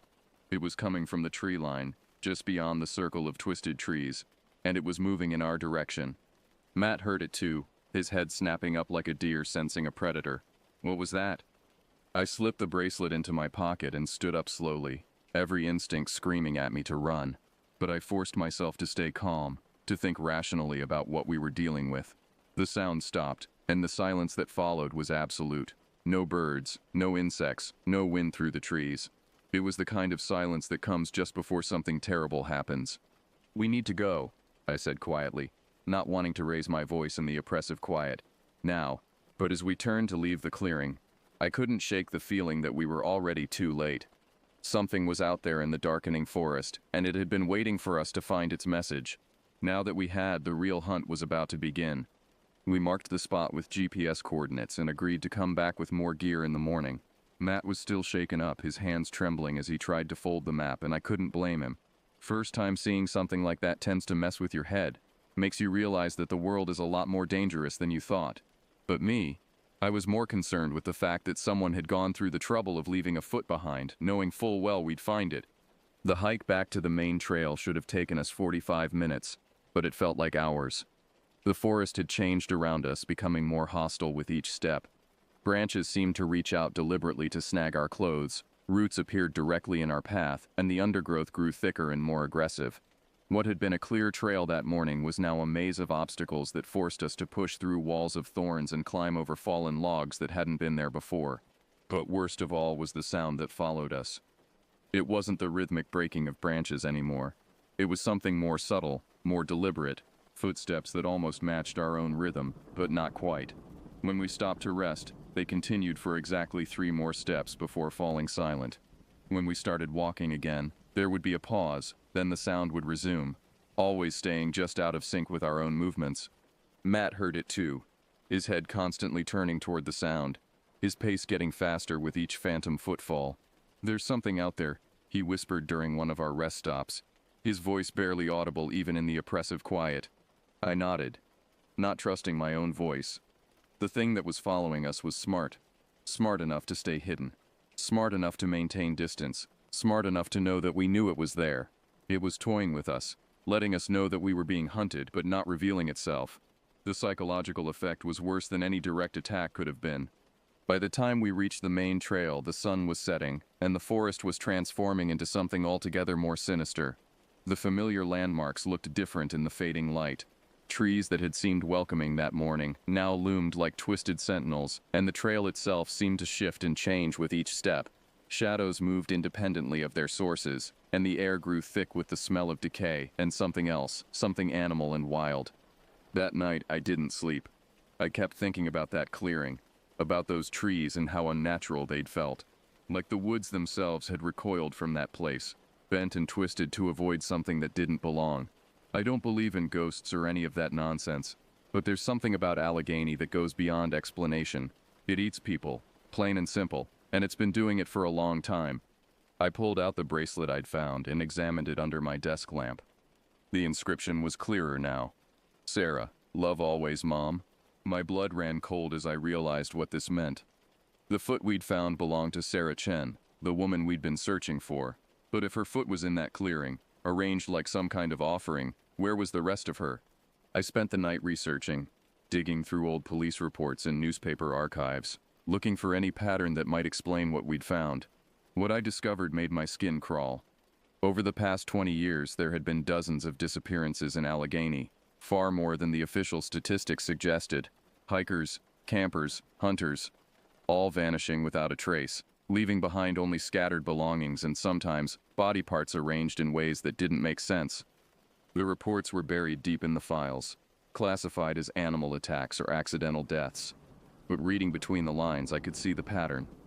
The missing people were always found in small clearings, always with evidence of ritualistic arrangement, always with key body parts missing. And in every case, the investigating officers mentioned hearing sounds in the forest, footsteps, breathing, the rhythmic breaking of branches. We went back at first light, bringing a couple more guys with us. I was leading this time, and I noticed something I hadn't before. There were no birds, not one sound. The forest was completely silent, except for our own breathing and the crunch of leaves underfoot. Even the insects seemed to have abandoned this part of the woods, leaving behind an emptiness that felt almost alive. The other guys were nervous, picking up on the wrongness of the place even if they couldn't articulate what was bothering them. Their jokes fell flat, their voices echoing strangely in the oppressive quiet. We moved in single file, weapons ready, though I wasn't sure what good a knife or a service pistol would do against something that could cleanly sever a human foot. We reached the clearing again, but the foot was gone. Not dragged off by animals. Gone. The dirt wasn't even disturbed, as if it had simply vanished into the earth. Matt looked at me with panic rising in his eyes, his face pale and sweaty despite the cool morning air. "Vickers, we marked it right. We did mark it." I checked the GPS twice, verified the coordinates against my notes from the night before. No mistake. We were in the right place. But the mound, the stones, all of it had vanished. The clearing looked like it had been swept clean, the earth smooth and undisturbed. Even the bone fragments I'd seen scattered in the dirt were gone. That's when I knew we weren't alone out here. The thing that had been following us the day before was still watching, still toying with us. It had cleaned up its display, erased the evidence, but it was still here. I could feel its presence like a weight on my shoulders, a constant pressure that made it hard to breathe. Matt was losing it, rambling about how things like this didn't just happen, how there had to be a logical explanation. The other guys were confused, asking if we were in the right spot, looking at me like I'd lost my mind. I shut them down, knowing this wasn't a conversation to have out here, but I could feel it now, that crawling sensation under my skin that meant we were being watched, studied, evaluated. I signaled for us to spread out, search the surrounding area. I didn't expect to find anything. Hell, I didn't want to, but protocol was protocol. We had to be thorough, had to check every possible hiding spot, even though every instinct I had was screaming at me to get out of these woods and never come back. Matt stuck close to me, still rattling off questions I didn't have answers to. His voice was getting higher, more desperate, and I could see the fear starting to take hold. That's when I heard it. A snap, just beyond the tree line. It was faint, but enough to make me stop dead in my tracks. I motioned for Matt to be quiet and pointed toward the sound. It was getting closer, moving through the underbrush with the kind of careful stealth that spoke of intelligence and patience. Whatever was out there had been watching us, waiting for the right moment to reveal itself. I pulled out my knife, the only weapon I had on me. Stupid. I should have brought something better, something with more range. But the knife was sharp, and I knew how to use it. I'd gutted enough deer in my time to know where to cut to do the most damage. The sound was closer now, moving in a rough circle around our position.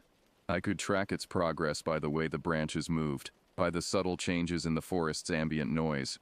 It was big, whatever it was, and it was taking its time, studying us like a predator evaluating prey. Then I saw it. Standing just beyond the trees, barely visible in the dappled morning light, was a figure, tall, easily 7 feet, with a hunched posture that made it seem even more imposing. Its limbs were too long for its body, thin but corded with muscle, and it was covered in patchy fur that looked more like coarse hair matted with dirt and something darker. It moved awkwardly, almost like it was learning how to walk, but there was a deliberate quality to its movements that suggested intelligence. It tilted its head as it watched us, the gesture almost human in its curiosity, and I got the distinct impression that it was studying us the same way we might study insects under a microscope. Its face was the worst part. It looked like someone had tried to mash a human and a wolf together but had failed miserably. The features were elongated, stretched, with too many teeth visible in what might have been a smile. Its eyes were dark, almost black, and they reflected the light in a way that made them seem to glow. I froze, trying to process what I was seeing. This thing, whatever it was, wasn't human, but it wasn't just some animal either. It was something else, something that occupied the space between human and beast, something that had been shaped by the forest itself. Matt was behind me, his breathing hard and fast, but he hadn't seen it yet, hadn't looked in the right direction. I wanted to keep it that way, wanted to spare him the sight of the thing that was watching us with such obvious hunger. The creature shifted its weight, and I could see the muscles moving under its matted fur. It was preparing to move, to attack or to flee, and I had to make a decision. I could try to back away slowly, hope that it would lose interest and disappear back into the forest, or I could face it, try to drive it off before it decided we were worth hunting. But before I could make that choice, it moved. Fast, faster than something that size should have been able to move. One moment it was standing at the edge of the clearing.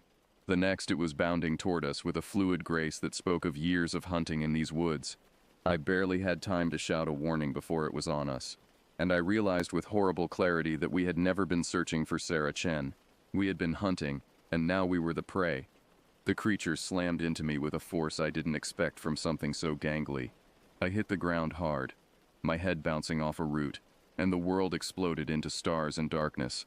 The wind was knocked out of me, and my knife clattered away across the forest floor. Useless now when I needed it most. I could hear Matt behind me, shouting my name, but it was muffled, like my brain couldn't quite process the sound. Everything seemed to be happening underwater, slow and distorted.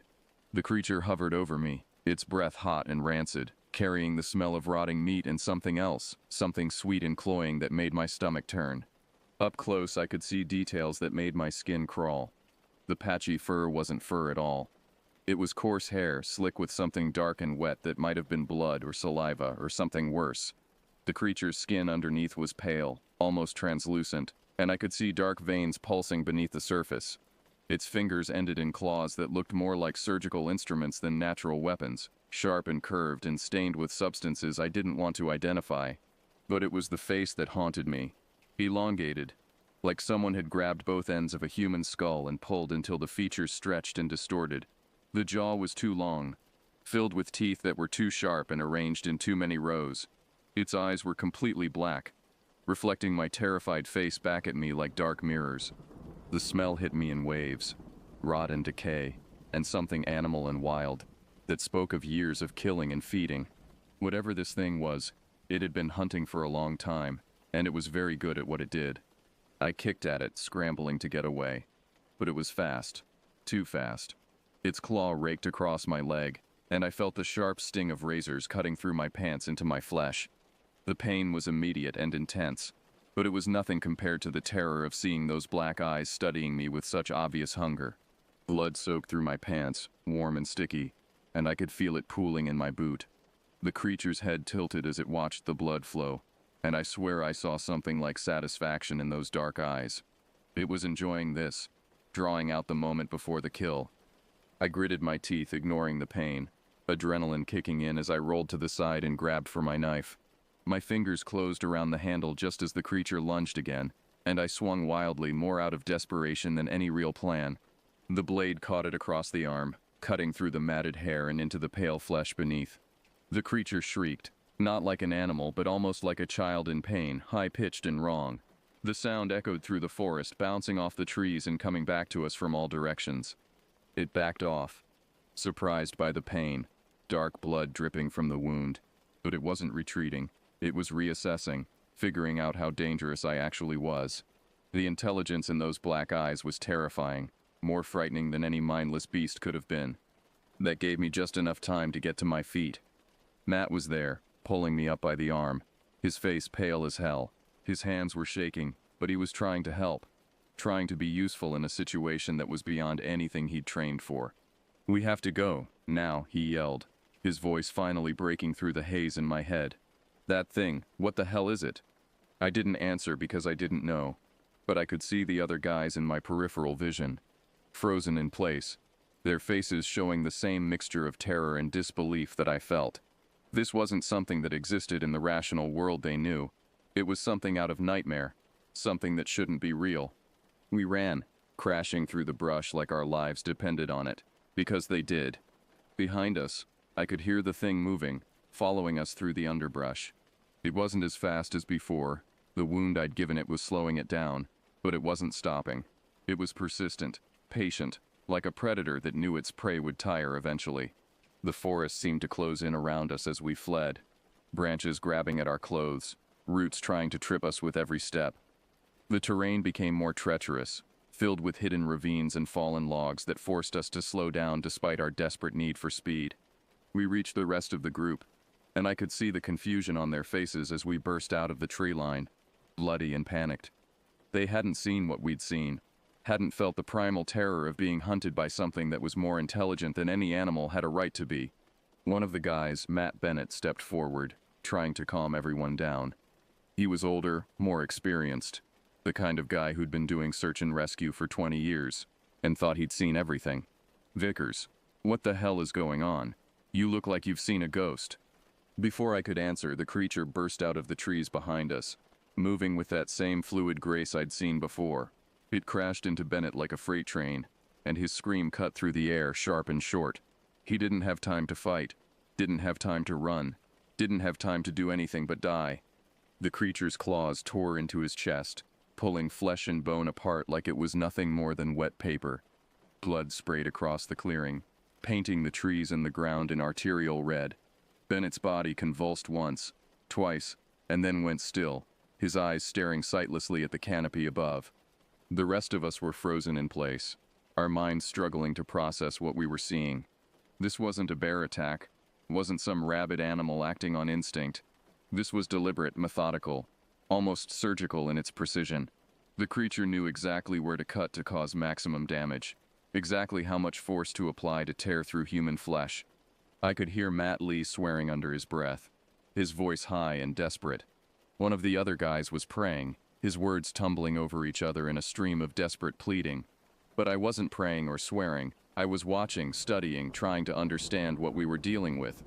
The creature crouched over Bennett's body, its head tilted at that same unnatural angle. It seemed to be listening, waiting for something, and I realized with a chill that it was waiting for us to run. This was a game to it, a hunt, and we were the prey. Something snapped inside me.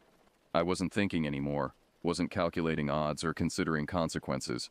I was acting on pure instinct, the same primal rage that had kept humans alive for millions of years. I grabbed a branch from the ground, a thick piece of oak that had fallen in some long-ago storm, and swung it as hard as I could at the creature's head. The impact was solid, meaty, and the creature staggered back, surprised by the sudden attack. Dark blood ran from a cut on its scalp, and for a moment it looked almost vulnerable. But then it recovered, and the look in those black eyes changed from hunger to something much worse, anger. It growled, a sound that seemed to come from deep in its chest, vibrating through the air and into my bones. The sound was wrong, too deep, too guttural, like something that had been designed to inspire terror in human hearts. And then it did something I didn't expect. It smiled. The expression was horrible on that elongated face, stretching the features into something even more grotesque. Too many teeth, too wide, too knowing. It was the smile of a predator that had just realized its prey was more interesting than it had initially thought. For a moment, none of us moved. The creature and I stared at each other across Bennett's corpse. Predator and prey locked in a deadly standoff. I could feel the weight of its attention, the cold calculation behind those black eyes as it decided what to do next. Then, without warning, it turned and disappeared into the trees, moving with the same fluid grace it had shown before. One moment it was there, the next it was gone, leaving behind only the smell of blood and decay and the echo of that terrible smile. For a long moment none of us moved. The silence that followed was suffocating, the kind that weighs heavy on your chest and makes it hard to breathe. The forest around us seemed to hold its breath, waiting to see what would happen next. Matt was the first to break the silence, stumbling toward Bennett's body with tears streaming down his face. Oh God, what was that thing? What the hell was that? I didn't answer because I couldn't. I didn't have words for what we'd just witnessed. Didn't have explanations that would make sense to anyone who hadn't seen it for themselves. All I knew was that something had been hunting in these woods for a very long time, and we had just become its latest prey. By the time the backup arrived, the creature was long gone. The cleanup crew found Bennett's body, or what was left of it, but they didn't find anything else. No tracks, no signs of the thing that had attacked us. No evidence that would help them understand what had happened. It was as if the forest had swallowed all trace of the encounter, leaving behind only blood and death and the memories that would haunt us for the rest of our lives. The rest of the team was quiet, too shaken to process what we'd seen. They moved through the clearing like sleepwalkers, their faces blank with shock and disbelief. I could see them struggling to reconcile what they'd witnessed with their understanding of the world, trying to fit something impossible into the framework of their rational minds. When the authorities came asking questions, we gave them what they wanted to hear. Bear attack. It wasn't a great lie, but it was all we had, and no one was going to argue with that explanation. Not when there was a body to bury, and families to notify and paperwork to fill out. The truth was too strange, too impossible, too dangerous to share with people who hadn't seen it for themselves. But I knew better. I'd seen the intelligence in those black eyes, the deliberate way it had moved, the surgical precision of its attack. This wasn't some rabid animal acting on instinct. It was something far more dangerous, something that had been shaped by years of hunting and killing in these woods. Matt Lee left the team a few days later. He couldn't handle it, couldn't sleep, couldn't stop seeing that elongated face in his dreams. He moved to Florida, as far from the Pennsylvania woods as he could get, and I never heard from him again. The others followed suit over the next year, finding excuses to transfer to different departments or retire early. No one talked about what had happened, at least not to anyone outside the unit. I stayed on. It's what I do. But the silence in the forest was different now. It wasn't just quiet, it was listening. The trees seemed to watch me when I walked the trails, their branches moving in patterns that had nothing to do with the wind. The shadows were deeper, more active, and I could feel something moving just beyond the edge of vision. The Allegheny woods don't forget. That much I'd learned. You can walk through them 100 times, but every now and then you'll feel it, that wrongness, that sense that something's watching you, studying you, waiting for the right moment to reveal itself. I found out later that there were stories, old ones, about something that lived in these woods. The locals don't talk about it much, but if you ask the right people, they'll tell you about the thing that's always been here, long before we came and cut down trees and built trails. They say it's a predator, something that feeds on human flesh and grows stronger with each kill. They don't have a name for it, though. Maybe it's better that way. Names give things power, make them real in ways that silence can't. But I know it's out there, somewhere in the green darkness between the trees, waiting for the next group of searchers to stumble into its territory. The missing person reports keep coming in, just like they always have. Hikers who don't return, campers who vanish in the middle of the night, hunters who are found days later with pieces missing. The official reports blame bears, accidents, exposure, anything but the truth, because the truth is too dangerous, too impossible for most people to accept. But I know what's really happening out there. I've seen it, felt its claws rake across my flesh, looked into those black eyes and seen my own death reflected back at me. The thing in the woods is real, and it's hungry, and it's been feeding for a very long time. Sometimes I think about leaving, packing up and finding work somewhere safer, somewhere that doesn't have shadows that move independently of their sources. But I've been here too long, know these woods too well. They're part of me now, and I'm part of them, locked in a dance that started the moment I first set foot on these trails. Besides, someone has to know. Someone has to remember. Someone has to be here when the next group of searchers goes missing, when the next set of remains is found arranged in a clearing that doesn't appear on any map. Someone has to stand between the thing in the woods and the people who come here looking for peace, for solitude, for answers they'll never find. The radio crackles to life, interrupting my thoughts. Another missing person. Another search mission. Another chance to walk into the green darkness and hope I come back out alive. I check my equipment, make sure my knife is sharp, and head for the door. Outside, the forest is waiting. It's always waiting, patient and hungry, and full of secrets that mankind was never meant to know. The trees whisper my name as I walk past, their branches reaching out like fingers trying to pull me deeper into their embrace. I used to think I was the hunter, the one who tracked down the lost and the missing. But I know better now. In the Allegheny National Forest, there's only one true predator, and it's been hunting these woods for longer than human memory can recall. The silence settles in around me as I walk, thick and oppressive, crawling under my skin like something alive. And when I stop to listen, really listen, I can hear it out there in the darkness between the trees, breathing, waiting, watching. The hunt continues, just as it always has. And somewhere in the green depths of Allegheny, something is smiling with too many teeth, knowing that sooner or later, every searcher becomes the searched, every hunter becomes the hunted. The forest remembers everything, and it's still hungry.